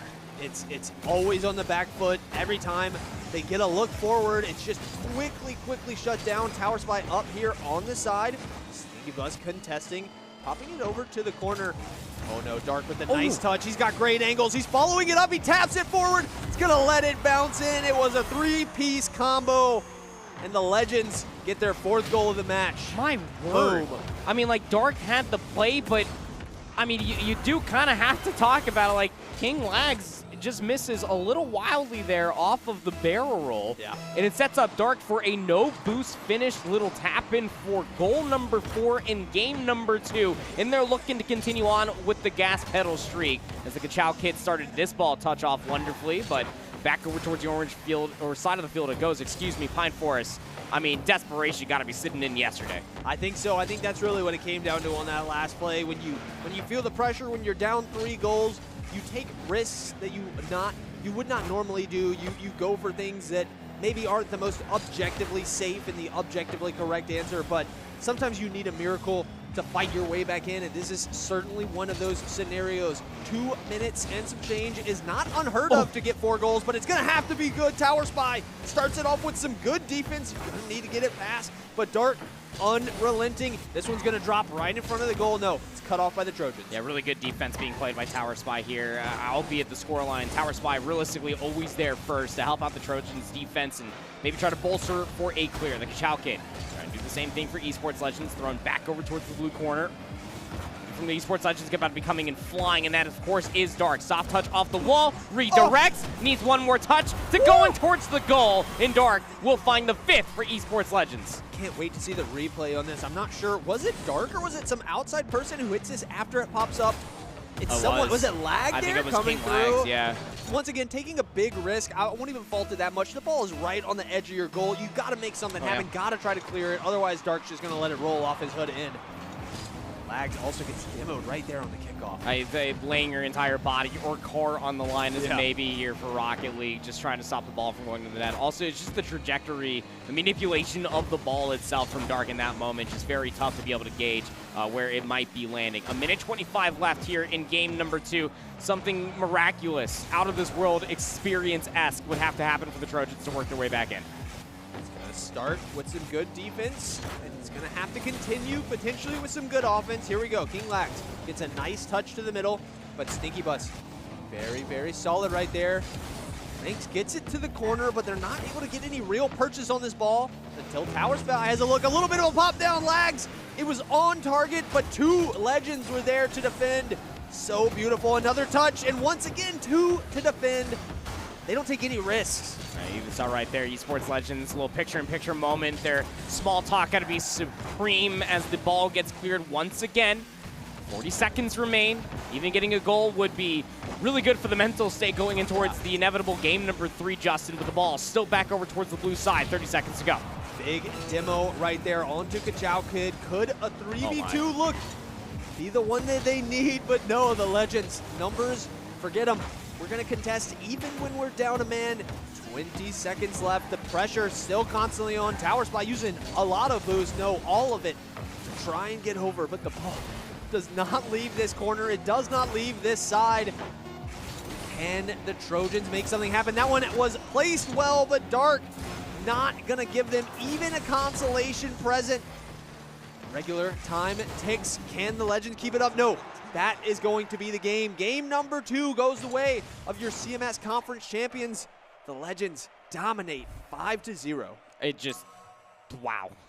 So what do you want to talk about, brother? Because, I mean, my word. There's only 2 zeros on their entire leaderboard side. Yeah, it's Kachow Kid with 0 saves, which is pretty surprising, and 0 demos, so, like, is what it is. But, like, the 4 shots for the 5 saves out of Dark, 4 for 1 coming through from Stinky Bus. And how about the Kachow kid? Again, we were talking a lot about them, or I guess I was really talking more about them like from a defensive manner, always being the first to rotate to be inside of the goal, but was benefiting from the setups from Dark, again, because like the setup goes as simple as this. If Dark can make away with a breakaway play, great. Stinky Bus would be right there. If no boost for Stinky Bus, the Kachow kid is next to step up, and this was a big game for them. This is the Esports Legends problem that so many teams throughout VESL have tried to solve this year. You focus on their best player, who some would argue is Dark, but then the other 2 come out of nowhere, and they really make you hurt. It's got to be a great feeling as a teammate knowing that if I'm being focused, if I'm not being active right now, my 2 guys who, in some teams, your defender is just going to defend. They're rarely ever going to cross that half-field line, but with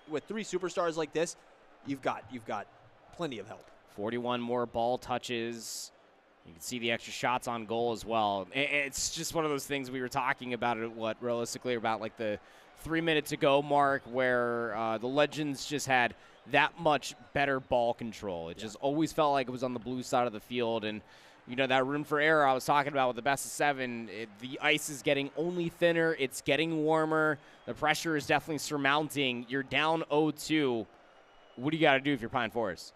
I mean, it's a tough question. I think you need to find a way to put your best foot forward. So don't play passive. Don't play it too defensively. I think you just got to go out there, lay it all on the line, put it all out there on a big first touch kickoff, maybe try to make something happen. I mean, when the Legends score on you within 7 seconds and you're already having to try and work your way back up a long uphill climb, it's just not good. So I want to see him start hot, and I want to see him come out strong here in game number 3. Great timing on that.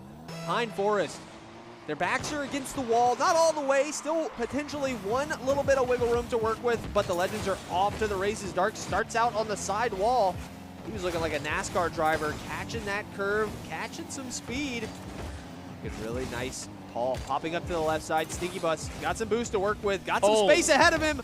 Oh, a little bump after the shot. That was kind of some cool little tech. Yeah, King Lags gonna be right there to stop that ball from trickling on in towards the net. Staving away the early 30 seconds of the goal. Esports Legends comfortably in the lead for this series. Chow Kid looking for maybe a little bit of a setup for his teammate. Dark, don't really know if that's the touch that he's looking for. Stinky Bus is there for the setup. The spike down from the top of the ledge and then misses wide off the redirect. The team play from this amazing team here out of CMS is so impressive. They always seem to be on the same page. Sometimes they pass it to each other way in the air. Sometimes they're passing it along the ground. It's always so in sync. It's always so threatening. Everything Pine Forest is doing is trying to keep the ball off of their side, but it is a losing effort. The ball pushed over to the left corner, but Mangs catches it, dribbles it to the side, but Dark beats his man. Just lucky, and Aaron Touch knocked it back to his side because he was on the tear right there. Minute 20 has gone by the wayside, and we're still scoreless. It's a good start. It's a good start for the Trojans. Fantastic start, yeah. Really good ball control. Putting themselves in these scoring positions, Justin, but not able to take full advantage of it. Dark didn't have any boosts. Now he doesn't have any wheels on the ground. We'll respawn. As again, the Trojans in possession of the ball. Dark. They demoed him again. Yeah, let this man play the game. Maybe just trying to be targeting. He gets demoed once again. I mean, Pine Forest, you can clearly see the MO, but you got to somehow turn this advantage from numbers in towards goal. Yep, it is honestly working pretty solid. If that's the plan, they are getting access to it. Dark is not able to miss it, and technically in this game, they are holding strong. So I kind of like it. It feels a little toxic, but at the end of the day, when you're playing a team as strong as this in the grand finals, you're going to do anything you can within the rules to win. And here we go. Mangs tries to cook, tries to drop it off the top. The ricochet shot is good. Pine Forest on the board. They've got the lead here in game number 3. This is the first time that they've actually had a lead. Yep. This entire best of 7. The first time that the Trojans can say, okay, we have a lead. A breath of fresh air here for the Trojans in the Sandhills Conference. Only time will tell. Plenty of game clock left. The Esports Legends to tie up this bad boy. Stinky Bus going high. Really good boost management mid-air, but going to get challenged within that dogfight. Will end up getting knocked down. Ball still existing on the blue side of the field. Ball constantly up in the air right now. Both these teams trying to contest it. A mid-air demo comes out. Stinky Bus takes the shot, and an errant bounce finds its way into the goal. All right. All Stinky Bus, the Kachow kid, going to be Not an air bounce. It was a shot. assisted, It was but yeah, beautiful. yeah. Gonna still find themselves in a tied game, and that didn't take long at all. No. That was when we were talking about trying to tie things up. Plenty of game clock left. Oh, no. Now we go back to even Stevens. Dark almost found himself an angle of attack early off of this new touch, but won't be the case. Tower spy. Getting aggressive on the side there, but Dark not fooled by it in the slightest. Gets a beautiful touch back to the side, sets up Ka-Chow Kid. Ka-Chow! And he knocks it in. The flare comes out. Shout out to Chris. Chris loves that flare. We spent a lot of time casting Ka-Chow Kid this year, saying that over and over. The Legends have the lead with 2 minutes left. You just gotta appreciate when your brand is supported with the game that you play. Yeah. Well, the question is what came first, the Ka-Chow name or the Ka-Chow flare? Only time. We'll have to ask. We have to look into it. Yes. But almost a scary situation to find themselves in. Would have been 3 goals within about a minute of each other if you're thinking about it from Esports Legends perspective. But Pine Forest going to be able to get the clear, sends it back over towards the orange side of the field. Trying to find this next goal quickly. To put the pressure back on the Esports Legends would be fantastic. Another clear comes through. Stinky Bus right there to intercept it.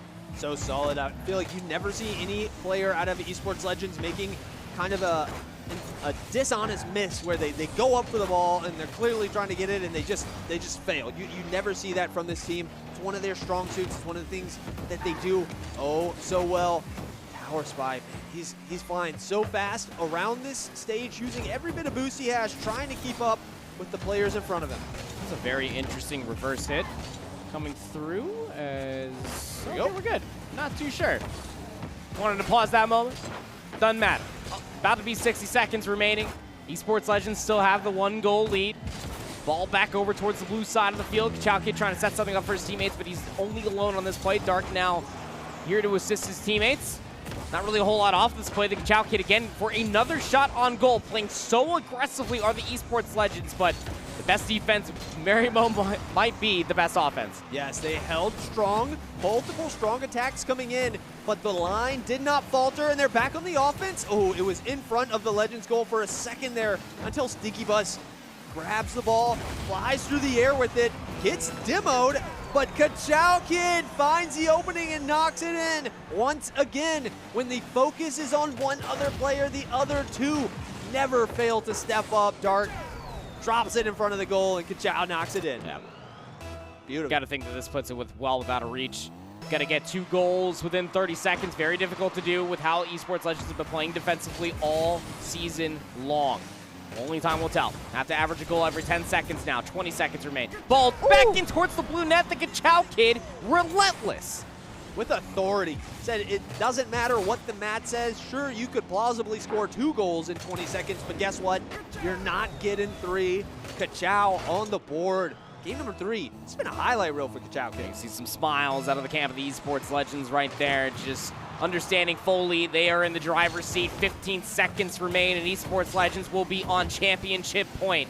Pine Forest would have to keep this ball in the air 3 times over, and there's just simply not enough clock left to do so. Esports Legends putting on a master clinic. They may have dropped a single map here at States, but they have been flawless in grand finals so far. Dark with some aerials, Mangs shuts it down. Esports Legends on championship point. A big win there in game number 3 for Ka-Chow, for Dark, and for Stinky Bus. Looking at the goal, looking at the scoreboard here, Ka-Chow Kid, 3 goals to his name, 3 shots. No saves from really anybody, but there wasn't much chances to. There was the one beautiful opportunity from Pine Forest, and aside from that, that whole game was Esports Legends. It was the 1 shot for the 1 goal. You see right there in Mang's column, was trying their best to maybe put on any sort of individual heroic efforts. I mean, you did have a couple of targeted demos. You saw them trying to remove Dark, but every single time that there was a almost power play type situation, Esports Legends still had the ball on the blue side of the field. So it's just one of those things, again, we always go back to just the overall management of the ball, the positional awareness from the Esports Legends. Just absolutely so clean.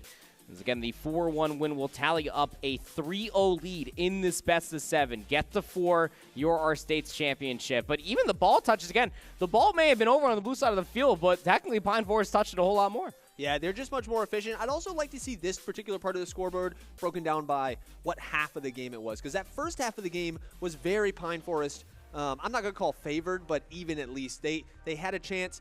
They were doing quite well, and they were able to force it down to 1-1. It was really the second half that I felt was truly Esports Legends favored. So if the numbers are there, and I do feel like that targeted demo strategy was honestly fairly solid. Like I said, if you just look at the first half, they kept it much closer than a lot of teams have been able to do. Yeah. So let's talk a little bit more about Pine Forest, because they do find themselves down. They would have to full reverse sweep a best of 7 versus the Esports Legends, and they've been tested countless times before. You go through the conference championships for the Sandhills regions. Their round 1 matchup was against Richmond Senior High. And then they had to go up against Havelock High School, who went on to win conference championships.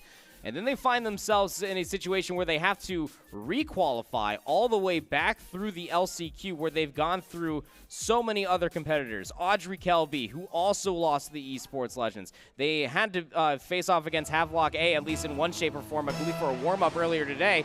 But still, the principle of the matter, they find themselves here for a reason. Now you got to show it. Here we go. There is one game in between Esports Legends and a near-perfect VESL fall season. Only one match, only one game dropped all season. If they're able to come out victorious here in game number 4, it would be one for the history books. We've had dominant champions before. I don't know if we've had one as dominant as this. We're going to get with the VESL historians. I think Reed's in the back right now thumbing through physical copies of the previous state championships just to verify that information. Thank you, Reed. Shout out you, Reed. 40 seconds have already gone by, and we find ourselves in a situation where we are still scoreless, and I continuously say that because we've seen Esports Legends throughout the entirety of the season. They've been making goals within the first 10 seconds. Ball back over towards the blue side of the field, and Kachow Kid, where did he even come from? Full boost from the opposite side of the field? Maybe. Yeah, look, he was already ramping through the middle of the field. Here he comes. Zoom! Kachow on the board. Took a little bit longer than in some of those previous games, but a 48-second goal is nothing to be ashamed of, and a 1-0 lead in game number 4 could be the start they need to end this season on top. Yep. Looking good for it thus far. Still plenty of game clock left, of course. We saw some heroic moments in that game number 3 from Mangs. Tower Spy and his defense has been pretty good. King Lags is just mere moments away from getting fully online. I can see the vision. Yes. We just have to execute if you are Pine Forest. Esports Legends feeling the pressure. And he went towards the center. No, everybody's actually overextended. The ball just kind of dripping towards the blue side of the field. Luckily enough, Lags was there with enough boost to clear. Yeah, that was a very dangerous position. The ball was in an even position over on the Esports Legends side, but the touch just happened to go in their favor. Hang on, Dark's got a clean look at this. He's going to do something crazy. He wanted it. I saw it. A no, well, I guess we're on director cam. He could have been looking at that demo. I thought it was a no-look one. Oh, yeah. Leaves a power play here for Esports Legends. King Lags back full boost and all. Dark looking for a play up top, running out of boost. Oh! Smacks it back down and just nudges it in with his hood. How did he even do that? This guy is just on a different level when it comes down to geometry. You see this from a distance.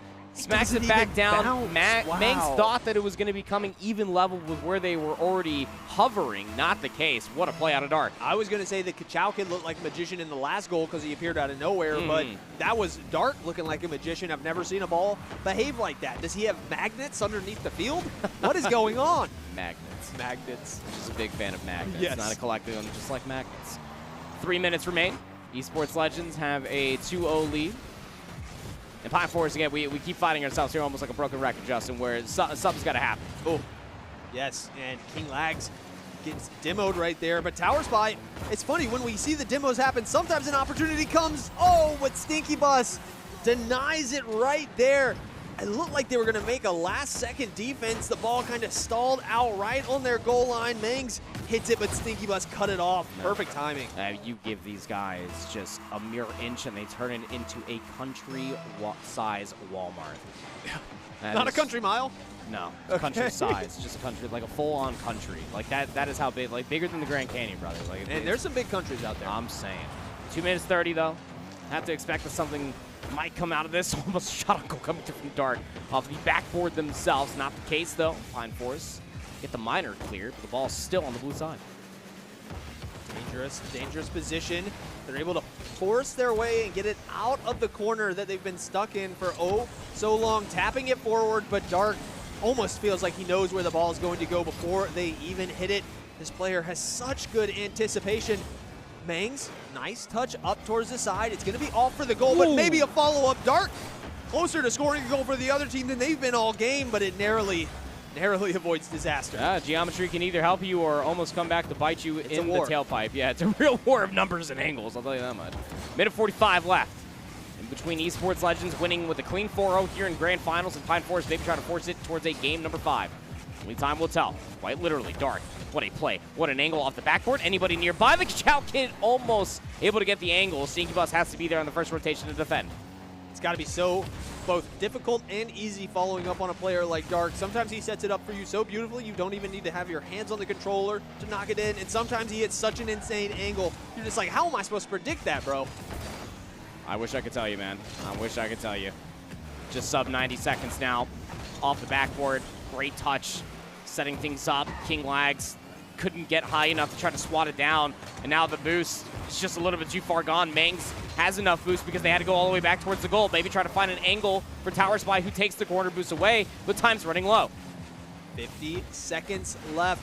You got to go now if you're the Trojans, but Stinky Bus says no go.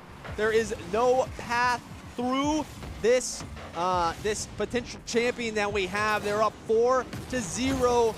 If they get to that 4-0 mark here in this series, we're going to have a new state champion. I mean, what a statement it would be. 51 seconds left to play, a 4-0 game 4, 4-0 series. Poetry in motion. Dark looking for a little bit higher of a number potentially. Was able to maybe get a little shot on goal, but the clear comes through. Nobody there to maybe make a breakaway play for Pine Forest, but the ball's still over towards the orange side of the field. Something miraculous needs to happen from Pine Forest, but Esports Legends are still cooking. They're so solid. Rock solid on the side of the offense and rock solid on the side of the defense.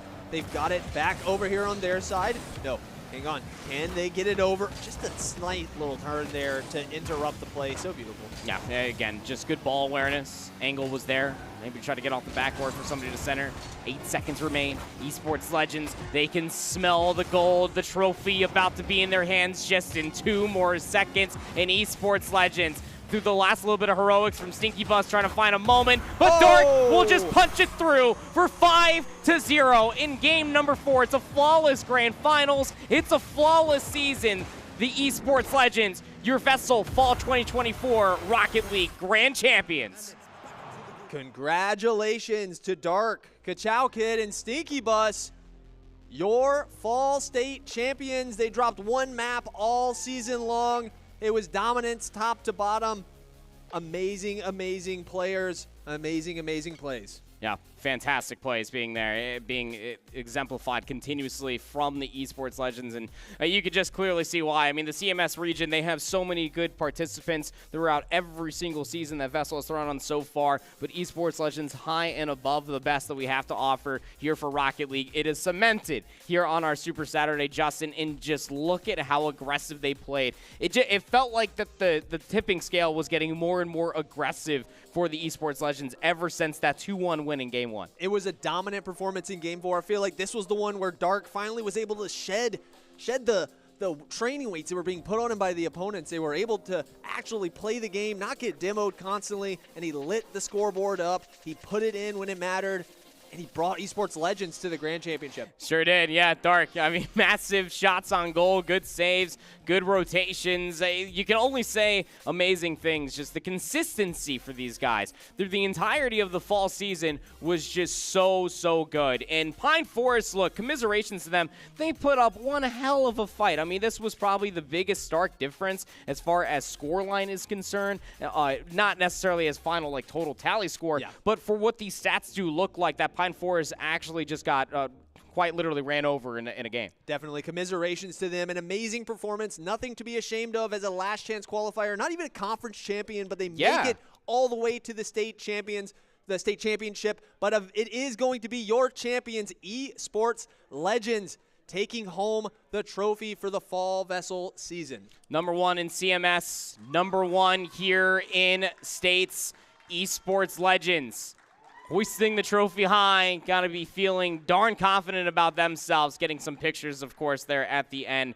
Big shout out to all of them. I know that what Complex was actually coaching them along the way as well. One of our VESL mentors there on the left. Complex has a lot of time spent in Rocket League, a very tenured individual as well, helping these guys be prepared, though I generally feel like they didn't need it. Yeah. They were looking pretty darn good. Justin, your closing remarks. Amazing play. It was a pleasure to have students and players as skilled as this within our league. They were dominant. Obviously, we would want competitive games, but I would rather have a skilled opponent, a skilled champion. Hang on.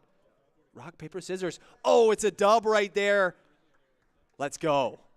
Never commentated rock, paper, scissors in my life. Now I have. Yeah, here we go. I mean, fantastic showcasing from all of esports legends being able to put themselves in a situation where they can not only hoist the trophy but also have fun along the way. So have ourselves a fantastic day of competition, and we should be continuing on with something sometime soon. We do have the Overwatch Championships left to go through some more fun STEM competitions. But before we end up doing that, we got the man, the myth, the legend, Tarek, up on the stage with a quick message. Let's hear it again, folks. Woo! For your esports Rocket League state champions. A lot more action left in the day. Ladies and gentlemen, just a real quick update. Over 4,000 high school students from across North Carolina competed in the fall regular season 2024 of VESL, the Varsity Esports and STEM League. Let's give all of them a major round of applause right now.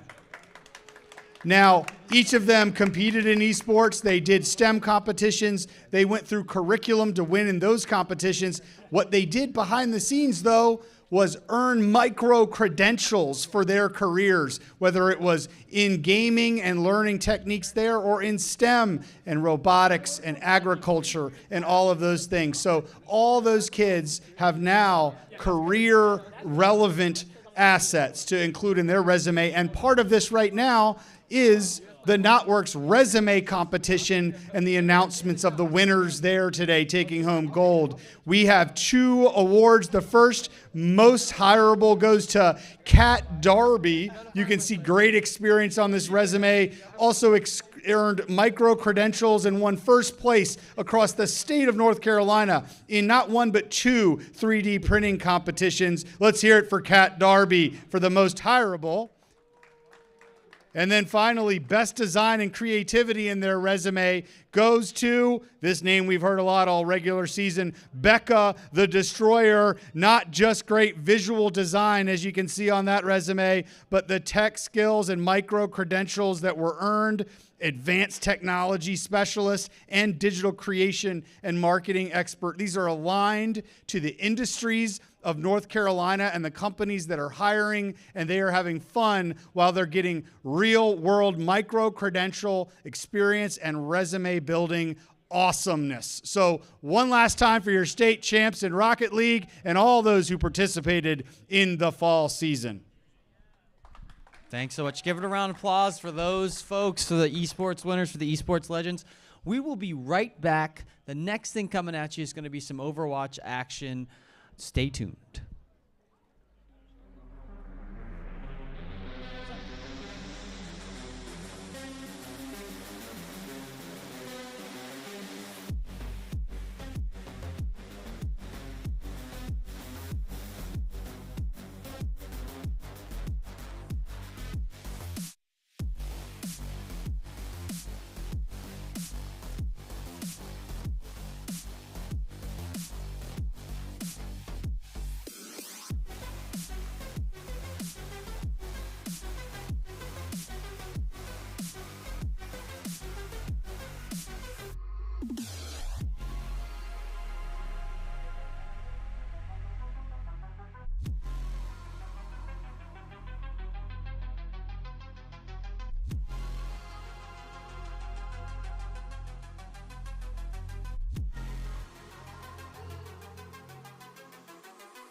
what you mean.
Welcome back, everybody. We are getting ready on main stage for our grand finals of the Overwatch 2 VESL fall season. We've got the players from Northwest Guilford on stage getting ready. We've got the Audrey Kell students ready. They're getting all their equipment set up. We're getting all of the tech issues handled and sorted out so we can have an awesome best-of-7 grand finals. In the meantime, we've got some videos for you guys, some words from the players about their journey and about what they are hoping to accomplish here at States. Let's take a look. Swanky Pants. I'm Justin. The username is Justin13115. I'm Michael, Microbolt97. I'm Carson. I'm Legendary. I'm Adharsh. I'm Ad Balamelu. I'm Alan. I'm Thick B, and I'm from Northwest. How did you learn about VESL? Michael told guy, me. yeah. This guy just DM'd everyone like one day before the roster deadline and was like, join the team. Yeah, I heard about it from one of the computer science teachers. They sent me a link to it because I started an esports club like a month before that. Yeah, I learned it like the last day because I was like the last player. Since I always play Overwatch, they're like, yo, just get Matthew on. What got you interested in competing in esports? I just played the game a bunch, and then I wanted to beat down on the rest of the schools. What does it mean to you to have made it all the way to States? Feels good. Land's fun. Playing like in front of everyone and being on the stage was cool last year, so looking forward to that again. We're not going to lose our third tournament in a row. Surely not. We will not lose. Shows to all of us that we were doing a good job, that we can keep doing it, hopefully. And it motivates me to try to win states because I think that'd be cool. What do you think got you this far in the competition? Money. I was just about to say, please don't say money. Mostly just the promise of LAN. Yeah, it's really LAN's fun competing LAN. LAN's one of the best experiences you'll ever have. Who do you think worries you the most for States? As the backline of my team, that ball's a little scary, but yeah, I'm not worried because I'm not the one who has to deal with swag Yeah. boy. I'm pretty nervous about the other teams because like we had made it to states, but all the other teams also made it to states. We were also trying to find like scrims with other ball players. I feel like I could solo Swag Boy. Okay, my hog is hogalicious. And Swanky Pants is taking down Swag Boy. Do you have any predictions for the state finals? it depends who we play Swanky first. Pants versus Swag Boy in the finals. Yeah, that's what I'd like it to be. Us versus them finals. That would be crazy. Great hearing from the Northwest Guilford players. Love that stuff. A lot of focus on Swag Boy. A lot of focus on that Havelock player who did not make it. It was actually the Audrey Kell guys taking them down, upsetting that scary, scary team and that scary, scary player. Let's take a second. Let's hear from Audrey Kell about their journey. My name is Mason Solar. I go by Fluff. I only play Overwatch. I'm Cole Niederman. I go by Cureless. I play Overwatch. I play Rocket League. I play a little bit of Call of Duty. I'm Max Holtham, or Quails. I play Overwatch. I dabble in Smash Bros. And I play some Call of Duty as well. I'm Shalbit. I go by Boost, and I play Fortnite, Overwatch, and Siege. So, how did you guys learn about VESL? I played last season, and I don't know, I just went into it, hoping for the best, and I met a couple people, and I decided to play again this year. Practically the same thing as him. I mean, I saw a poster in school and thought it was neat, so. I learned about it through them. They just told me about it, and I was like, why not? My friends were playing last year, and I saw the setup they had downstairs, so I just signed up. What got you interested in competing in esports? I mean, me personally, I've been playing Overwatch in just like the regular competitive game mode since, I don't know what, like 6th, 7th grade. And I always wanted to take it a step farther. When I heard about this, it was just a great opportunity too. I needed extracurriculars, and this seemed like a good one. Adding on to the extracurriculars, I also played at a competitive level for a while, ever since I started playing the game. And I found out that you could actually like get money from it. So it benefits me in both ways. I just thought it was a fun idea to get money. What does it mean to you guys to have made it all this way? I think it means progress. I mean, last year we lost. We didn't go to states from one round. I didn't like that. You know, we actually made it this year, so it shows improvement. Last year was a bit of a struggle for us too. We kind of got a little bit jealous that we didn't get to go to states because we got knocked out by Panther Creek first round, so we didn't really have much of a chance. But I mean, I'm excited to go to states. I've heard great things. Basically everything they were saying already, like improvement. Yeah, they were jealous. This is my first year at esports, but from the way they talk about it sometimes, I know they was jealous. I mean, I'm proud we made it to states, especially with the single elimination. We faced pretty good teams through the conferences, but we made it through. What do you think pushed you guys to get this far? The prize, you know. Got my eye on prize. That's it. And this guy he's something. We all kind of help each other in our way. Like, we all tell each other to get on. We all watch Overwatch videos saying, hey, have you watched this one? we're all kind of there supporting each other. And you don't want to be that one to fall behind everyone else. You don't want to be the weak link. With that back in our mind, and especially since we were so close to getting a prize at the one-off tournament last year, since we were so close in getting that, we kind of like also have that in the back of our minds saying, don't let this happen again, stay on top of what we're doing. It's kind of like kept our heads in the game a little bit. Adding on to everything they said, it also has to do with the love of the game. First, we came in like beating the first teams in the first 4 or 5 weeks. We didn't really care about it that much, but as we progressed further and further, we started to take it more seriously and actually like care about it. And then that's what made us like lock in, support each other, watch all the videos. I mean, I've been playing this game since I'm 9, so it's my childhood. So I'm a really competitive person, so I'm really not going to give up that easily. At least make it a stays. Went into grand finals against Palisades. Whenever you go into a map loss like that, what do you bring back to get your morale up? I mean, as you can notice, we're missing one of us here. And when we lost that game, he started like screaming a little bit and chanting, kind of raising us up a little bit.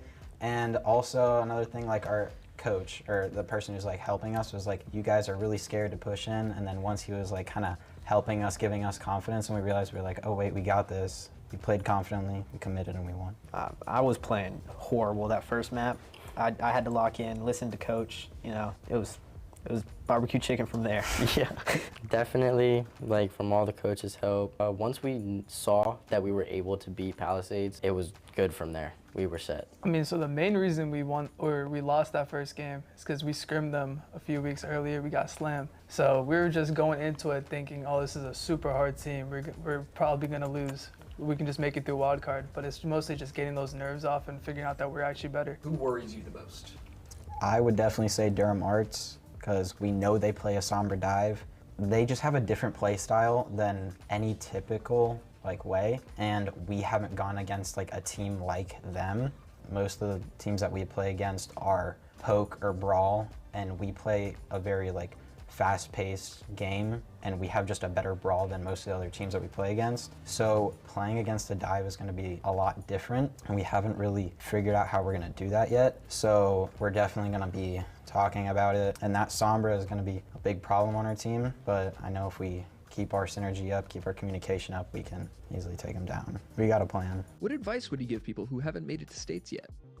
You're playing Overwatch, like there's no point in not like giving it your all. I mean, even when you're like maxed out on like ability, like you're not really like maxed out. You can always improve, especially with the Jake Overwatch videos. I thought I knew a whole lot about the game, but since I only solo queue, I didn't learn all the stuff like playing with a team. Like there's always things that you can improve on. So just because you didn't make it into states, don't be scared to try again next year. I mean, there's always room for improvement. Lock in. Do you have any predictions for the state finals? AK at the top, #1, win. Yeah, I don't see us losing. If we keep it how we're going right now, I don't see us losing. We're playing to win. Yeah. Yeah, we definitely winning. But with week recaps, with all the other teams, there's pretty good teams out there that made it to the states, so it's going to be pretty stressful, but it's worth it. All students getting ready for grand finals here, looking to redeem that one-off tournament from last year. Once again, no swag boy in sight. Everybody was worried about him, and we've got 2 teams able to claim the crown. We are almost ready to go here. We're going to throw it to a very quick break, and we'll be back super shortly with the grand finals.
Welcome back, everybody. I told you it was going to be a short break, and I promised. We've delivered. All the players are on stage ready. Audrey Kell, your CMS Conference champions, and Northwest Guilford, your Western Conference champions. Before we get into game, let's take a look. We've got a qualified team graphic here on screen just to give credit to all the teams who made it here to the state championship. Northwest Guilford, Sun Valley, Audrey Kell, and Durham School of the Arts.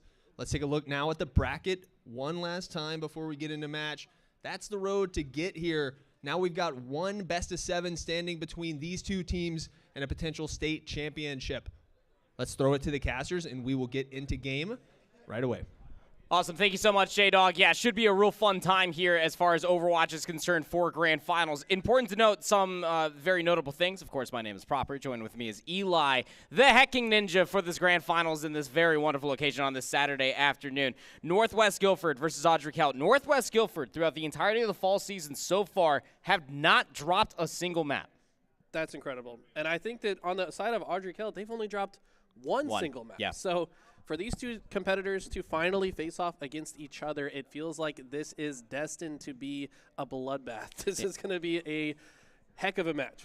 All RNG as far as seeding is concerned. We pulled hats out from a very beautiful hat, and Northwest Guilford were actually the higher seed throughout the entirety of this. Both of them got through their early stages very, very quickly. Both got through it in a 3-0 fashion. Northwest Guilford 3-0'd Sun Valley after they looked fantastic through LCQs, and then Audrey Kell 3-0ing Durham School of the Arts. Again, they were the ones that were saying they want to see them in Grand Finals. They get through the compositional change. I got to actually talk to Durham Soda before they hopped in that match, and they were saying they're not ready for our brawl. You got to hear in that interview, Audrey Kell's brawl is just that freaking good. As you already said, they've only dropped one map all season long. Is that staying enough to maybe kind of hurt them going into this? I don't know. I mean, they seemed, both these teams, I mean, you listen to the interviews, they were all worried about Swag Boy. Swag Boy from Durham School of the Arts was one of the most standout competitors we had all season long, but he's not even here in the Grand Finals despite both of these teams kind of looking out for him. So maybe both teams overlooking each other, and I'm very curious to see how much these two squads have studied one another, because it feels like they weren't quite prepared to face off in this case. It's going to be very, very interesting. Going to have Audrey Kell on the right, Northwest Guilford up on the left. Swanky Pants versus Quails. Now, this is going to be a very fun matchup. Again, you're talking about two teams that are clearly in tune when it comes down to the meta. Macha very, very good when it comes down to Nepal. Nepal, as far as the map is concerned, was actually the map number one. Northwest Guilford did have this choice versus Sun Valley. They did win 2-0. I heard it was quite decisive. So as we get underway, Sanctum's the first stage. Sanctum is where we first set our sights. Both tanks playing Ramatra to get started here. Definitely a high-value champion in these close quarters map situations. But early team fight going to tell a lot of the strategy here. And it looks like right now, Fearless and the boys are kind of trapped in this corner here. There's just so much spam that's coming through. The immediate healing that's coming from the Brigitte pick for Northwest Guilford allows them to take so much space and so quickly again with the speed amp that you have from that Juno. So first pick goes over to Northwest Guilford. They get the first capture as well. That's a big thing. I mean, that sets the tone for the game and the series as a whole. Obviously still very early on here, but Northwest Guilford looking pretty comfortable in holding this choke point, and Audrey Kell taking a lot of damage. They're going to have to back up here and heal up just a little bit. Swanky Pants doing a phenomenal job holding this front line, getting healing from behind as well. Sojourn for Northwest Guilford is just absolutely farming. Look at the stark difference as far as their ultimate control is concerned. Almost 90% of the overclock and counting all the way up.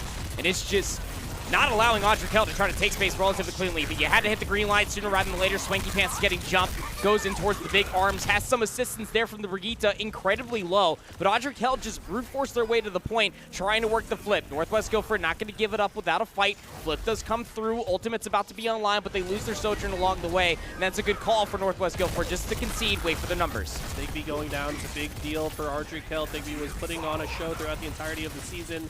One of the best aiming players that we have seen in the entire season. So when he's out of the picture, it's bad news for Northwest Guilford. He's back on the map, though, has the ultimate available as well as does Legendary. How do they approach this fight? With brute force, it would seem. Swanky Pants very close to the annihilation. That gives you a lot of overhealing. Might just hit the go-ahead right here. Swanky Pants with the arms takes down his Counter Ramatra, Fluff in the back line takes down the Brigitte. So it's a support for a support smoke. The orbital assistance gets called in. That's in reaction to Boost, calling the go-ahead with the overclock, but it doesn't come up all wonderfully for Audrey Kell. Northwest Guilford have a lot more in the tank. Back by the Annihilation, finds 2 in the end. Boost lasts alive, deals with the Tracer, but the point flint at the end. Swanky Pants putting on a clinic so far on the Ramatra. He's not done yet either. Looks like Quail's kind of last man in this situation, and it might just be a matter of time. Trying to buy time for his squad here with the contest.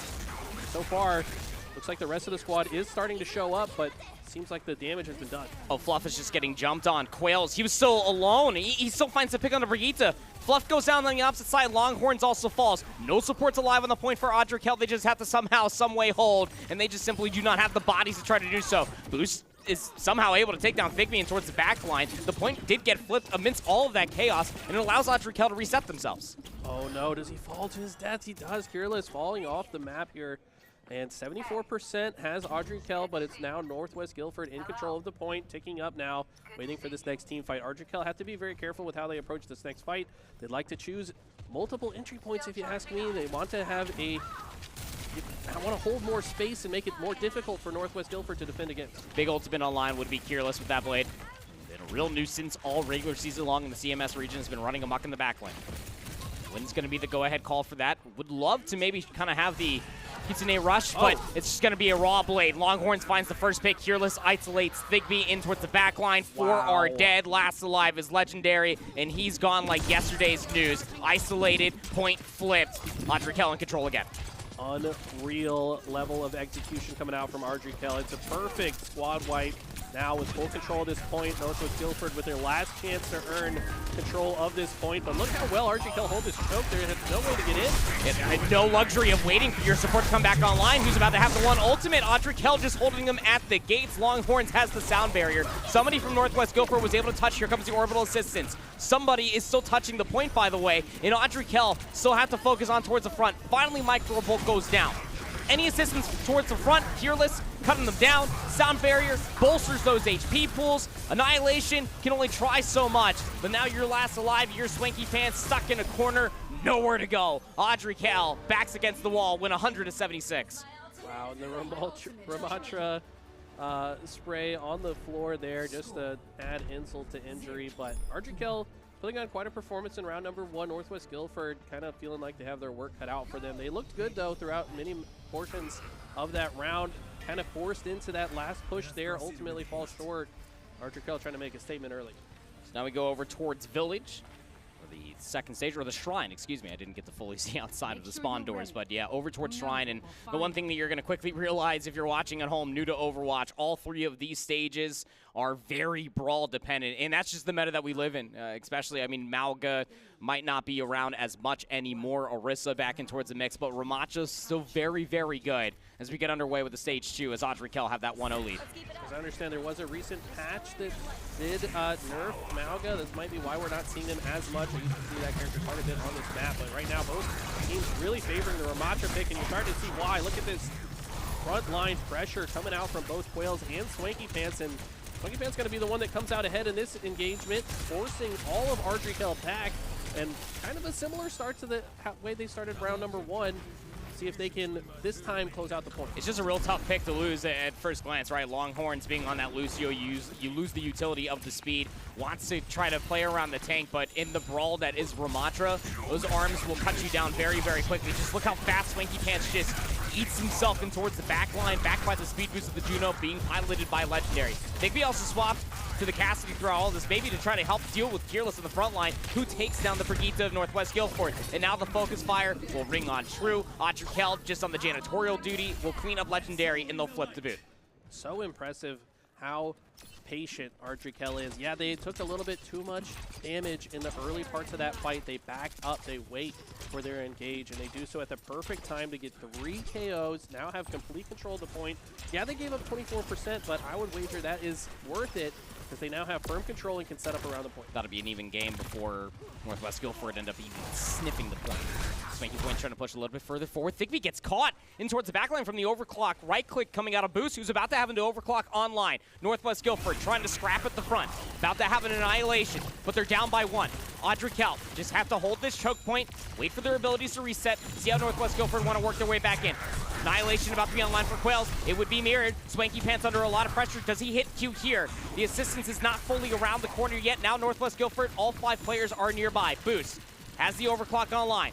Audrey Kell about to have a payload of ultimates. All 5 about to be online. Northwest Guilford, they need to go. They've been hesitating for way too long. It allows Boost to work a pick, and now you're down in numbers. Legendary still going to call out the orbital vector, but it's to little. In absolute no avail. Audrey Kell.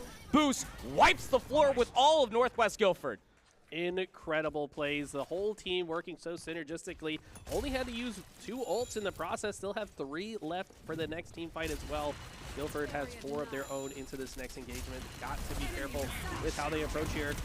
Thigby keeps going down early in these fights. I've noticed. I think Audrey Kell are singling him out, understanding what a threat he is on the map. Here it comes. It's High Noon. Thigby, the Deadeye. Going to be put under a lot of pressure. The speed boost comes through. He doesn't get a charge off. Audrey Kell, they saw ultimates online. Micro Bolt gets the stick with the pulse bomb. It's good for 2. Quails is there for the trade, but the numbers are favoring for the boys in blue. Should surely be a trade. 8K, no necessary whatsoever, just to pop more ultimates. It's 1 team fight away.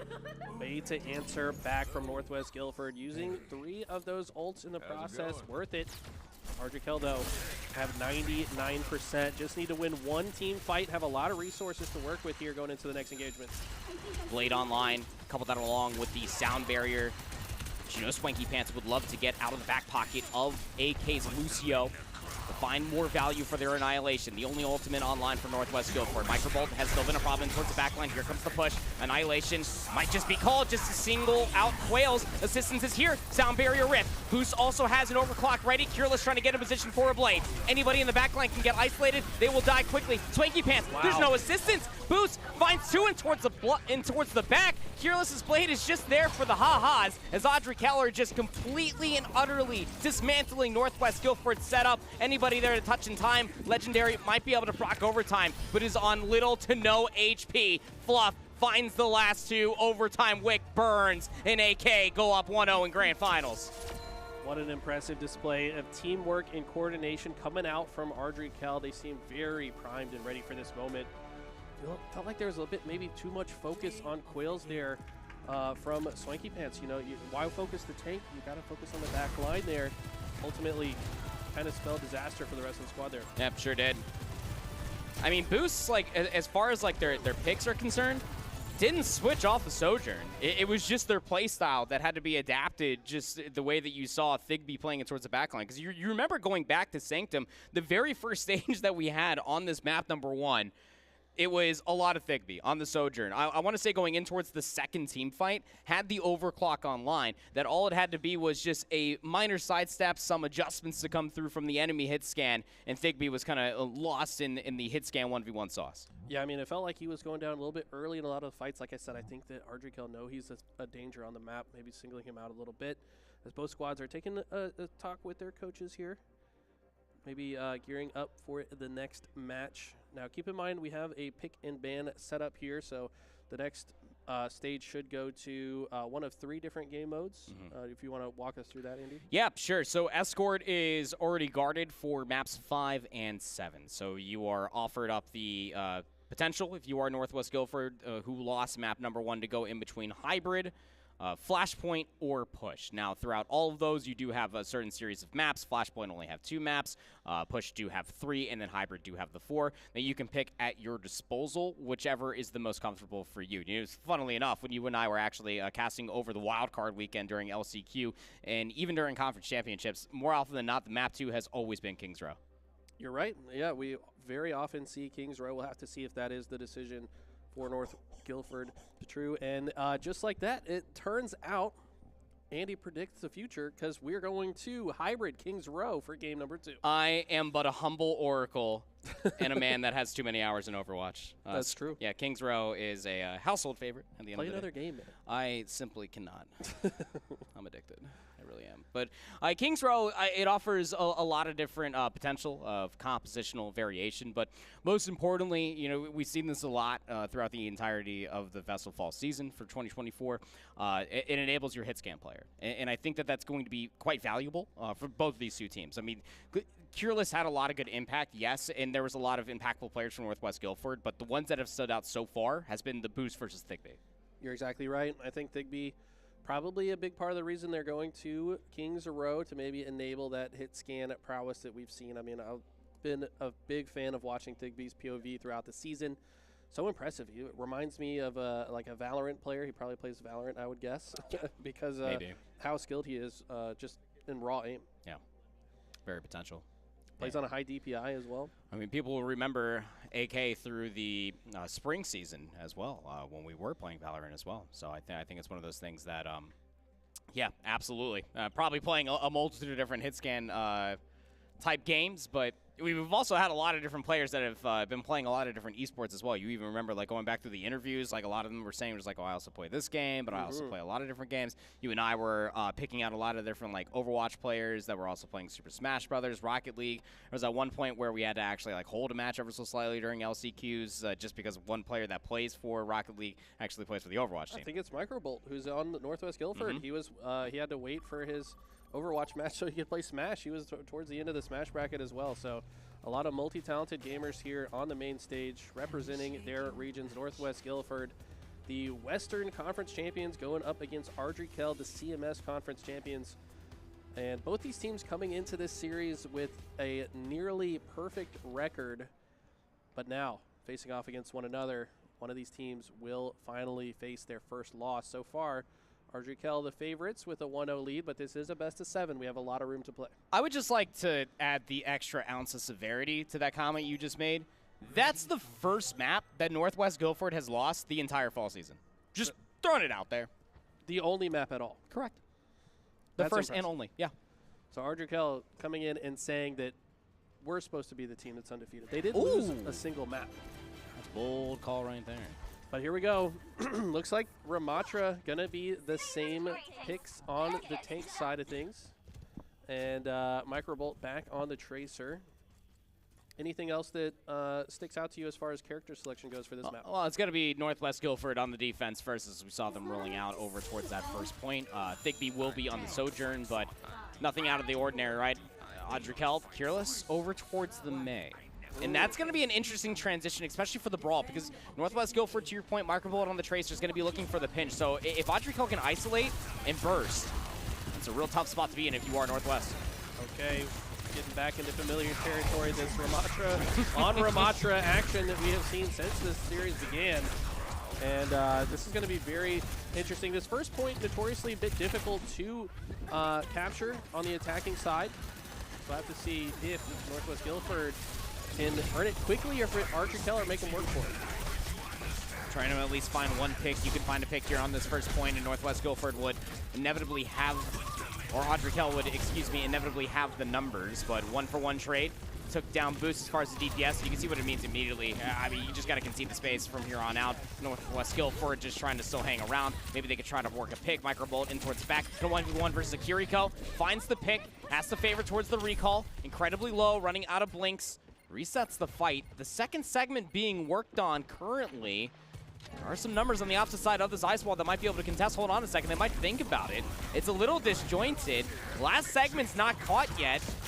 And there's even numbers on two different sides. Ardrey-Kell now under pressure. Northwest Guilford reintroducing themselves to the fight on the opposite side of the telephone pole. No ultimates online quite yet, but they're getting close. Yeah, the Swanky Pants going low.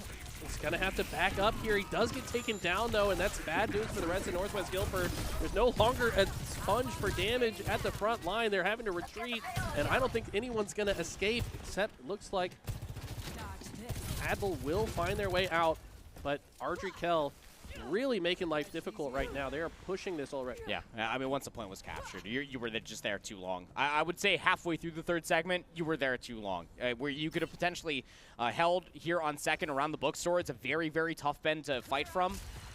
Already see the way that Ardrey-Kell are setting themselves up already past the bar. Those are two tough choke points that they've already gotten away scot-free because of the overextension of Northwest Guilford. Yeah, I think maybe getting ahead of themselves a little bit. And once again, Swanky taking a lot of damage. Okay, looks like they might be able to back up, but the main wall coming out to get him trapped there, and now frozen in the ultimate as well. So much healing. So much but healing. The healing has been insane for Northwest. What? And Boost just rips the overclock on the opposite side. Yeah, Swanky Pants stayed alive for a long time. You saw that the call for the Blizzard of Keerless got out the orbital vector from Legendary, and then Audrikel immediately turned that back in their favor. Swanky Pants from the Annihilation, Longhorns answers with the Sound Barrier, Boost there for the overclock, and Quails with their own Annihilation. Just so much burst damage and sustain. I mean, Boost with the 5-piece there, that's incredible. Already probably play of the game territory, I would have to imagine. And with 5 minutes still on the clock, this is looking like decimation in round number 1. Yeah, it's certainly looking like that. Thigby does have that overclock available. Might need to call that in. Aval very, very close towards a rally. Here comes the overclock now from Thigby. And AK, again, they have so much time on the clock. They just give up the space, cower behind walls, because why not? That's a heavy-hitting ultimate. That's just gone. AK, though, overextension coming out from Longhorns, gonna get caught. Head ripped apart there from Swanky Pants, who's now swapped over towards the Orisa. I like this switch.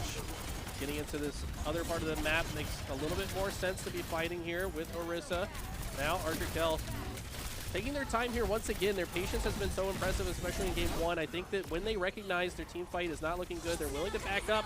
Kind of extending here, but they get 2 KOs in the process, and that might just seal the deal. They're getting loud on the stage as well. Legendary having to be the last player alive, and that might just seal it. There's probably just 1 or 2 team fights left here. There's one big fox in the room that is very different between these two teams, and that is Fluff on the Kiriko. Kitsune Rush is so powerful. You shoot so fast, damage comes through so darn quickly, specifically for Keerless, who's been so accurate with these right clicks. Has a Blizzard available, Swanky Pants nowhere nearby to shut it down. Everybody being frozen, the payload marches on. Here comes the pulse bomb. Doesn't find anybody, forces Keerless to at least get inside the ice block, but no, Swanky Pants, he shoves Keerless off.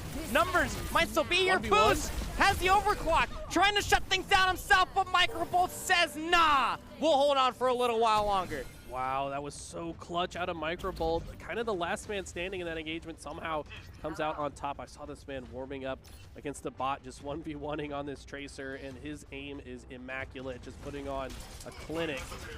And he's trying to make this one interesting, because so far Audrikel have been dominant in this game. Got a Baptiste now, first healing, Legendary, gonna open things up here. He's with the orbital vector, Northwest Guildford. This might be greedy. Keerless caught in the 1v1 versus Microbolt, who's been a real problem. AK just give up the space. Keerless goes down. That's a team fight won just by 1 pick. That's huge. Now Audrikel can't really progress forward as comfortably as they had previously.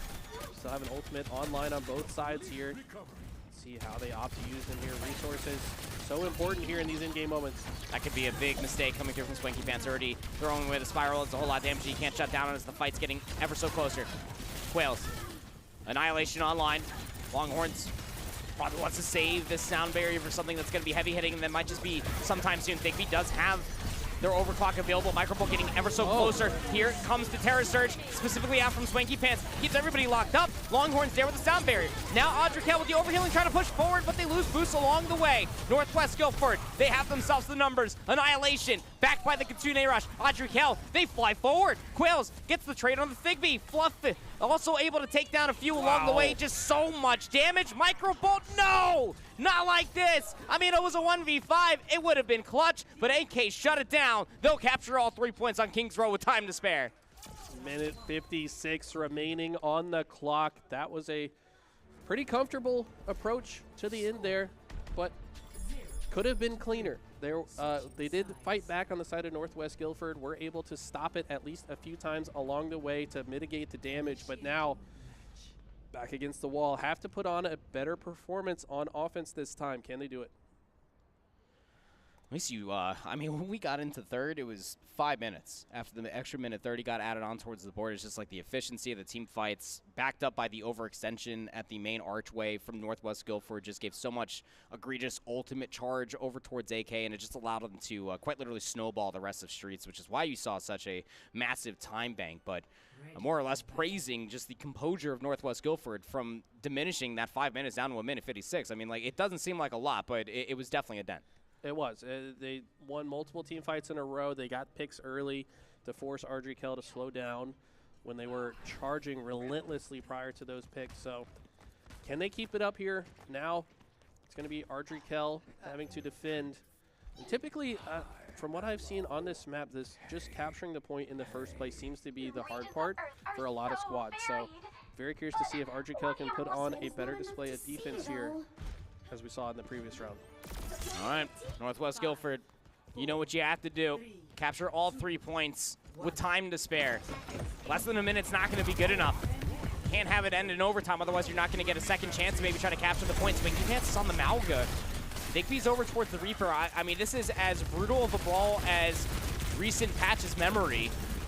But you do have the Baptiste. Maybe try to bolster this extra little bit of a push. Quail, stun.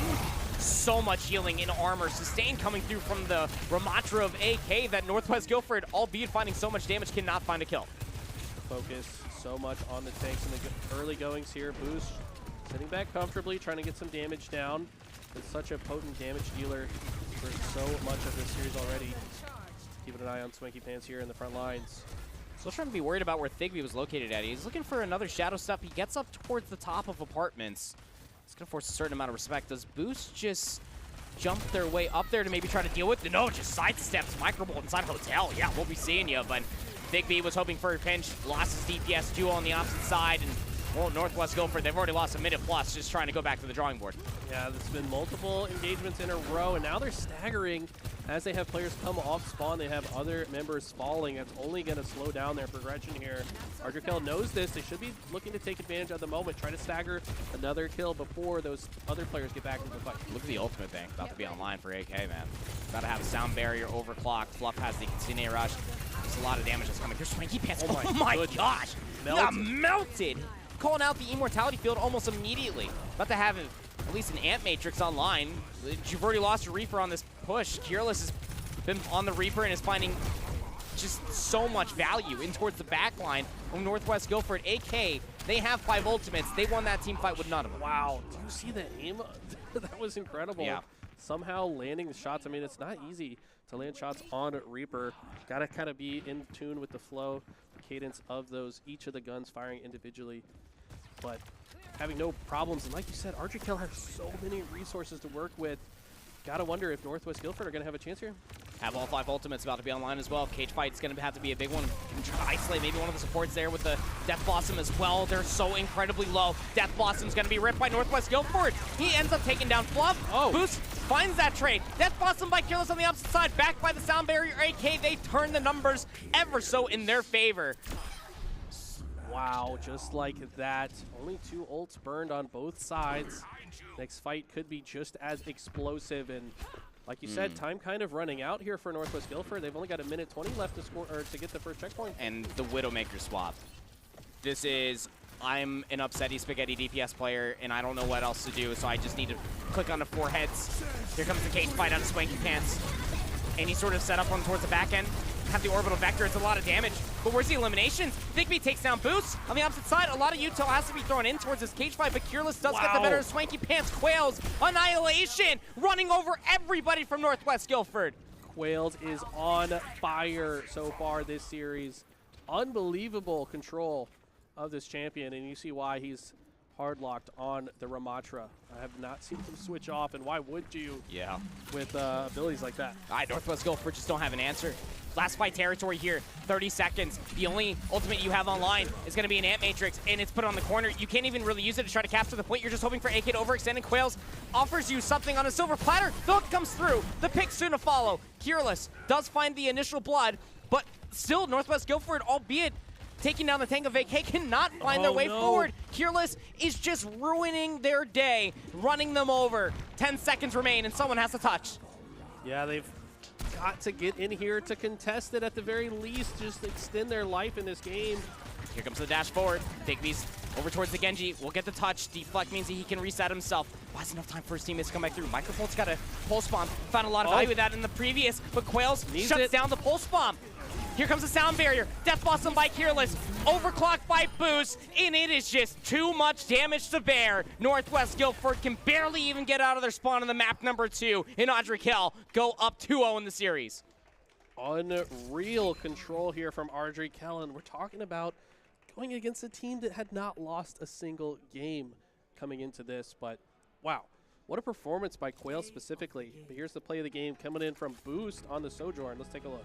Yeah, again, like the Soldier pick, we talked about it. Like, what was like the one high-key matchup that you need to be watching? It was Boost versus Thigby. Boost on the Sojourn pick, back on Nepal. When we started to see the transition there on Sanctum, the very first stage was just so good. I mean, just look at them. They're laughing. They're gassing each other up. It's all good vibes on the purple side of the stage.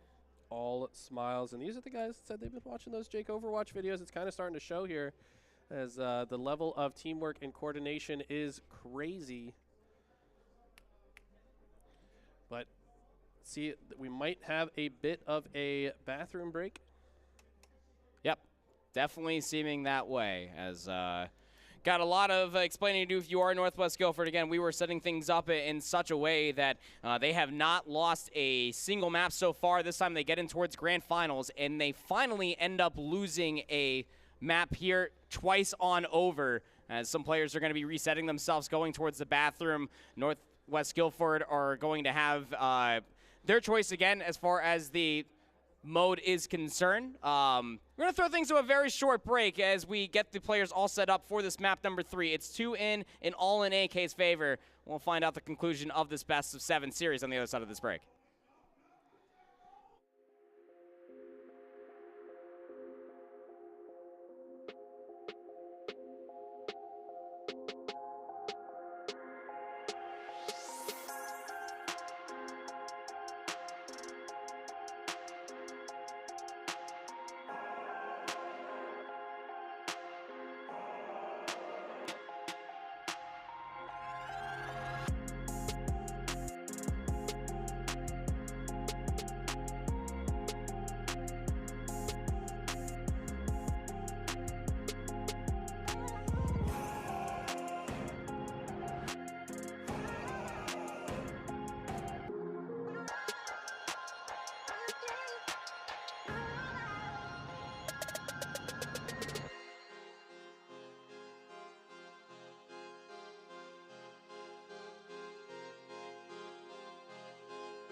going on, everybody, and welcome on back to the VESL 2024 Fall Season State Championship. We got our last esport up on the main stage, and Audrey Kale from the CMS region have been making a statement all day. They've been flawless thus far. They got a full hold on Kings Row, map number 2, a 2-0 on Nepal, map number 1.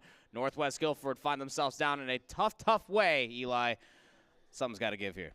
I mean, this team has been battling adversity many times throughout the season, so I do not expect them to just give up right here, right now. Ardrikel, definitely a force to be reckoned with right now, but Northwest Guilford can certainly bounce back.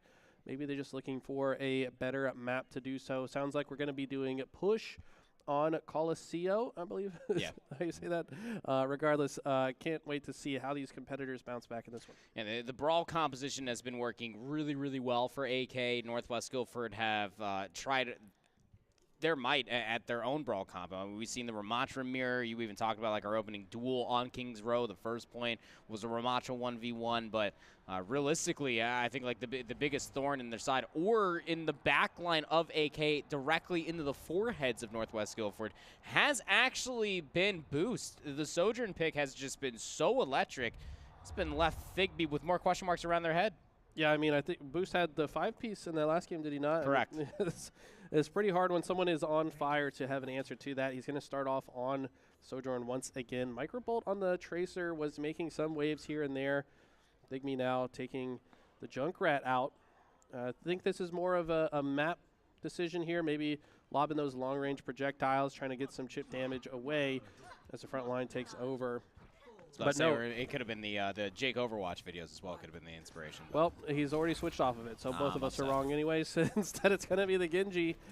Swanky Pants switching to the Doomfist as well. So it looks like they're trying to lean on their success for Northwest Guilford, and that has been Microbolt on the Tracer as we've been transitioning from the map 1, map 2. Microbolt has been kind of jumping off the page. Had a really clutch moment there on 3rd for Kings Row on that Tracer with a big 2-piece of this Pulse Bomb. Swanky Pants is also on the Doomfist, maybe trying to enable some of this GT dive that we have between the DPS. Ana also being played by Legendary. Those bio nades gonna have to be cleansed there with the Suzu out of Fluff, as you just saw. It's a big cooldown to actually be taken out of the way, so Northwest Guilford gonna use this as an opportunity to try to dive towards the back. Oh my goodness, Boost! Just one right click, the overclock shot will be good enough to take down Microbolt from the fight. 5v4 on the point. Quails will isolate Thigby, and just the numbers are dwindling. Fearless might be very low in a very tough way, but the rest of Northwest Guilford sent back to the spawns. Boost has taken over this series. I mean, the level of damage output is incredible. I mean, just immediately taking Microbolt out of the equation with that headshot was so impressive, and then the rest fall like dominoes shortly thereafter. This robot's going to start moving in direction for Ardrikel. The objective is already started to move, and Northwest Guilford need to win a team fight before they can change the storyline. Same composition, different venue. Halfway percentage for Northwest Guilford on that Wabo combo of the Nanoblade. Boost gonna take down Microbolt again. Wow. Hasn't been able to farm in towards the backline because now Boost is just on that spy watch in towards the backline. Cureless takes down Thigby along the way. Both DPS dead. Legendary also about to be down for the count as well. And this is starting to look like forward spawns for AK. This is not looking good at all. I mean, this level of domination keeps up. This could be a very fast game as it just needs to reach the end. Northwest Guilford need to slow it down here. I feel like they're kind of dying in staggered fashion, maybe trying to force the issue a little bit too much here. But just look at the damage that they keep taking right off their entry into the situation. Swanky Pants maybe overextending here. Tries to jump back on the bridge, but it might be too much damage already. Does get his health back though. Yeah, gets the shielding up in time. Boost healing coming through from Northwest Guilford. Legendary's now on that Juno for a little bit more of the flexibility of the individual. Swanky Pants. He's gonna actually isolate them. Here comes Thigby there with that blade. Good for 2. Fluff takes down Swanky Pants. Fluff takes down Thigby. Turning the fight as a support player? Not like this. Northwest Guilford had everything in their favor, but Fluff just will not be denied. Longhorns and Fluff do not mess with the backline of AK. Are you kidding me? The Kiriko finding a 2-piece here at the end of the fight in such a clutch fashion. Boost finally gets taken down, and your support clutches up in a huge way. Now whole team's back online. 3 ultimates make it 4 available for Ardrikel. Longhorns does go down, but so does Thigby. So Ardrikel still feeling good about their position in this fight. Safe to say, coming up around this hill towards the back end of the bend, you should have numbers. Boost looks back in. Overclock finds 2. Quails pops the Annihilation. I mean, Ardrikel Brother, there are no supports here for them. How are they turning this fight? Somebody shut down Boost. Finally, the backline gets it done. But not a moment's too late. Audrey Kell still possessed the bot. Fearless wisely backing up here. Recognizes that his life is very important in this fight. As long as he can stay alive, will not allow Guilford to do much of anything with this robot. But now, Quails, go ahead. Sine rush. Blade towards the back line. Quails for the front. You never see a Ramatra taking down a Widowmaker. There should be too much space between the two. But AK, they're still fighting the elimination. Northwest Guilford, we're at their spawn doors. I feel like we just started this map number 3, but Swanky Pants still staying alive and towards the back line. Finally takes down Fluff. Legendary will return fire over towards another support. And finally, Northwest Guilford should be able to turn this fight, and they finally do so. Not before they see that bot and that barricade right at their spawn. They want this bot to start sprinting across the map. Of course, it has a maximum speed, but they're hoping that they can quickly turn this. But no, Ardrikell's not going to make it easy. We'll get this pretty close to the neutral point before the next team fight. The damage has certainly been done, though, and Northwest Guilford have a lot of work left to do if they want to tie this up. There's a lot that needs to be done. Bigby needs to land these headshots. Microbolt needs to go Fusion towards the backline dive of Northwest Guilford. Here comes the Orbital Vector. Legendary going to aid their team with a lot of DPS assistance, not to mention all of the overhealing that you get along the way. Yeah, Quails had nowhere to go. Good shots coming through from Bigby. Being a body shot bandit can also work if you land a second shot. Nice centering there off of the infrared sight, seeing through walls. It's okay. Okay. It's the ultimate at the end of the day, a team fight and a team kill. I mean, 5-0. For Northwest Guilford, kind of what they needed when they needed it most as well. So certainly showing they still have some fight left in them. Microbolt going to see what they can do here in the next engagement. Be looking for a sneaky entry. He's got a pole spawn. Oh, maybe thinking about the double blink and towards the stick. Fluff incredibly low. Staying around a little bit too long for the 1v1 versus Boost. Has to recall back to safety, back to full HP. Team's looking for success on the opposite side. Whole Hawk, Swanky Pants, marching all the way forward. Fearless gets gunned down on the opposite side. Quails gets isolated. Longhorns will find a trade, but not before losing the majority of their oomph in Bigby. Nice shot. Rips the head off of Boost. In Northwest Guilford, they're marching on. Yeah, I mean, this is looking good. Ever since they stopped it at their spawn, this is completely turned around, and it's so much DPS coming out from Thigby. This Widowmaker has proven to be such an impressive and good pick at the right time. Forward spawns are about to unlock now for Northwest Guilford. They have a Coalescence online. Thigby also, enough damage has been done. He has another infrared sight. Yeah, good luck trying to challenge this guy. He's going to know exactly where each member is at all times. Finds another headshot. That's a lot of damage coming down. He's just going to make things difficult for Ardrikell coming off their spawn and a clutch headshot onto Boost, making another, add even more insult to injury, and this man is on fire right now. Immediately pulls out the arms for Quails to stay alive, has the Annihilation, is going to rip that ultimate. Fluff also has the Kitsune Rush.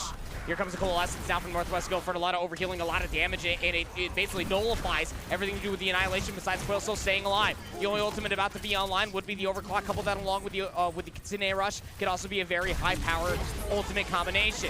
Losing Swanky Pants, that's a tough effort, but Boost gets gunned before he can hit Q, and now it's just the backing of the Kitsune Rush, and Cureless's swap over towards the Reaper should be more than enough for AK to get back in control of this map. Fluff on the Kiriko has way too many kills for a support player. I think I've seen him pop up in the kill feed many times. So all of a sudden, Ardrikell back in control. Still got to push this bot all the way back around the bend here. Northwest Guilford got to be feeling a little bit more confident now after winning a few fights in a row. Not all doom and gloom from here. Microbolt has that full spawn. Already had to give away the recall, and Boost is already going to take down the Moira, so that's a lot of healing up out of the way. But Legendary is still alive. There's still a lot of healing that the Juno can manifest for himself. Microbolt was going for a stick in towards the back. Fluff finds one right click onto the forehead of Microbolt. Bigby finds a trade on a Fluffy. The barricade's at their door. 3 more meters required, and nobody from Northwest Guilford. They got to somehow touch. The sound barrier comes through. The last 3 players alive for AK were overhealed for a short amount of time. The Northwest Guilford responds right there. Here comes the overclock from Boost. Fearless has a death blossom, but he's nowhere near this fight. Boost down low HP. Microbolt tracks him down. Swanky Pants will find the final blow, and this should be more than enough numbers now for Northwest Guilford to finally turn, as it again is right outside of their spawn. Wow. They are clutching up time and time again. The problem is there's only 2 minutes left on the clock, and they need to beat Ardrey-Kell's push percentage. It is so close to the end zone. They need to fight back with as much force as Ardrey-Kell has fought in the beginning of this game, and time's dwindling down. Death Blossom for Fearless still online. Wales has the Annihilation. Won't see those coupled along together, but that's a lot of damage. Swanky Pants gonna find the hook. Can't kill Quails. Trying to meet the spot before it gets towards Northwest Guildford's barricade. Legendary also has the Orbital Vector online. Getting closer towards a Coalescence. Thigby loses his life. That's a long-range shot coming different boost. Nice hook comes out, but the Suzu out of fluff keeps themselves alive. Kearless is in towards the back line. You know he's looking to rip the Beyblade. Death Blossom towards the back would definitely hurt, but Kearless gets it done the old-fashioned way. Microbolt able to find a trade. Swanky Pants takes down Longhorns. There's no supports for Northwest Guildford, and Kearless is aware of it. Smells blood in the water. Takes down the Roadhog. The bot will march on. Kearless takes a lot of damage, though. Wisely goes into the Shadow Walk. Gonna re-approach here. Just gonna teleport into the windowsill, and I don't think they're ready for it. Premature shots, though. Death Blossom still aligned. Gonna drop down from the heavens. First few shots get a little miss. He's isolated himself, but still the Death Blossom looms in the distance as the bot will get repossessed now by Northwest Guildford. Ardrey-Kell losing numbers. Good pulse spawn comes through from Microbolt. Swanky Pants also takes down Boo. So Northwest Guildford, they not only have the numbers, they also control the robot. Okay. Oh, good stagger. Yeah, very smart plays coming out from Northwest Guildford. They keep winning this fight when the bot is on their side of the map. At 20 seconds remaining. I don't know if there's enough time for this to even be possible. Ardrey-Kell just have to hold it down here. Gonna have to play perfectly. Infrared sight, just a bit outside. Have the Orbital Vector online, Coalescence, not to mention the whole hog can cause a little bit of a ruckus, but Fearless. And these premature shots are just giving away his position. Here comes the Orbital Vector on the opposite side. Fluff might have to rip the Kitsune Rush, but Quail's already lost their life. I mean, do you just give it up right here? Don't rip any ultimates and just go again? Because the bot is getting closer towards their spawn doors, and that seems to be the call. Overtime is in effect now. It's got to be perfect here for Northwest Guildford. Flank around. Suzu will cleanse. Swanky Pants back towards their team now. AK are split on two different sides. Microbolt very aware of this. Isolates Fluff. Here comes Kearless with the Death Blossom. Finds himself two. Blues finds one on the other side. And why not? Raise the sound barrier. AK, the overhealing to boot. And Northwest Guildford, I mean, they definitely made it interesting at the end. But AK have a 3-0 lead. And just like that, Ardrey-Kell 1 game away from stamping their foot as the state champions for Overwatch 2. Look at the play of the game coming in from Fluff on the Kiriko. Can't wait to see this one. Yeah, this was that one fight. I mean, really good centering, good tracking, just good min-maxing as far as damage is concerned as well. I mean, it is a support, but when you land in shots consistently like that, it's a lot of damage. That was right after Boost had gone down for the first time as well, and then Fluff says, hey, don't kill my mans. I'm gonna mess you up. Came in and absolutely gets the triple kill, and these guys are very impressive right now. And that is the support DPS synergy that you only wish you could potentially have in your ranked game. So Flashpoint was the only mode that was still available as far as the first 4 is concerned, and then again going to 5, guaranteed escort, 6, guaranteed control, and then 7, should we get that far, would end up going back to escort. So Flashpoint will be the choice for the mode. Northwest Guildford will get the map pick to start the potential reverse sweep, but then after that, they would have to win the next 3 counter picks for the set modes that I talked about, and the map that they chose for the mode, Eli, was New Junk City. New Junk City is going to be the potential last venue we visit, but I tell you what, Northwest Guildford were starting to come alive towards the latter half of that game. It was all Ardrey-Kell for game 2, and then game 3. Even the first, 3-4 minutes of the game with all Ardrey-Kell again. But then Northwest Guildford kind of come to life and start fighting back. I feel like if they can take some of that energy into this game, they could start making a case for a reverse sweep. I do have some replays available for you from that previous map on push. I thought it was going to be a door dash. Northwest Guildford said otherwise as they get pushed all the way to their spawn doors, completely revert the pressure, get within almost the final bend or the penultimate one of the last few moments in overtime. But I mean, what a back and forth this map was. I mean, Boost was absolutely unreal at the opening parts of that game. That was a huge ult coming in from Swanky Pants there. Love the third-party view there. Shout out to the observers behind the scenes here, bringing you guys the action. They're finally getting recognized for the first time all day and now celebrating back here. It was right here, man. Like, that one last little turn, an overextension, an overinvestment of ultimates. It brought out this swap with Thigby on the Widowmaker. You also have the Roadhog as well from Swanky Pants. It's just like a very, I'll call a spade, a solo queue strategy.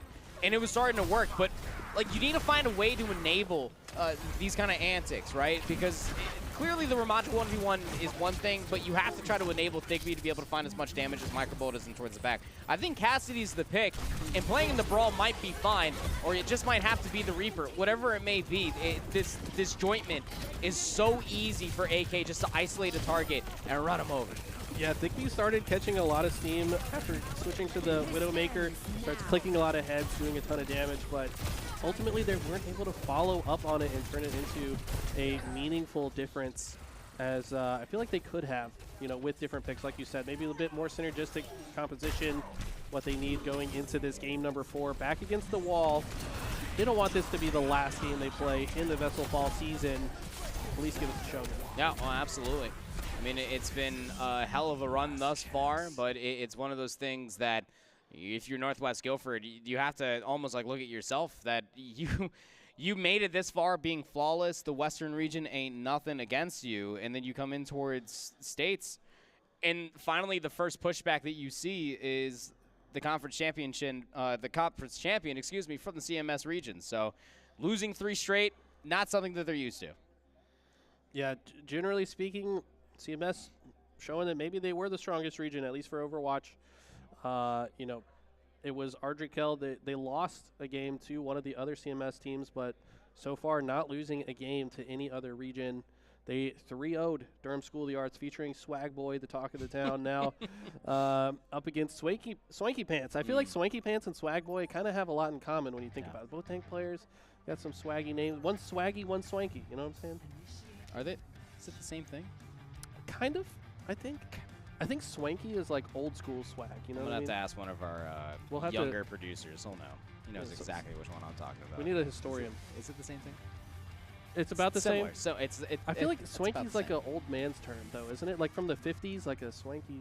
Do I have to wear a fedora to say it? It's like swag is like the evolution of swank. I don't know. It's less cool than swag, according to our millennial Zoomer producer here. Thank you very much for that insight. Here we go, New Junk City.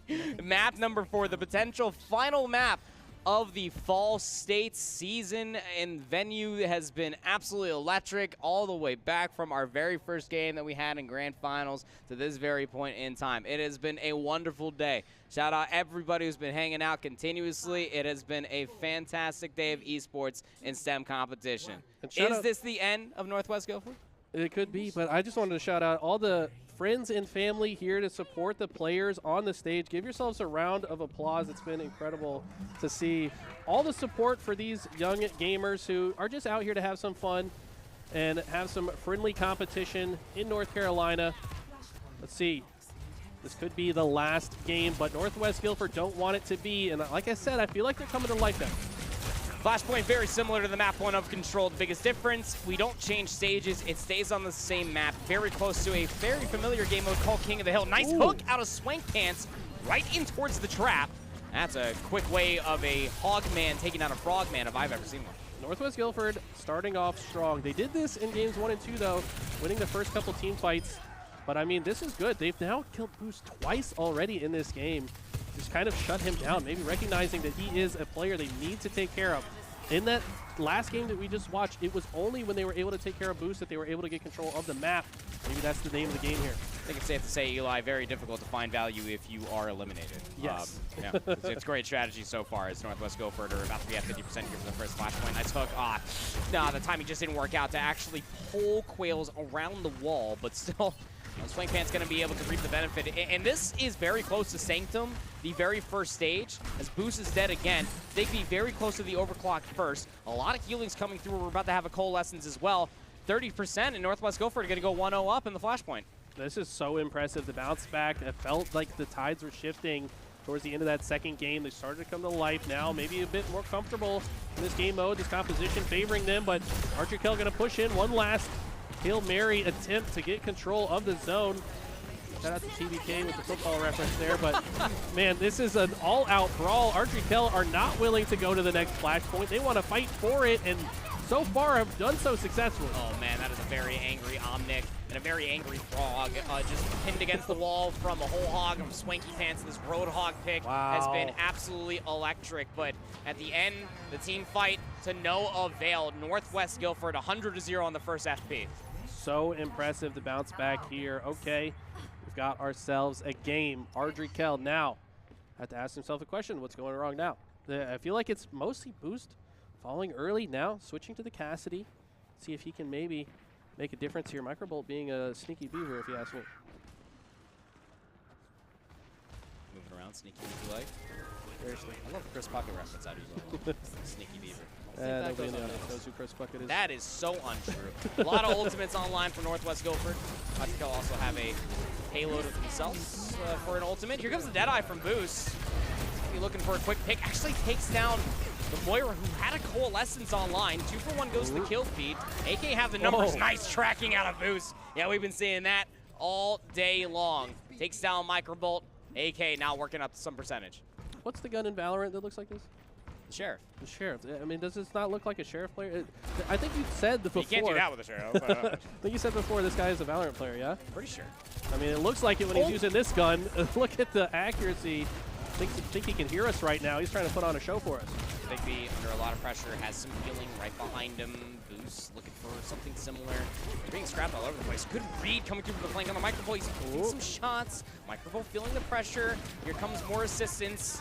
Down incredibly low was Thigby.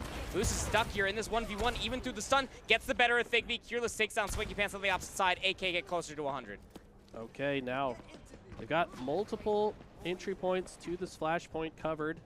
Northwest Guilford might decide to just go next here. I mean, pretty difficult situation to push through. Not much time expired. You'd hate to lose a few members in the process of trying to force the issue here. Yeah. Maybe better to just rotate to next and maintain your resources. We'll have to see what the call is. Looks like they are not content to move to next and instead want to fight for this one.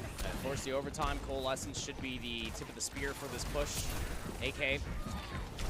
And I'm just waiting for that Death Blossom. It might not even be needed here, Eli. Yeah, okay. Quail's Boost. They find the 2 kills required. Flashpoint gets captured, and this is where it could get really difficult. You got lurking members, specifically of Legendary, Swanky Pants. They just want an exit. Longhorns is there on the flank. Boost almost died, but this is a staggering elimination for Swanky Pants. Yeah, Swanky kind of overstaying as well. A bit kind of loitering on the scene of the prior Flashpoint now. Has to wait to get back into the mix. His teammates will be arriving early without their tank available. Ardrey though arriving with a lot of resources left to work with. They're looking pretty good into the next one. Quail's on the Ramatra, as we've seen them so much throughout the series. Let's see what they have for us in this one. The only ultimate they don't have online, AK, is the sound barrier.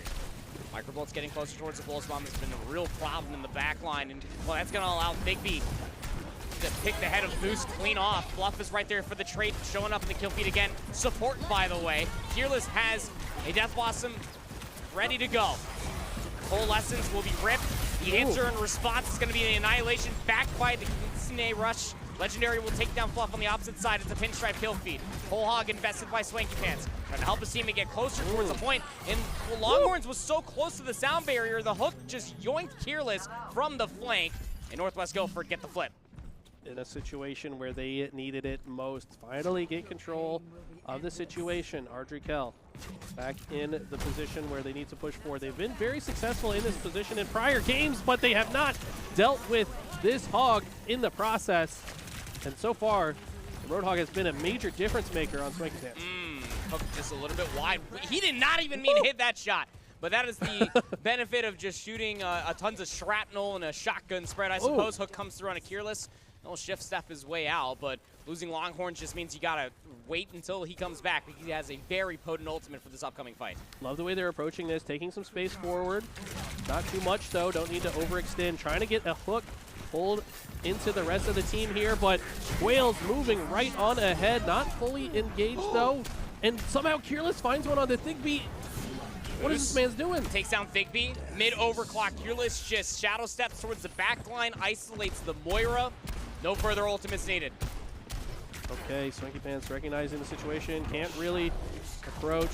It's a 3v5 situation. Tearless coming to life here.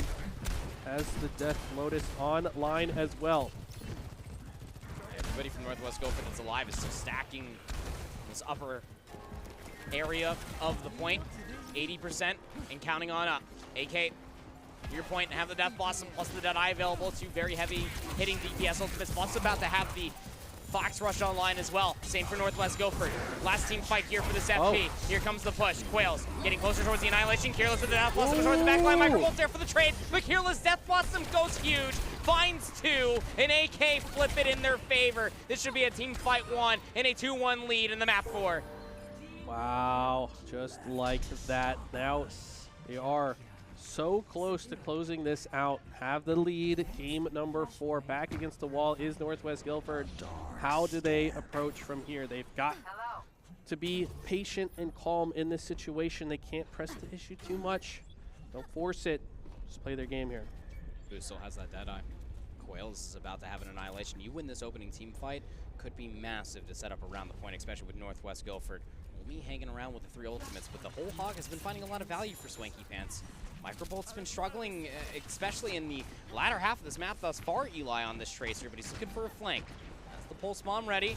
Coalescence on the front line of things. Here comes the Deadeye. The call comes through. Swanky Pants gets the hook. Boost is getting speed boosted as well. Looking for the angle. Everybody just cowering underneath the point, but AK still captured first. Now the team fight finally unfolds. Swanky Pants rips the whole hog, will end up taking down the entire back line of AK. Longhorns just trying to navigate around the high ceilings, but all of this scrimmaging is still so good for Audrey Kell, who are still racking up percentage. Northwest Guilford still sitting on the Coalescence, mostly because they unfortunately got eliminated, but a point flip nonetheless.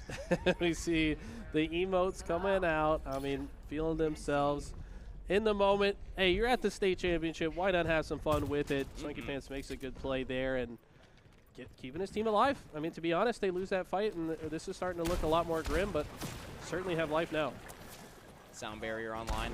Just save that for maybe Fake B's overclock.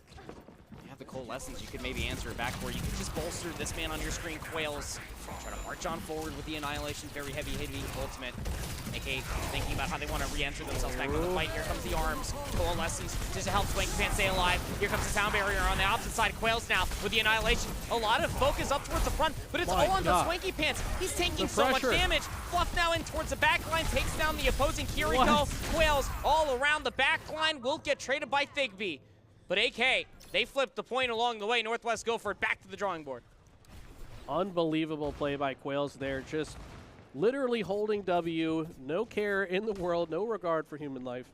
And somehow... He is a robot. Yeah, I mean, yeah, well, why would you? So, taking down 3 players and creating so much time and space for his squad to get control of the point. Now, both teams at 70%. Audrey Kell with possession, though.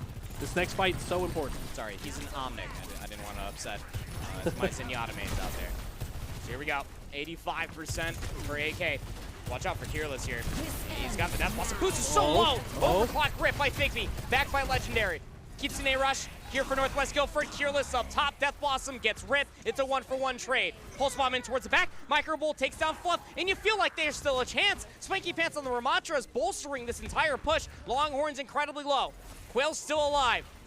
Moira's isolated. Microbolt trying to chase down this frog, who's just skating across the walls. Quails ends up finding at least a 1 pick, but the numbers should be favoring Northwest Guilford surely now, as Swanky Pants will take down Quails. Microbolt trying to find a lingering boost, who was picked first, will get traded along the way, but Northwest Guilford flipped the point.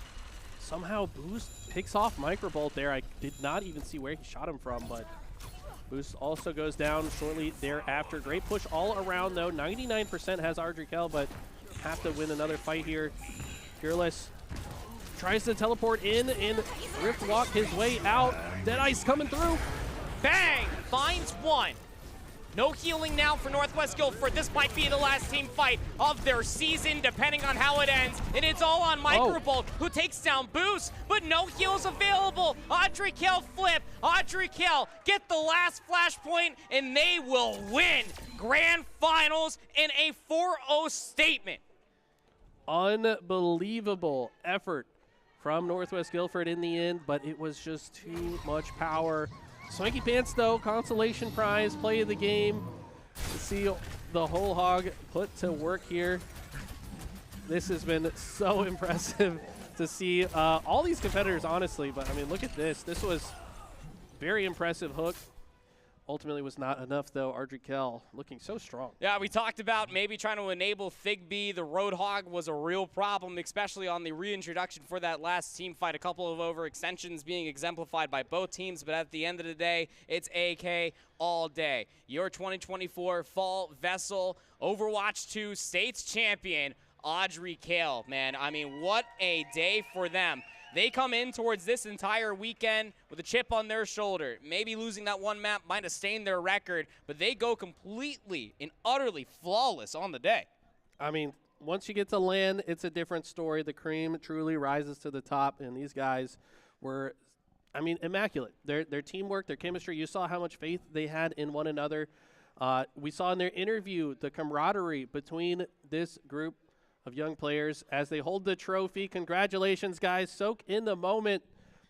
What a cool sight to see. It was an absolutely cool sight to see. Again, AK, you know, they ended up taking down the one player they wanted to face early there of Durham Soda. Yeah. Deal with it 3-0. They said, well, that's your tank player. Very, very cool. And then they come in towards this one. Northwest Guilford have not tasted a single map loss all season long, and they get 0-4'd. I mean, that is just a statement within its own self. Audrey Kale, whatever happens going in towards next season, going to be feeling pretty darn skippy about themselves with an extra trophy in their cabinet. I wonder if these guys play another hero shooter that's coming out. We might have to talk about that another time. But anyways, congratulations, guys. I think that is going to do it for esports today. So thank you so much for watching, everybody in the crowd. Thank you to the competitors. And we're going to throw it to a quick break. We should be back with some more STEM stuff for you.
This ends now.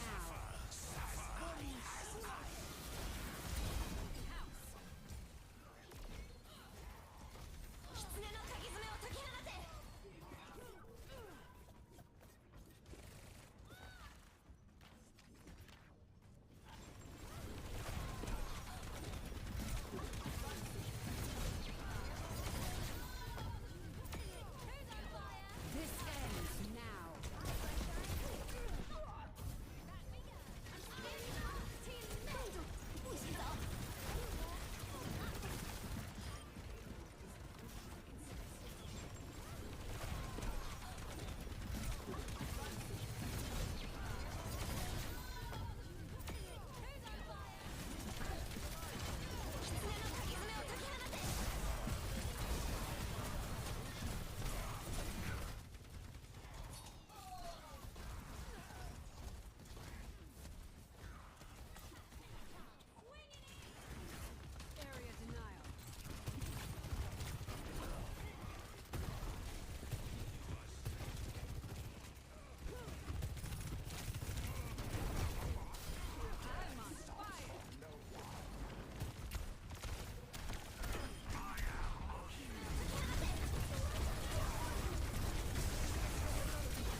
One of the things that we're starting to notice is that competitive gaming is growing, and in that growth, we're seeing opportunities for new businesses to open up, events to be planned, and tournaments to be managed, run, and promoted. And so the students in my classes are able to come watch how this is actively being managed, talk with their fellow students to figure out what consumers are looking for in these type of environments and get a better understanding of that. There's a lot of learning opportunities that can be happening in that space. Really, this space is vital. I've got colleagues at other universities who are calling me and asking me about this space, talking to me about this space, wanting to come and see this space. And we're talking about universities all throughout the Southeast. This has put UNCG on the map.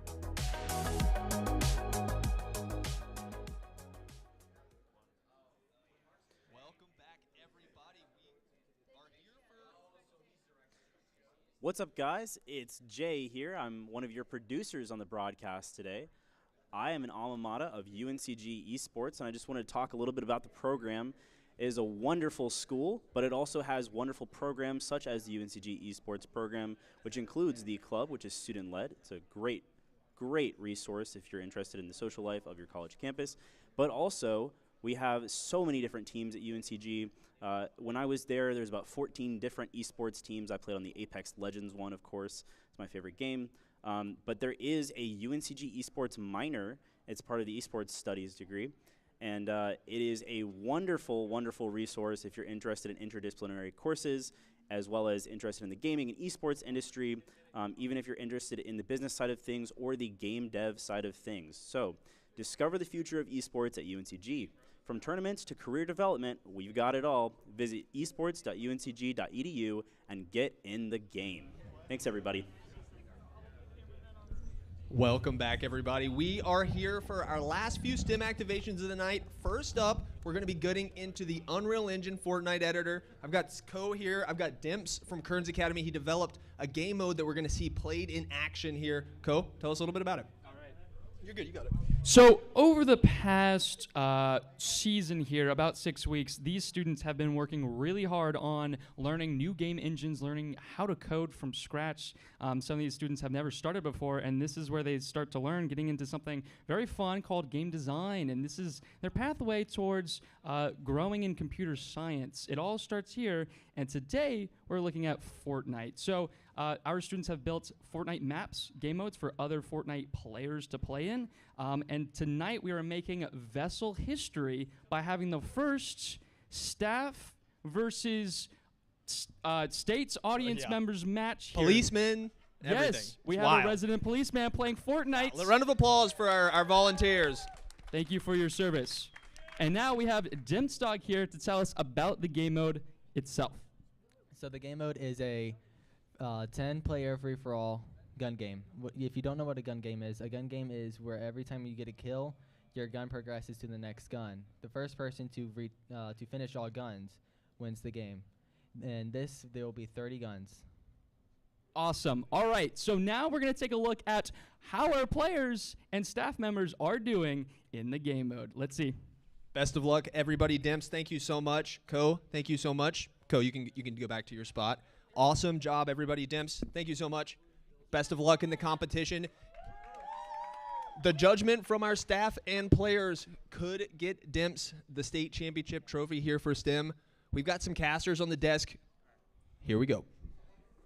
Yep, should be an interesting time indeed. I'm always down for a little bit of new blood when it comes down to some FPS games. Eli, I know you're feeling the same way as well. We're seeing some familiar faces up on that stage. Yeah, I see our boy Reed. Shout out Reed. Good luck, my friend. Yeah, Reed, don't mess it up, bud. We also see nice guy Brady, of course. That guy's goated. Some regulars. What's Senora Pizza Time? Oh, Mr. Pizza Time on the stage as well.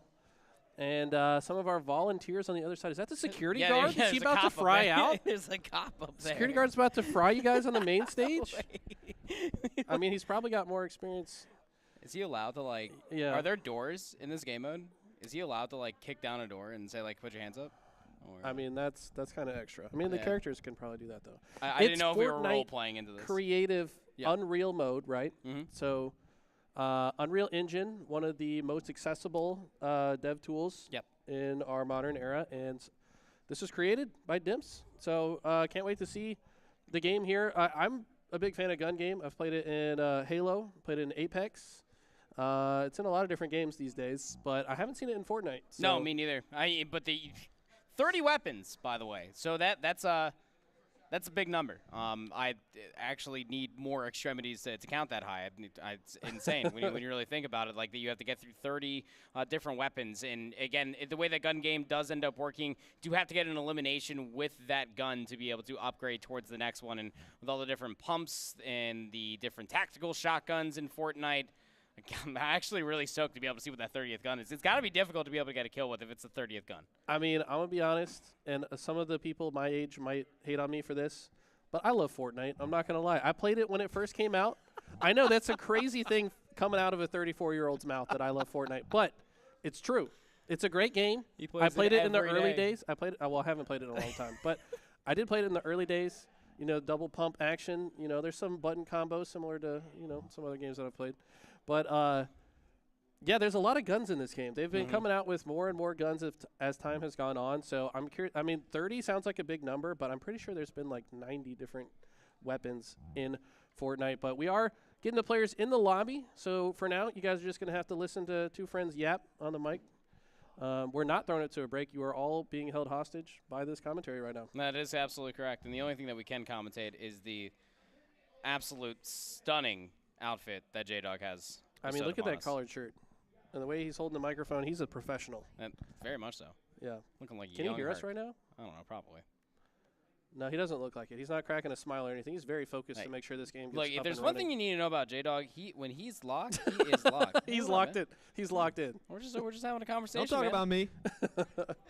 We will continue to do. See, I'll tell you what's even more strange is the fact that we allowed for Blake to be up on the main stage and to be holding a camera, no less. That's terrifying. Yeah, that man, he might have good aim in Apex Legends, but I'm not sure about the camera. Blake, do you know what you're doing with that? Yeah, I need to make sure that there's a certain amount of stabilization on that camera before we get some What I'm sufficient also shots. noticing right now, there's still 4 trophies up on that stage. Who's going to get those trophies? Well, that's what we're here to find out. Yeah, I guess this is one of the competitions. We one of still the got 3 more after this. I mean, It's kind of crazy to think, too. I remember when me and Trey, we were setting up all of the trophies. We had it set up looking spicy. It almost looked like a crown on top of the stage at one point in time. And we started off with so many trophies, now down to just 4. So instead of holding you hostage, listen to us yap, you're going to listen to us yap with an image on the screen. Let's do a quick season run-through. This was some highlights that we saw throughout the season. Grays Creek, one of our competitors here this weekend. And love these replays that were put together. I think Mr. Pizza Time might have put these together as well. Shout out, man on the stage. I think this was something that you and I actually got to watch on the weekly updates. I remember this one. Yeah, I mean, this Pac-Man play on the Bowser, that poor man. And he brought out the taunt as well. And because he's about to do it to him again, man. Like, how much BM? Like it's at that Bowser. point, Bowser's just like, I'm going back to the Mushroom Kingdom. I've had it with this Pac-Man. I think this is a 3-piece shatter. Yep. Yeah. This man. Okay, game is starting up, so we will finally get to see this beautiful Unreal Engine Fortnite creation. And people are already, oh my God, the first gun is the minigun. That's not what I expected. So it's made to get off of the game number 1 as quick as possible. And from my understanding, this took homage. I think this is like Shipment. I got told Cargo, but I believe this is Shipment from Call of Duty, if anybody has played this before.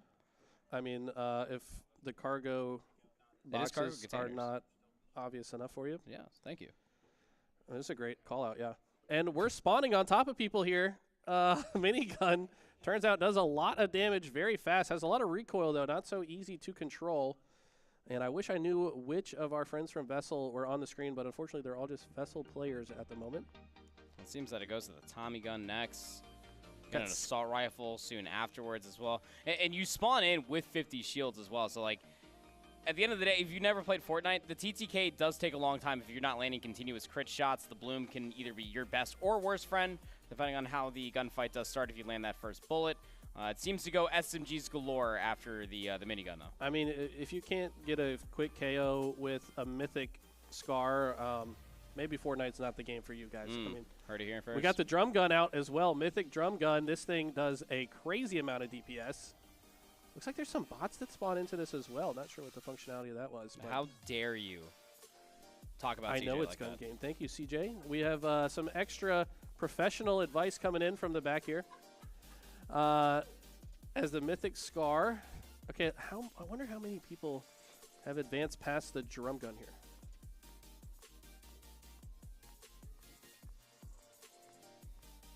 Up to rifles now. I feel like this is where it's going to get like super weird and interesting all at the same time. It's like close proximity sniper rifle play, unless you're Eli the Ninja on Halo. It's very difficult to do. Yeah, I mean, the close range SMG, though, going to be a little bit easier.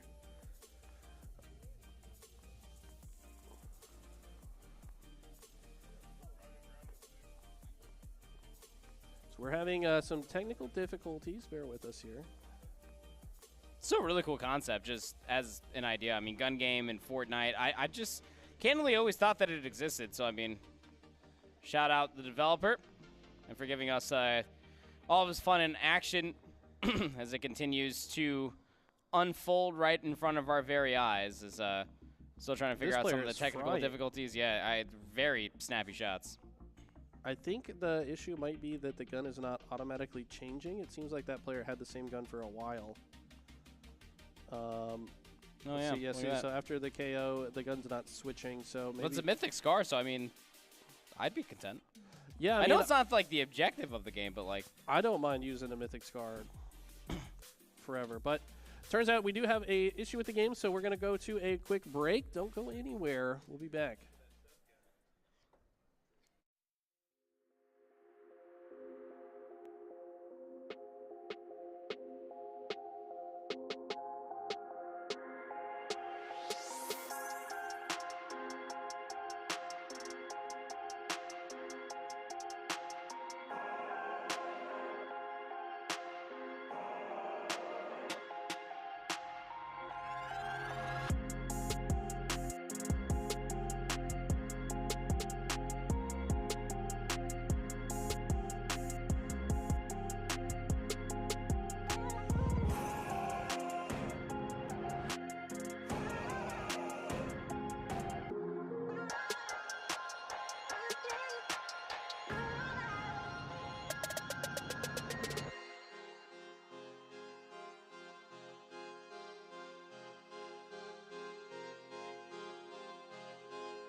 back, and here we have some more Fortnite action. I believe that we got some of our issues resolved and some of the guns not moving forward as far as we're concerned. If you're just now joining us, here we have a user-created mode. It is gun game, 30 total guns in a 10-person lobby.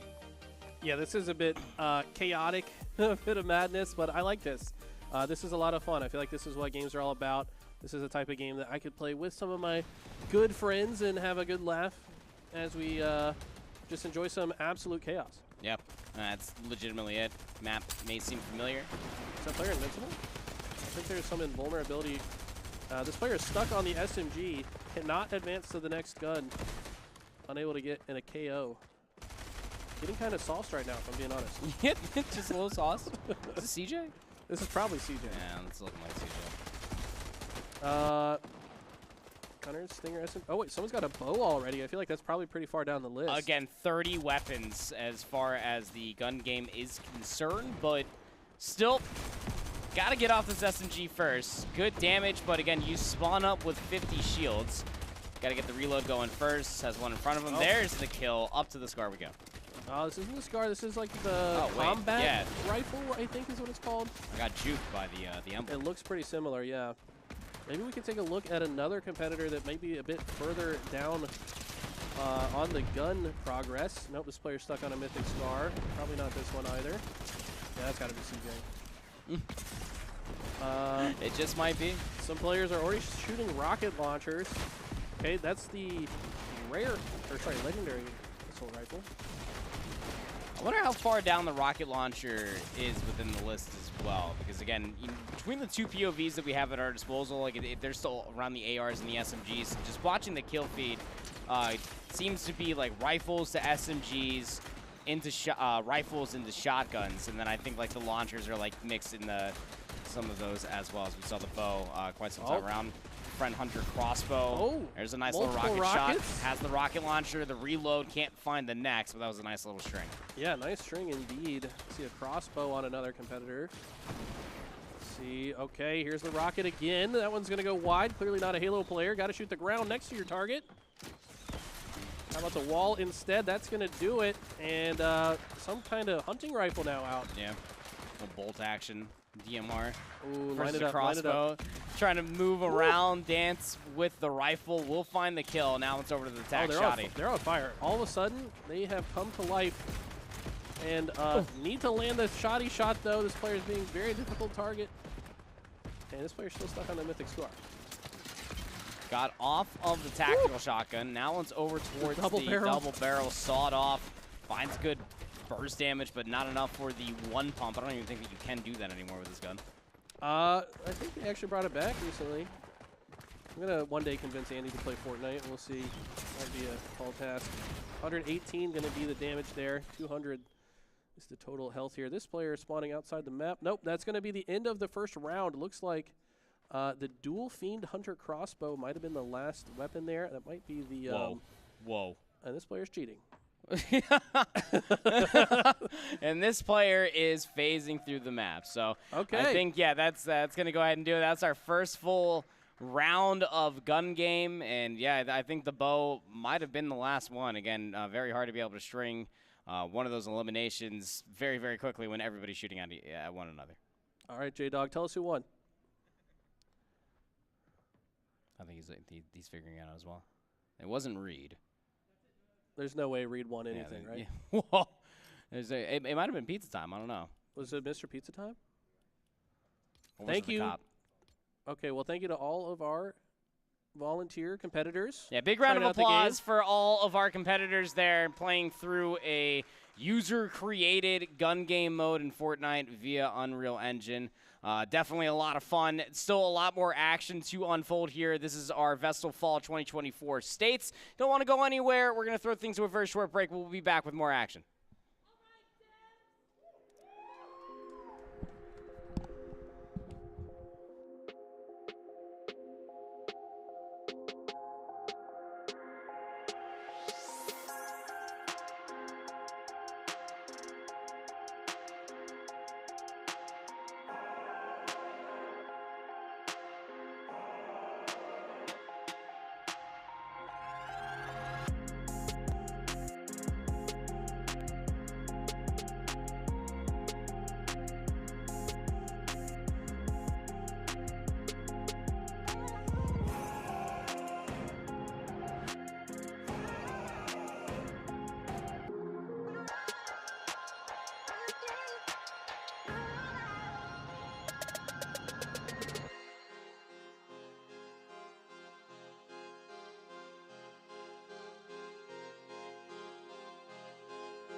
Welcome back, everybody. We are here for the Robotics State Championship, the grand finals. We've got two students here, Josh from Philip O'Berry, and we've got DJ from Riverside High School. We've got an interesting little competition here. It's going to be human versus robot air hockey. So the way this is going to work is our offensive competitor is going to be a human actively trying to score on the robot defender from the other player. They're going to have 2.5 minutes to try and score as many goals as possible, and then we're going to switch sides. Whoever scores the most goals is going to go home with the state championship.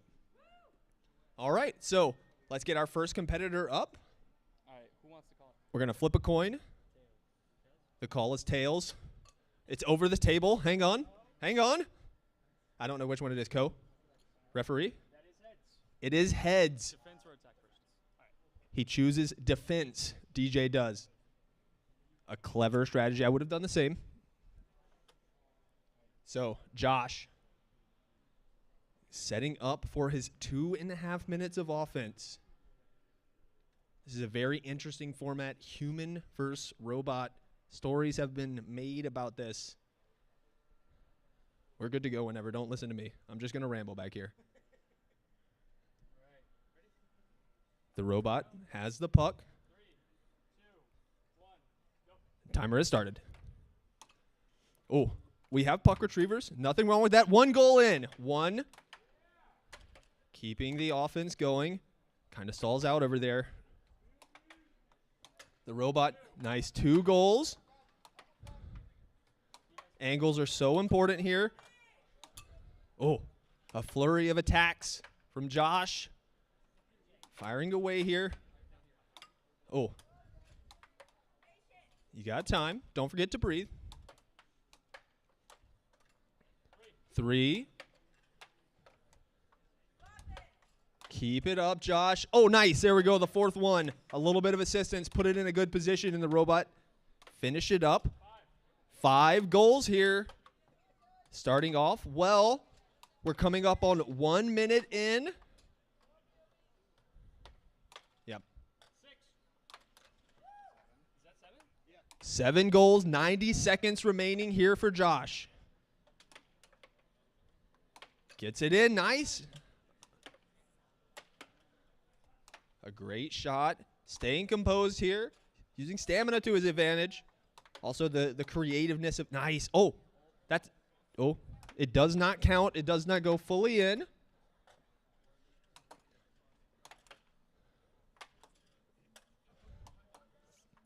Offense coming. The robot holding strong. 1 minute left for Josh. He's working his time, trying to find the pattern. Philip O'Berry, the fans are getting loud in the back. Dedicated fans here. We got this.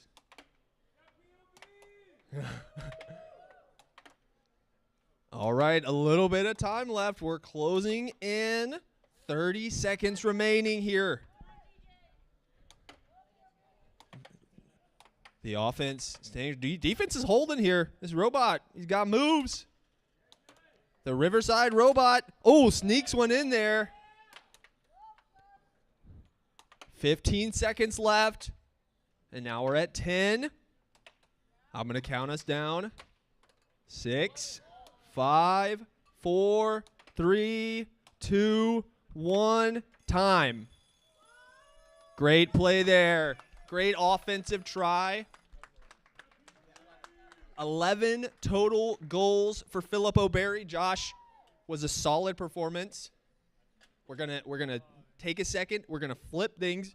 We're gonna switch to the Philip O'Berry programmed defense. And DJ is gonna take a second. DJ, do you have any offensive strategy? I didn't want to ask the first player this because I felt like it might give up some potential strategy to you. Is there any sort of way that you might look to take advantage of the robot arm? No idea. Okay, I love that. I would think angles and control over power. That would be my advice, but I have no idea what I'm talking about. It was good advice though, right? Believe it or not, used to be a coach. Coach at Esports.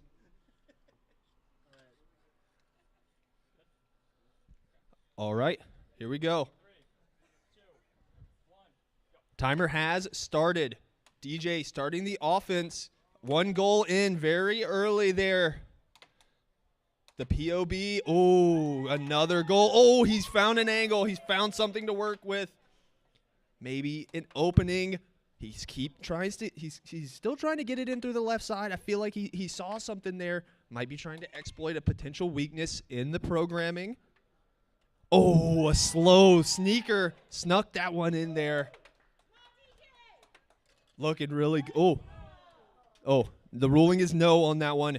It was placed well, but does not find its way all the way into the goal. Staying strong. Plenty of time to work with here. We have a tough but a fair referee. Yep, that's all we can ask for. I love that, DJ. Good technique. Getting a little bit of rhythm here. I like that. Oh, nice shot there. Perfect. Oh, a second one. He's kind of, cooking a little bit.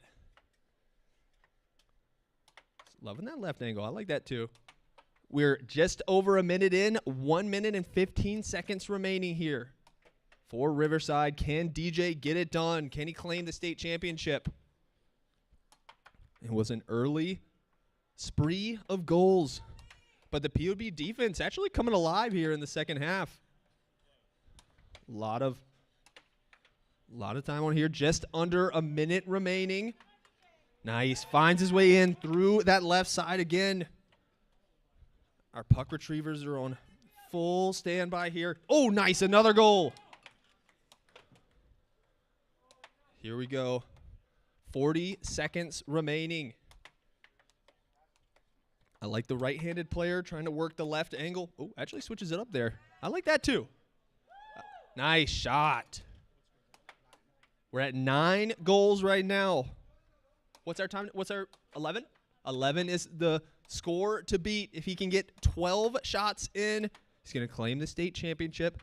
Got plenty of time to work with. 15 seconds.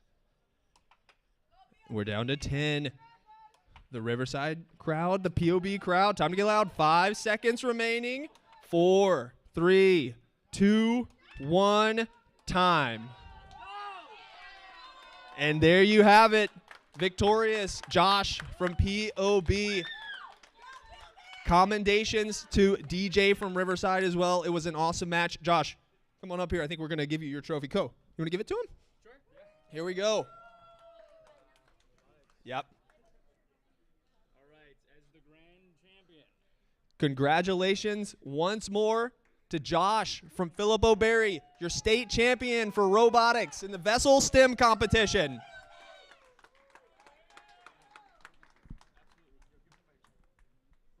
You can come to the middle here, Josh. We'll take some solo shots of you with it in front of the table. Perfect. All right, and for the broadcast, while we do that, we're going to throw it to a quick break. We'll let you get nice shots of Josh there, victorious with his trophy, and we'll be back with another STEM activation shortly after this.